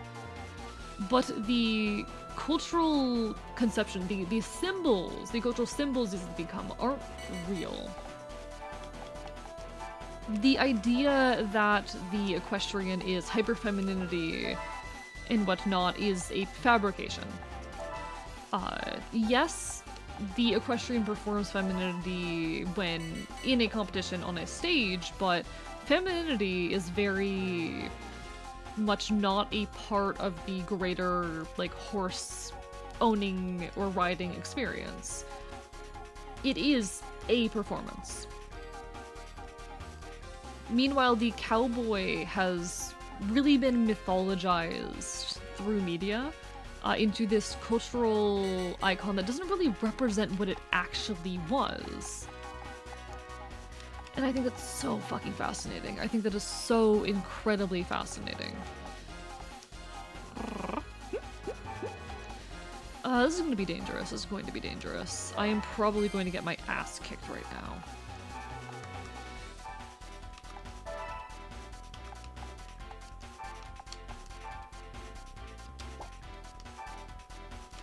In this way, we've kind of mythologized the place of the horse in the, like, American history and consciousness and whatnot in some very, very interesting ways.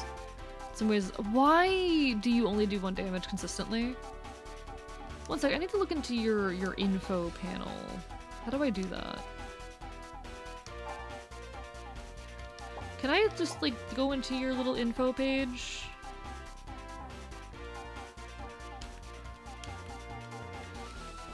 Do you have a little info page?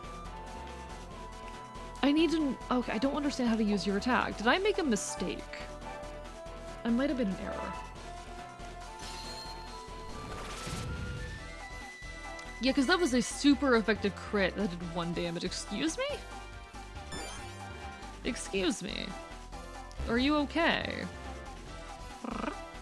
Hi, Rorson. Conquest indeed. Hope you're doing well. There is a Piplup on screen, and we're going to get swept. Piplup sweep, unfortunately for me, lives on. Oh, that's a bad type pairing. Rorson, why do you hate me? Rorson, why do you do this to me? This is your fault. I'm blaming you for this. But no, I think it's fascinating, like, understanding gender through a social lens and all of that. I think too much about gender. Completely fair thing to say to me in any situation, but you know. Why do you only do 1 damage? Chat, am I playing the game wrong? What is happening? Use boom? What's boom? I don't know what boom is. How do I use boom? Meant to be sicklier, but Fortress is not meant to do damage. I know, but like, it's Pokemon Conquest. There's nothing else to do.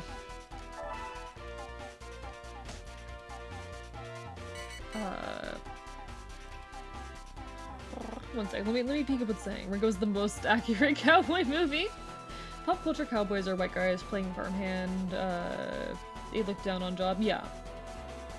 No, they've been mythologized. Did you guys know also that cowboys were like really gay? I talk a lot about horse girls as a like queering of the traditional notions of femininity, but I don't mention as often, which I should mention more. Cowboys were gay as fuck. Cowboys were so gay, chat. It's a text out of like 5. Well, I guess I'm fucked myself. Well, I guess I wrecked myself then. I think I might have just absolutely ruined this save file. But cowboys were very gay. Cowboys were so gay. Yeah, no, like, films like Brokeback Mountain were very much based in the reality of cowboys. Shit like that's just honestly historically accurate to cowboys as they existed. save a horse, ride a cowboy. You're wonderful. You're amazing.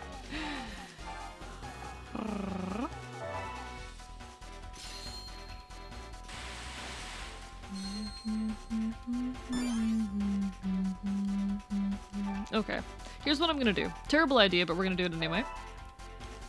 We're going to hope desperately that this works. Because if it does, we're golden. If it doesn't, we're fucked.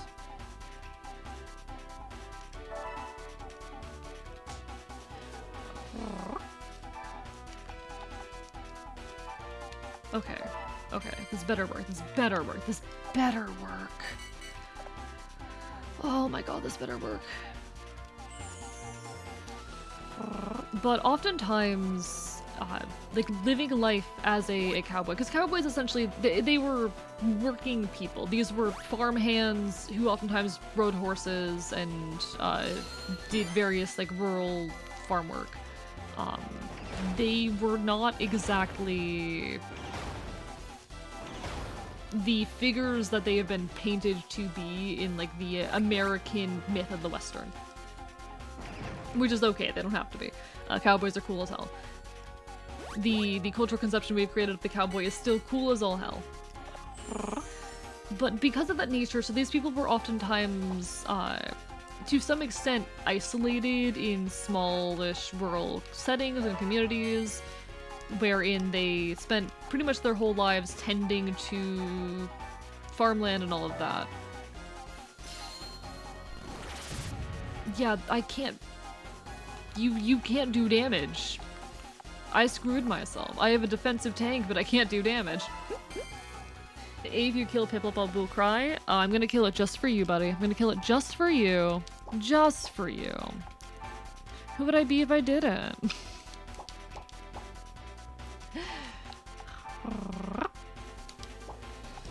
They were oftentimes like living relatively isolated lives out on these little homesteads, surrounded by other men and horses. Like, yes, there were women around.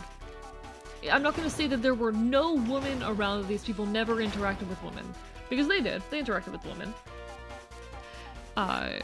But their primary interactions, their main connections, were to horses and to other men. And it was very, very often that these connections were not entirely... How do I say? It was very, very often that these connections had elements that were in some way sexual or romantic. And you can argue, oh, that's not actually them being gay. I think that's pretty gay. Not necessarily even that it, like, it was a safe space, a safe haven for queer men in that era, and I think that's really, really lovely. Fells, is it gay to develop feelings for the homie when out on the range? Exactly. 2 cowboys. This town is big enough for the 2 of us to start a family? Oh, Automod's doing its job. Automod's doing its job. Automod is holding messages from bots. We love that. If nothing is specified, it can be gender fluid and bisexual as you want. True that, true that. Automod, soon I won't need actual mods anymore, /J. Eventually I can stop relying on these flesh mods. These very fleshy moderators and all of their flesh. It's so gross that my moderators have flesh, chat. Can you believe how disgusting that is? Excuse you, I'm 2D. Ew, you have pixels. Is the homie assist guy? See, it's still so. Here's also my hot take though around like homosexuality as a trans person.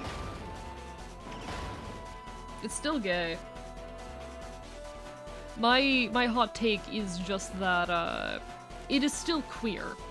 Like even I would even argue that a relationship between a trans masc and trans femme person, if they are comfortable using the word, is still a queer relationship, because these 2 people being trans is in itself queering. I love queer theory. Flesh mods moment. Imagine having flesh. That's so gross. That's so lame. Have you considered, like, not doing that anymore? Not arguing that just by how much. Oh, fair. I don't know. It's complicated. It's complicated. And ultimately, it's up to any two people's, like, personal understandings, perceptions, and comfort with their own, like, bodies and sexuality, you know? And labels. Labels, I think, are complicated and subjective things as well. I am a big fan of using labels as... how do I say?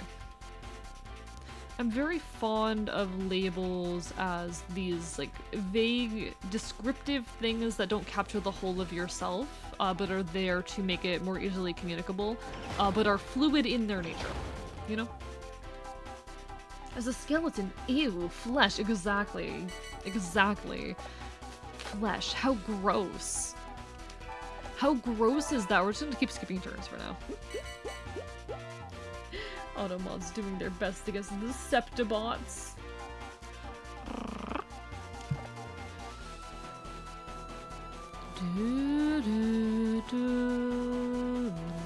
I just love, like, loud, aggressive queerness as well.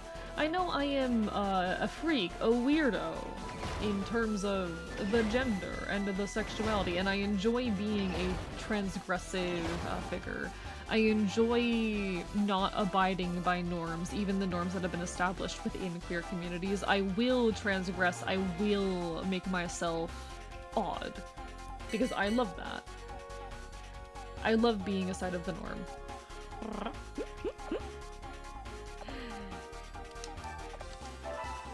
Being transgressive is fun. Also, folks, there will be an ad hitting in about a minute. When the ad hits, I am going to stand up for a second and grab myself a snack, but don't worry, you won't be missing any content, because as I said, I will be acquiring food.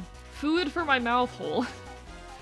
I need to put food in the hole in my face, chat. It's very inconvenient, I know. He has legs. What do you think these are? They're right here! What do you think these are? What do you think these are for? Also, trans shoelaces, let's go. You have legs? All of my models are full body! I love you guys, you're terrible. You're the worst. Them are your walking hands. I hate you people. I hate you people. I hate you people. Alright, ad is gonna hit in a second. I will be standing up for food time. But don't worry, I will return again shortly.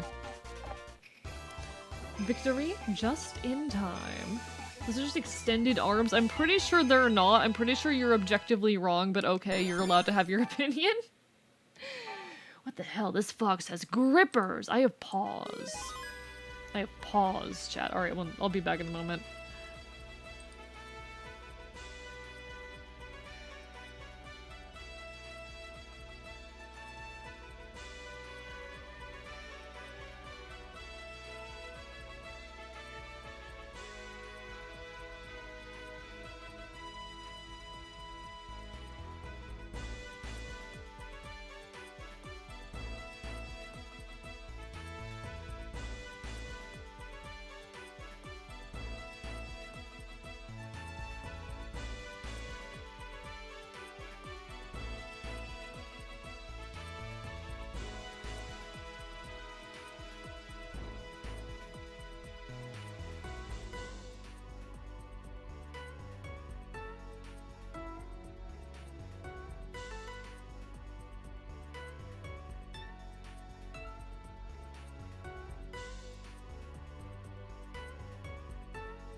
Bark, bark, bark, bark, bark, bark, bark, bark, bark, bark, bark, bark, bark, bark. Looks like Ark fell asleep. 2.0 is actually gonna have a sleeping toggle, by the way, like a little BRB sleeping toggle, and I'm kind of excited for that. Alright, how's everyone doing tonight? How's everyone doing? Hope everyone's having a wonderful, wonderful evening. It's just this one big finger. No, I have paws under those too. No, Ad, we were never warned for this. I'm gonna try to offer warning. Drinking rum. Lovely, lovely. Thank you for the hydrate, redhead. You got beans? I got beans. There's a toggle for it.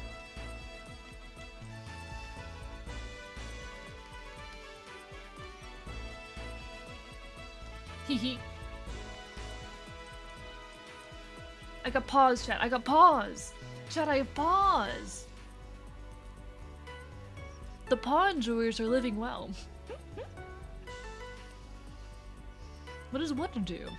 Ah, Ghost to Go Feral. It does this. Hi.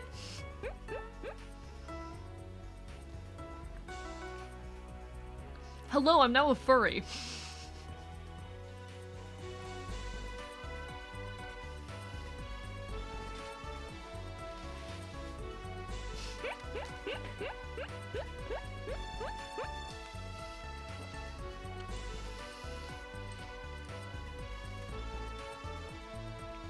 Apologies, chat. I am snacking on my cheese.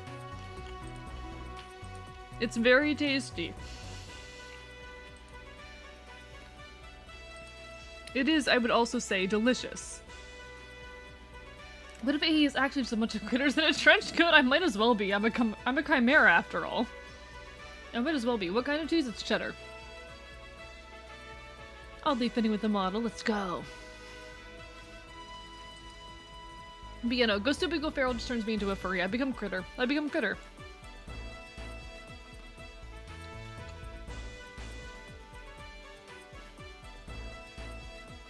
Colby Jack is valid, but this is what I have. It's a stick of cheddar cheese. Stick form. It is a stick form. It is a stick of cheddar cheese.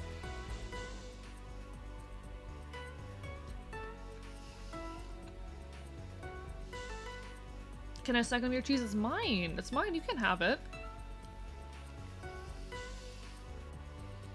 I'm pretty sure you can bring cheese on a plane. I don't know why you wouldn't be allowed to.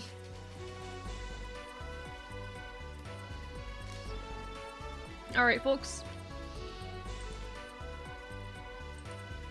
We got some Pokemans to catch. We got some Pokemans base stacking cheese that says a lactose intolerant individual. I said this earlier. Because Celerity was here. So of course I had to give my my sadness to them. I am so sorry for folks who are lactose intolerant. I am so incredibly sorry for people who are lactose intolerant. I cannot imagine how sad of a life that must be, and I mean this as affectionately as possible. But God, that is such a sad, horrid existence I cannot imagine. I cannot imagine living life lactose intolerant. It sounds so mean when I say it like that. I agree, shut up. What do you mean, shut up? Rip the intolerant of lactose? It's such a debuff. It's such a debuff. It's my cheese, Deadfire. Yes, Celerity Dust is in fact lactose intolerant. TSA is going to love the computer parts. Are you allowed to bring computer parts onto a plane? I don't know if you can do that. We're gonna watch this Wooper evolve. I have lactades for that, but otherwise my intestines problem, not mine. No, I can't imagine having to take a medication just to eat cheese. I say taking several medications just to live on a day-to-day basis.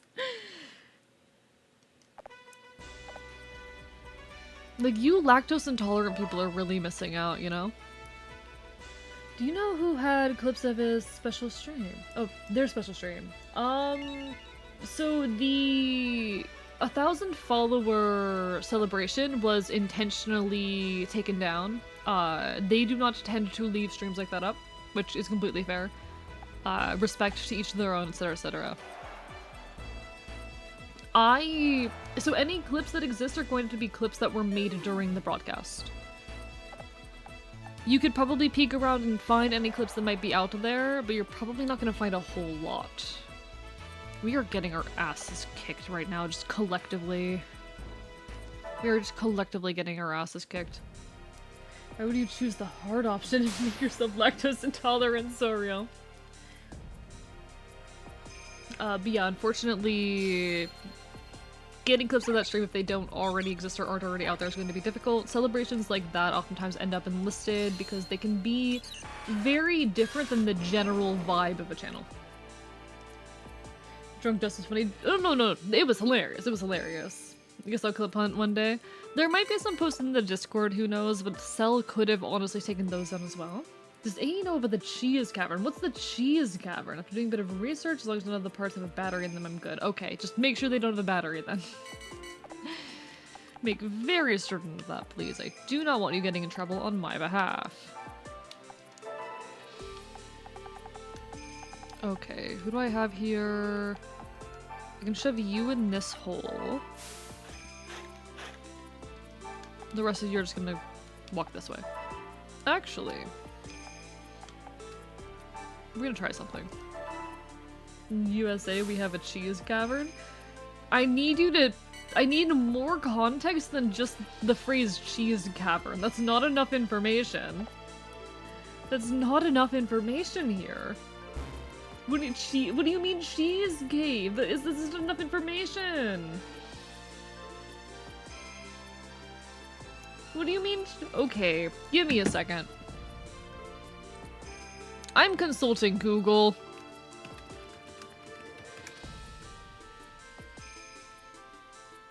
Oh my god.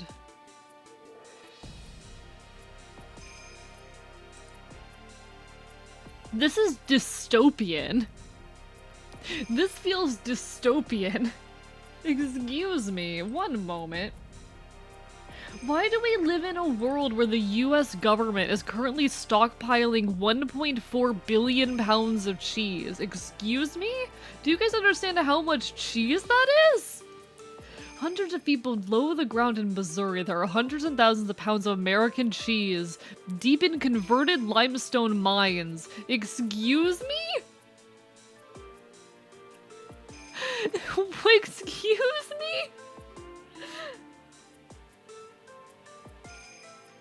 What's going on here? The country's 1.4 billion pounds of surplus cheese. How we got to this point is a long story, but it starts stirring a national dairy shortage in the 1970s. In response to the dairy shortage and 30% inflation on dairy products, the government intervened, resulting in prices falling drastically. So, in 1977, then-President Jimmy Carter decided to pour money into the dairy industry to motivate production and alleviate the crisis. The government set a new policy to subsidize dairy, providing $2 billion to the industry over the next 4 years. While this plan was welcome to dairy farmers, it also primed them for overproduction. Jimmy Carter's cheese cave. It's Jimmy Carter's cheese cave. See, I know things just like I know about the molasses flood in Boston. That's so much cheese. We will never have a cheese crisis. The real question that this brings, why inflation on cheese prices? If we have this much cheese lying around, how dare there be inflation on cheese? How dare the price of cheese go up? If I ever see the price of cheese raised by a cent, I'm going to point to the cheese caves. This is like when they intentionally keep diamonds off the market to try and up their price. I love capitalism, chat. I love capitalism. Additionally, to help move dairy products that had less demand, the Clinton administration started Dairy Management Inc. Oh no. Oh, Clinton got involved. With an annual budget of $140 million? Excuse me? More Americans do consume more dairy, even the Department of Health and Human Services conducted studies showing dairy is not very healthy to be consumed regularly. Oh yeah, fun fact, in case you guys didn't know this. So, You know how you're probably told your entire childhood, like, dairy is an important food group that you need to include in your life? You know, you were shown those, like, food pyramids. It's, you know, carbs, meat, fat, fruit, vegetables, dairy, a little bit of sweet. It's all bullshit. That is all bullshit. It has been repeatedly shown, it has been known for decades that regular consumption of dairy is unhealthy, and that the amount of carbohydrates, you know, breads, pastas, rices, etc., consumed by people, they're bad. It's bad. You should not be consuming nearly as many carbs as you probably are, and dairy consumption has been so normalized, covering up the fact that it's honestly not great for you. It's all bullshit. It's all lobbying is the thing. All of this is lobbying. Yeah, but cheese. No, listen. I love cheese. I eat cheese all the time. This has been... It has been culturally normalized in really weird ways. It's fascinating. You're not taking my carbs away from me. Yeah, but they are, like, responsible for a lot of health issues. 80% people are lactose intolerant to some degree. I love that. I hate that. I don't think I'm lactose intolerant, but you say that while I'm eating an ice cream sandwich. Like, there's nothing wrong with enjoying these things, and healthcare technology is advanced to a degree where you don't have to worry all that much, but it's not good for you. Like, the food pyramid is a massive lie. It's all companies lobbying to the FDA. And the FDA is pretty easy to buy out. In fact, even a lot of, like, food science, I'm very hesitant to trust food science. Welcome back, Robin. You go the fuck to bed. Go the fuck to bed. Even a lot of food science, while I am very much a science-minded person, talk to me any day about biology, especially neuroscience. I'm happy to talk on it. But food science is the one science that I do not completely trust. The reasons behind that stemming from... God, fuck food science. Fuck the food sciences. The reasons they're stemming from... How do I say? Yeah, I just casually know neuroscience. Yeah. I love neuroscience. Hello, Lunar. Hello, Soul. The FDA has been comically easy to bribe across history. Also, howdy. Hello, hello. It is very, very easy in food sciences to fake data. Within the food sciences specifically, it is absurdly easy to fake data. And a lot of the reporting on even accurately performed and whatnot food studies is extremely flawed. Because oftentimes it'll talk about, like, oh, you know, we did a study with this one food in a group and we found it was helpful for this one specific symptom, while not reporting every other area of health which was negative for you, or all the flaws, or their recording methods. The entire food science industry is almost the entire thing is funded by companies who are selling you a product and want data to be created suggesting that their products are good. You know why we have the entire notion of fat and fat being bad? That was a lie peddled by the sugar industry. The sugar industry, as people started doing research and suggesting that sugar was responsible for a lot of health issues, started funding their own studies to try and find some evidence to contradict that, and ended up creating a lot of very dubious data suggesting that the problem was fat rather than sugar. And this got peddled so hard that it has become it has become baked into our vocabulary. The term fat as being someone who has a heavy weight, that is where that originates from. This bullshit data that suggested that fats were the problem in unhealthy foods rather than sugars.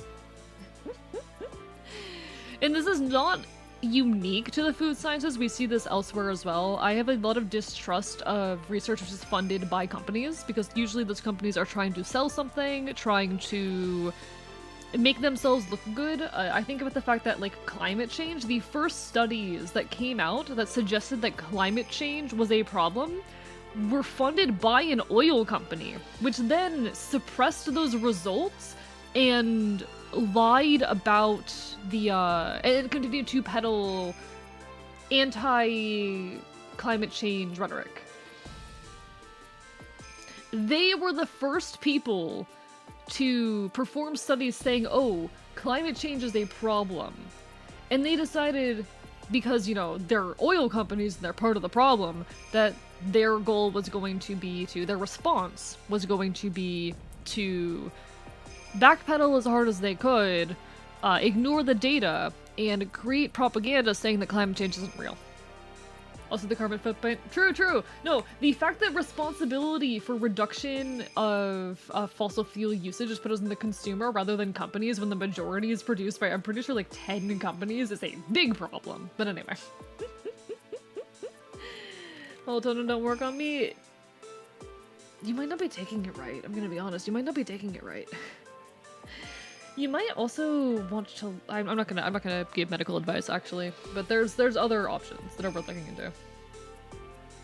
But like, there is a lot that goes into sleep, and taking melatonin isn't gonna help if you've unhealthy sleep habits. Robin, I'm sorry.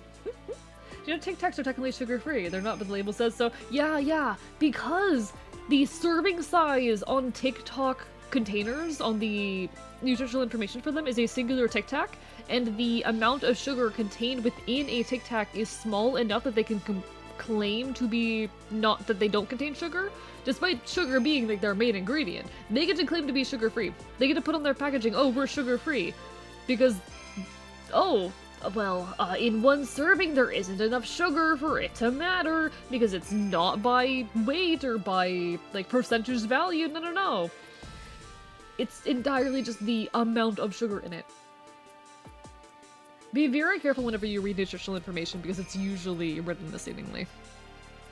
I hate when I open up a package and the serving size is like 3 mozzarella sticks. I am not eating 3 mozzarella sticks right now. I am going to eat the entire package and I'm going to regret it. Sugar and tree also have blood people on cocaine, true? Sunday support video with Femboy fixes insomnia with Big Rock. Do you have medical advice, Manic Fairy Fox Boy? Hi, Arrow. How are you? I was gonna recommend another supplement that's actually really helpful with insomnia, because it is the precursor substance for both serotonin and melatonin. So you take that supplement and then your body turns it into both serotonin and melatonin. I think it's tryptophan. So you might want to look into tryptophan. There's your medical advice. Gonna shower, I'll be back. No worries, Monster Kicker, take a shower. Eating an entire container of Tic Tacs when sitting there tasty. Don't do that. Don't do that. I love capitalism. The concept of personal carbon footprint was also literally invented, peddled by oil companies. True that. Because they want to seem environmentally conscious while placing all fault on the consumer instead of themselves. I love capitalism. Ate a whole bag of flaming hot Cheeto Puffs today, and my stomach is still not okay. Yeah, that makes sense. I believe that.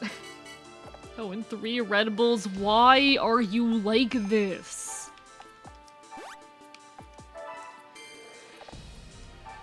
Listen, I know my audience is full of mentally ill freak shows, but like, guys, self-care. Have you ever heard of it? I know it's a really unfamiliar concept, but like, I really think you should look into it. I really think you should look into this whole self-care thing. I think you'd benefit a lot from it. You're not fine. Don't lie. Okay, the poison damage there is actually massive.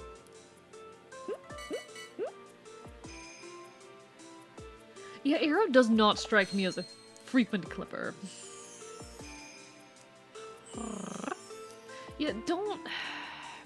Caffeine is so... Okay, okay. I don't want to be all, like, high and mighty, you know, don't consume all these substances because they're terrible for you, haha. I know medical advice, and I'm not. I am also a wreck who consumes a lot of things that I should not consume, and has unhealthy habits around food and whatnot. I'm not gonna pretend that I'm any better than you. But, like, God, guys... Guys... Take care of yourselves! Caffeine...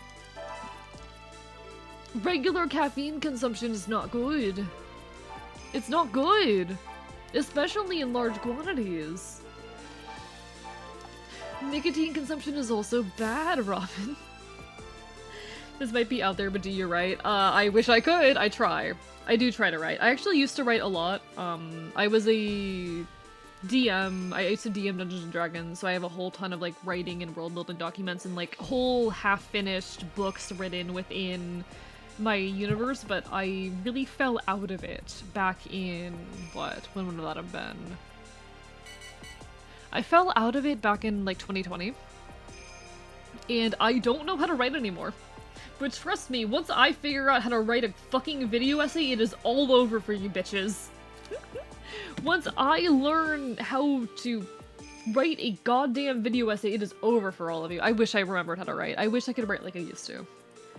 I don't think my old writing was great, but I was writing, and I think there's a lot to be said for just the act of creation, whether or not you think whatever you're making is particularly good or special.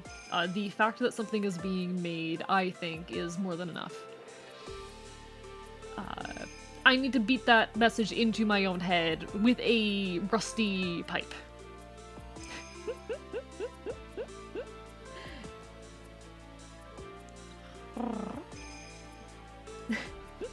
What are you, a cop? A cop? Here, this might be out there, but do you right? Oh, that was not angled towards me. That question was not towards me, I'm sorry. I answered the question that was angled towards Arrow because I'm fucking stupid.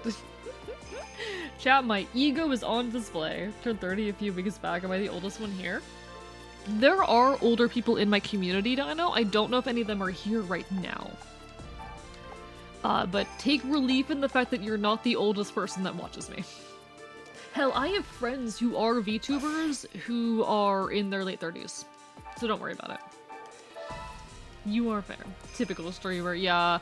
Listen, you will load up VTube Studio, you make a model, you stream one time, and you have so much ego for the rest of your life. You will never recover. You will never be able to be normal. Congrats, you're now an egomaniac. For the fact that they're so unhealthy.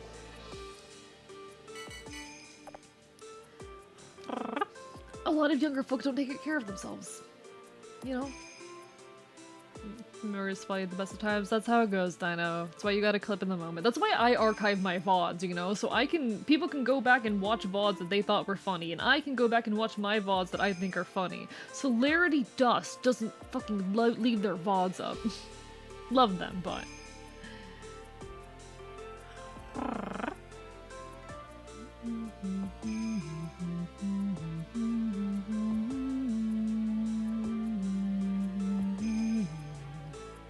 I am so young. You recently met a streamer in their 30s. Yeah, I've known several. Who are you specifically referring to? Oh, I know who you're referring to. No, I've known many. This is the Sippy stream, which they explicitly mentioned removing. Exactly, yeah. No, that one they took down completely for understandable reason. It was a Sippy stream, and oftentimes those tend to be a bit more intimate streams between the streamer and the audience, and tend to get into subjects that you might not necessarily want to have like fully archived publicly. Like the fact that they do the like truth or drink segments is a good example of why something like that they might not want to leave up. I've owned a phone for less than a year. This is my first phone. I use Sec, not very tech savvy software wise. No, you're fair in that, Dino. It's hard to learn. I watch A's VODs to rewatch the moments where he compliments me or shows off my memes, because you're funny! Have you made any- one second, I need to peek and remind myself if you've made any good memes recently. They're all good whenever you make them. If you make a meme, they're good, but I gotta see if you made any recently, because my memory is foggy.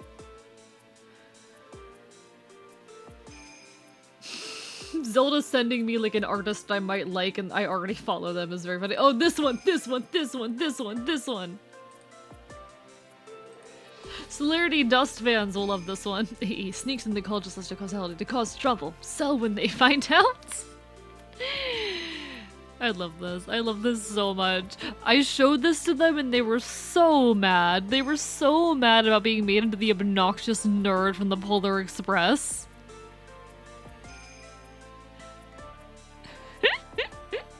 It's a good movie. Arrow, I'm biting you. Arrow, I'm biting you. Are there any other good ones? One second. Any other good recent ones? Oh! This was based off a conversation that happened in Cellstream as well. I don't get the reference in this one because I have not played Detroit Become Human, but... It's cute, it's cute. Polar Express is a good movie. It's so stupid. It's so stupid. This is one of my favorites. Hey, look, chat, it's me. Look, chat, it's me.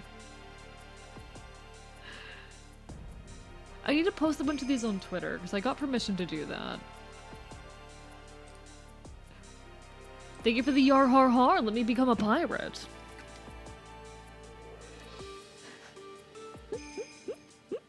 I've become pirate, chat. I'm a pirate now. You can't just want to smooch the smug. That's so cute, Ginga. That's gay. What if I bit you? What if I bit you instead? No. I love this one. This one's so cute. Connor's a little autism-coded robot man, and Hank is a traumatized alcoholic adopted father who shared an actor with Mr. Krabs. I mean, I know that much context, but it's still not enough, you know? I'm also... See, here's the thing, though. I'm also autistic as hell. Like, I am... back from coping something the hell is happening. I'm showing off memes that Zelda made. Welcome back, Redhead. The thing is, I'm also extremely autistic. Like, okay, chat, how obvious is it that I'm autistic? How obvious is it? I have played Sea of Thieves. I have a couple of folks that I play with. Yee. How obvious is it that I'm autistic? Fuck it. Ahoy, sailors! Ahoy, sailor! This meme looks funny. It's Stella. You gotta tag her. The memes are so good. Not that obvious. Aside of the emote, if you walked into my stream for the first time, would you assume I'm autistic? Oh, this one's a two-parter. This is about Icon. Took me a bit that I figured out you were. Hey, unironically, we should play the opening chapter of Detroit Become Human. The first chapter is 15 minutes, mostly self-contained. It's pretty interesting for the rest of the game. Alright, I might be down to do that sometime. Noted. You're on the spectrum, me too! Went over my head. Interesting. Fascinating. Because I think most of the time people can tell. I don't know if people can tell. The issue is I have a lot of other mental illnesses and the like, so they all kind of interact and confound in complicated ways that can mask symptoms of each other. But I feel like it did take me a while to catch on. Really? Really? So I guess I mask surprisingly well. I do think the reason it might be harder to read for folks is the fact that I have a lot of other mental illnesses that kind of all mesh together. I'm slowly collecting the entire DSM-5. It's been a 22, almost 23-year-long project at this point, chat, you know? But I'm making really, really good progress on collecting the entire thing. Very excited for that. So because of that, a lot of symptoms can get kind of mixed up and conflated and overlap. That would muddy the waters. I think you mentioned this during the Minecraft stream. Same one with the first horse girl rant. Nods, nods. I talk on that decently. You do mask pretty well. It might just be the fact that I'm used to it. It might be the fact that I'm used to it, but I'm pretty sure. Yeah, no, the DSM-5 is my IRL Pokédex. The DSM-5, if anyone is unfamiliar, is the Diagnostic and Statistical Manual of Mental Illness. It is the book that they use to diagnose you with mental illnesses. But no, this one's great, this one's great. DSM-5 is your personal Bible, exactly. Listen, I need to collect them all. I need to collect them all. Icon is still pretty okay, because I mean, their version of AE. I despise him. Y'all are fair to like it, but I despise him. I have the ADD. I think the ADHD is also more obvious. I think it's more obvious that I'm ADHD than the autism side of things, but you know.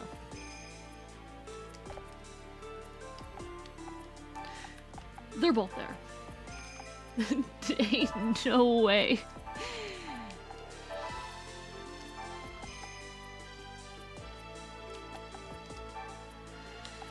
This is the concerning situation I'm in. Very much so. The ADHD is what I noticed first, yeah. And that's the thing. When you have a dozen different diagnoses, they very, very much can cover each other up. Nah, chat, I'm going for world record in collecting the entire DSM-5. Like I said, it's been like a lifelong effort. You know, I've been at this for nearly 23 years, but I think I'm making really good progress. Oh, good night, Kai, if you're going to bed, good night. Take care. Sorry for missing that. EP, I see. Evening. Apologies for not seeing that. Take care. No, I do not. Robin, no, I don't. No. Is the other version you'd like being called cute? I mean, he's also a version of me with, to my understanding, no values, you know. I am an anarchist. He is an apolitical femboy who only cares about successful internet presence, but... Found out the DSM-5 was a few months ago because the band I listened to named a song after it. Then a promo video for their tour showed some people lighting cigarettes on a slightly burning copy of the DSM-5. I love that. That is actually so good.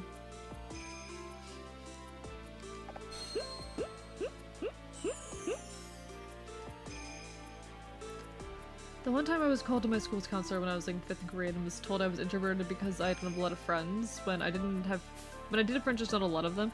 That's...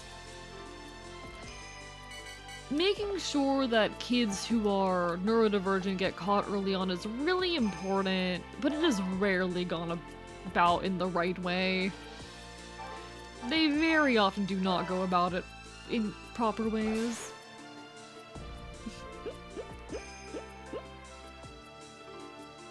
The DSM-5 being the Diagnostic and Statistical Manual of Mental Illness, Dynamin. The book that they use to categorize all of the things wrong with me.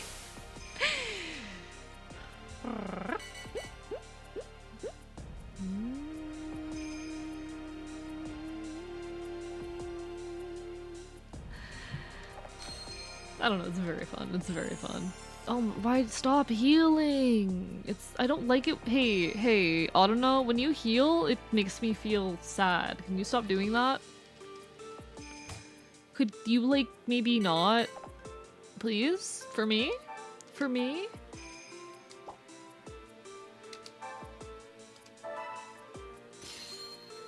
ADD is considered neurodivergent? Yeah.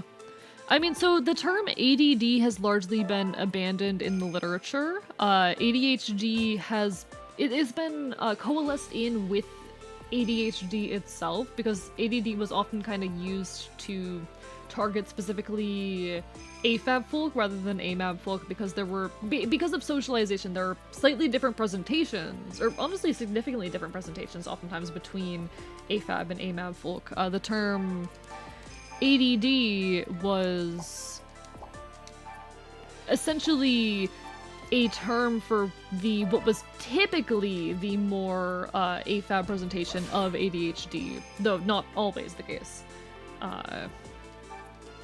So nowadays you have ADHD inattentive, hyperactive, and combined types. But ADD, ADHD, it is the same thing, generally. Fuck, okay, I'm good now. Yeah, ADD is neurodivergent. ADHD here, so fun times. That's how it goes. That's how it goes. Comes up more as, hey, you seemed effective. Let's test to make sure you're very uncomfortable and make sure there's something wrong with you instead of supporting them. Like, I think even aside of having diagnoses, kids should be accommodated. If you notice a kid is struggling socially or struggling academically or really in any situation, there should be an effort to accommodate them. Regardless of whether or not they're diagnosable as anything. But the external observations of adults are not always enough to catch cases. They're oftentimes not enough to meaningfully... Not meaningfully determine these things. That's not what I'm looking for. Time to go put neurodivergent in all my bios. Real. Real.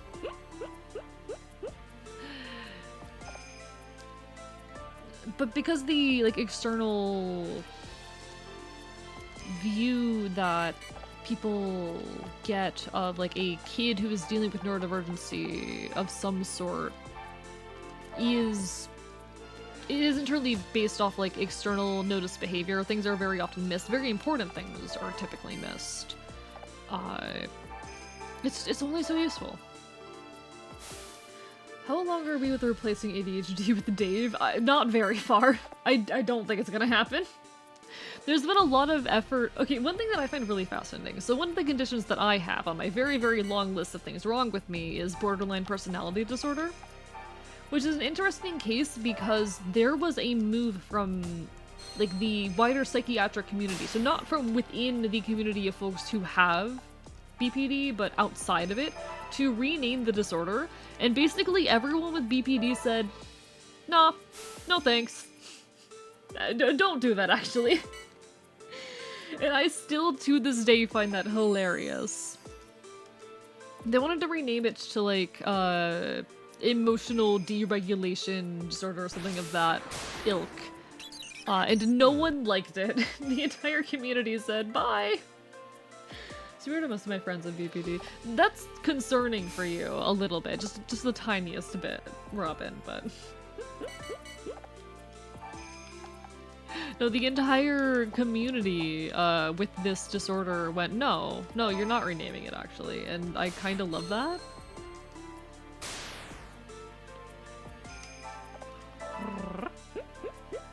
This is a very important thing to note. Like, the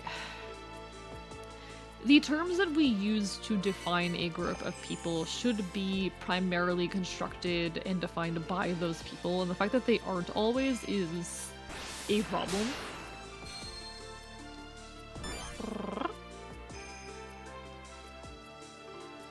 The fact that oftentimes those terms are constructed outside of the communities to which they are relevant is an issue. That story is major, you're not disabled, you're differently abled vibes. Real. Because no, BPD is very, very complicated. It is honestly a trauma disorder more than anything. I don't know, it's complicated because any diagnosis, this is true, I would say, of physical health as well, but especially in the case of mental health, because it is something that is difficult to outwardly observe in a meaningful capacity. These are all just common collections of symptoms.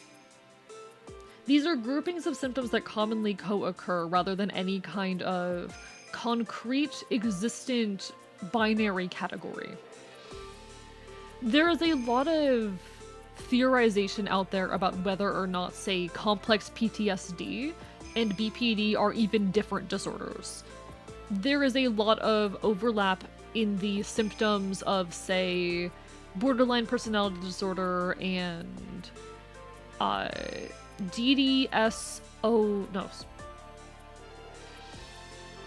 DDoS-1A. Dissociative disorder not otherwise dissociative disorder otherwise specified 1A. Which is like, it's adjacent to dissociative disorder, but identities are not as clear-cut as they are in, say, like, DID quote-unquote proper. All of these things, in general, they are normal systems acting up in abnormal, usually extreme ways that go to the point of causing harm, and they are extremely complex phenomenon to study because they aren't clean-cut categories. They are full of comorbidity. I honestly would challenge many existing diagnoses as either being like different framings of the same disorder or being far too complex to fit under one label. This is why I'm very much there for like a symptom-focused treatment over diagnosis-focused treatment. Because when you focus purely on whether or not someone fits a specific label, diagnoses are a social construct, I would agree with that. But when you focus on whether or not someone fits this one specific label, you can miss a lot of symptoms and a lot of comorbidities. And you also can end up, how do I say?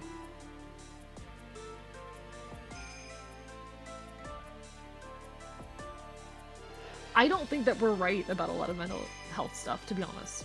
Like, things like, sure, PTSD, depression, anxiety, these are much simpler concepts that we can point to as being, symptoms, or in the case of PTSD, like a very firmly existent disorder. And I'm not saying, oh, these conditions don't exist. I'm saying that they are far more complex than our understanding, and especially the diagnostic tools that we use allow us to understand.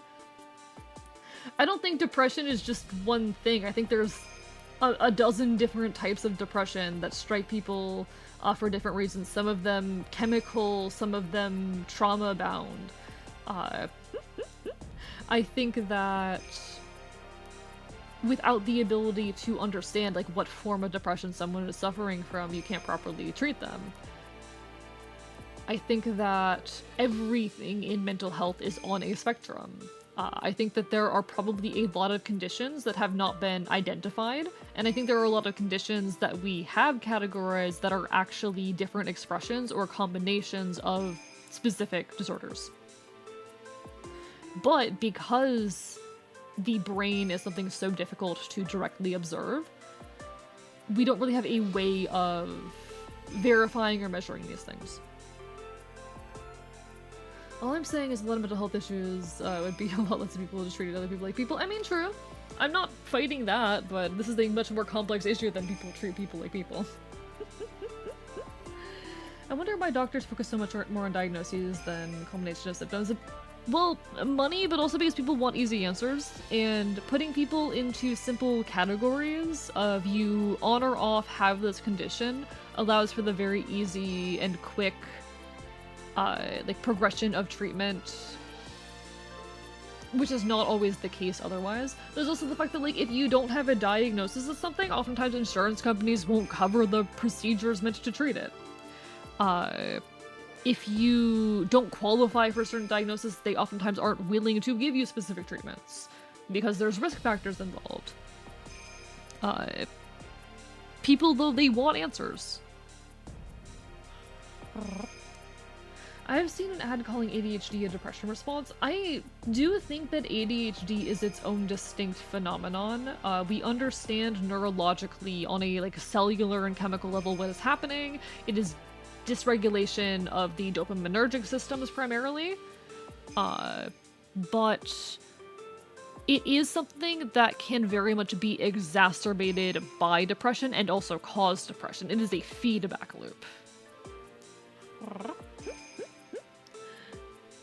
His name is Figaro, like from Pinocchio. Oh? Whose name? Whose name? One sec.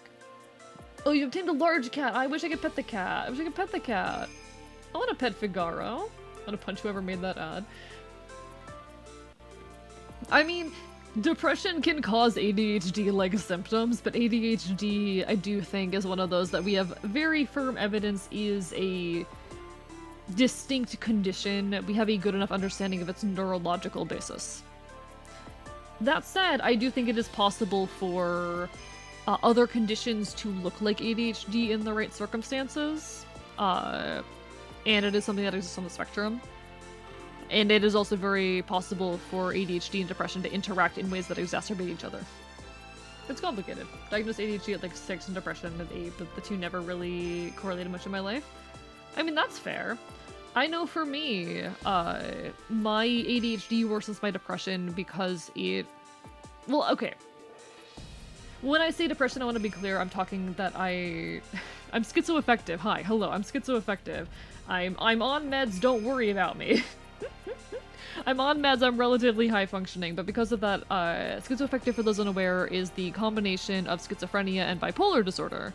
So I have symptoms relating to both of these conditions, and that includes, you know, the ups and downs that come with bipolar disorder. I specifically bipolar 2, so it's more depressive episodes followed by hypomanic episodes. When I refer to depression, I mean those depressive episodes. I know when I'm in a depressive slump, my ADHD gets worse. I have a much harder time, an even harder time than when I am in like a hypomanic state, focusing, getting myself to do things, initiating tasks is one of the biggest issues. Doing any kind of just self-regulation that would allow me to function.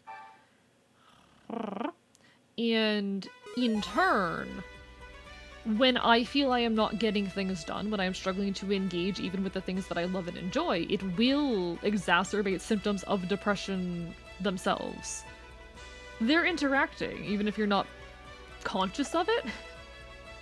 Or they're probably interacting. I can't say that for sure. My executive dysfunction is much higher when my depression is higher. Exactly. They're interacting and exacerbating each other. The brain is extremely complicated.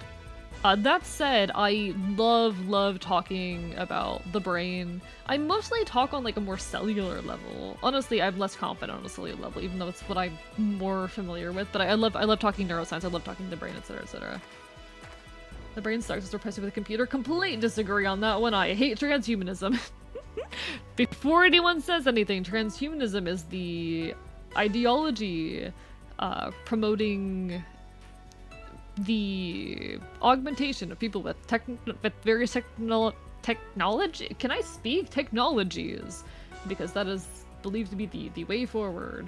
Get fucked, Elon. I don't want your brain chip. I know. Okay. I didn't realize you were joking. Apologies. Reading tone is hard. Get fucked, Elon. Yes, I'll give you money. You can have my money. There we are. Alright, but I do think, chat, we're at the 6-hour mark, so I'm probably gonna start closing out just because my voice is a little bit rough and I want to have a nice long stream tomorrow. How do we feel about that, chat? I say 6 hours if that's a short stream. I say 6 hours as if that's a short stream.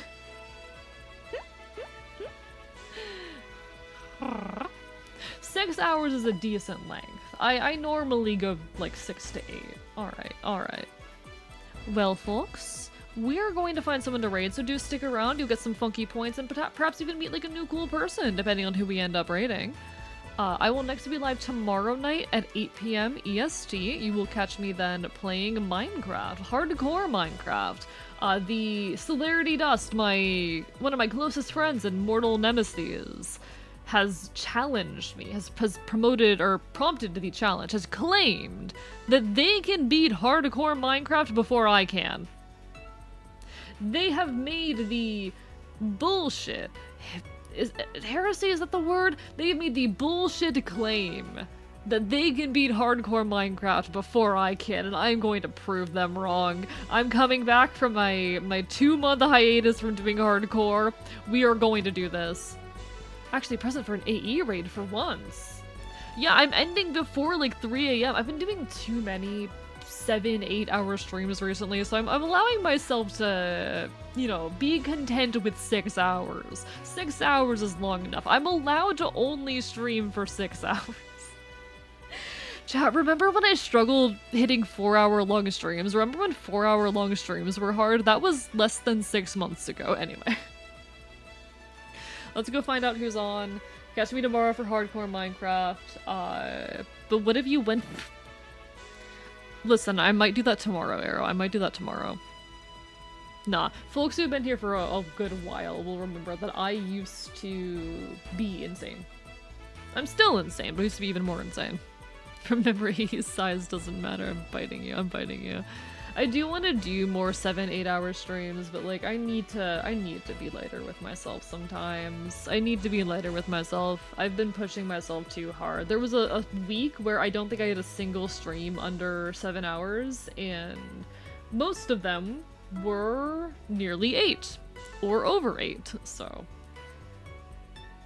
we get to chill for a little bit. Tomorrow will be a good long one, though. We're going at least 7 tomorrow. Let's see who's on. I might raid Stella. I'm considering raiding Stella. We could raid Stella, because we're not doing horror Minecraft this week. She's an option. But, oh, Architect is on. I have not had a chance to raid Architect yet. Oh, Flying Chainsaw, you're coming in right as we're ending. I'm so sorry. Especially on an earlier end. Shit, I hope you're doing well, though. Hope you're having a wonderful evening. Nah. This is like the earliest I'm ending in weeks, too. I'm so sorry. I hope you've been well, though. It's wonderful to see you over on my end of things. I'll be live tomorrow at 8 PM EST, probably going until at least 3 AM my time, so... Oh shit. At least an hour longer than this time. But thank you so much, Flying Chainsaw, for the follow. I appreciate it. Have a wonderful rest of your evening. God, the issue with Cell and I as streamers, if I can speak on that briefly, the issue with Cell and I as streamers, we stream at such different times that it is so difficult for people to catch both of us. We stream at opposite ends. We cannot, Wait, you're not someone I know from Cell, are you? Wait, I thought you were someone I knew from Cell.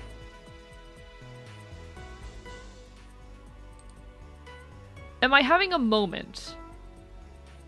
Oh yes, yes, Celerity, Celerity. The issue with Celerity and they and I stream at extremely different hours, which makes it very, very difficult for people to catch both of our streams. But I appreciate you coming on and saying hello. I usually stream a little bit later than this, I promise, but ending out tonight. Tried to mention other streamers unless I'm certain it's the topic. Oh, no worries, no worries. They were literally on my stream earlier today. We literally played Pokemon earlier. Nah, their Celerity is almost always free game dimension around here. We're close. A streams early in the morning for me, while A streams at night for me. Same. A lot of Cell's audience is European, though. In any case. I think we're gonna raid Architect. Let me just peek and see exactly what Architect is doing. What are you doing, Architect? What are you doing, Architect? Okay, yeah, an Architect just started too. Alright, alright. We're gonna go raid Architect VT over here. I've only stopped into his stream a couple times, but from my interactions with him, he has been pretty chill. So we are gonna go send some love his way. Like I said, I will next be live tomorrow night at 8 PM EST. You can catch me playing some hardcore Minecraft. If I don't see you then, hope to see you again sometime in the near future. You can catch me on Tuesdays, Wednesdays, Fridays, and Saturdays, 8 PM EST. I usually stream anywhere from 6 to 8 hours. So there's plenty of range in there. Get some good rest, folks. Good night.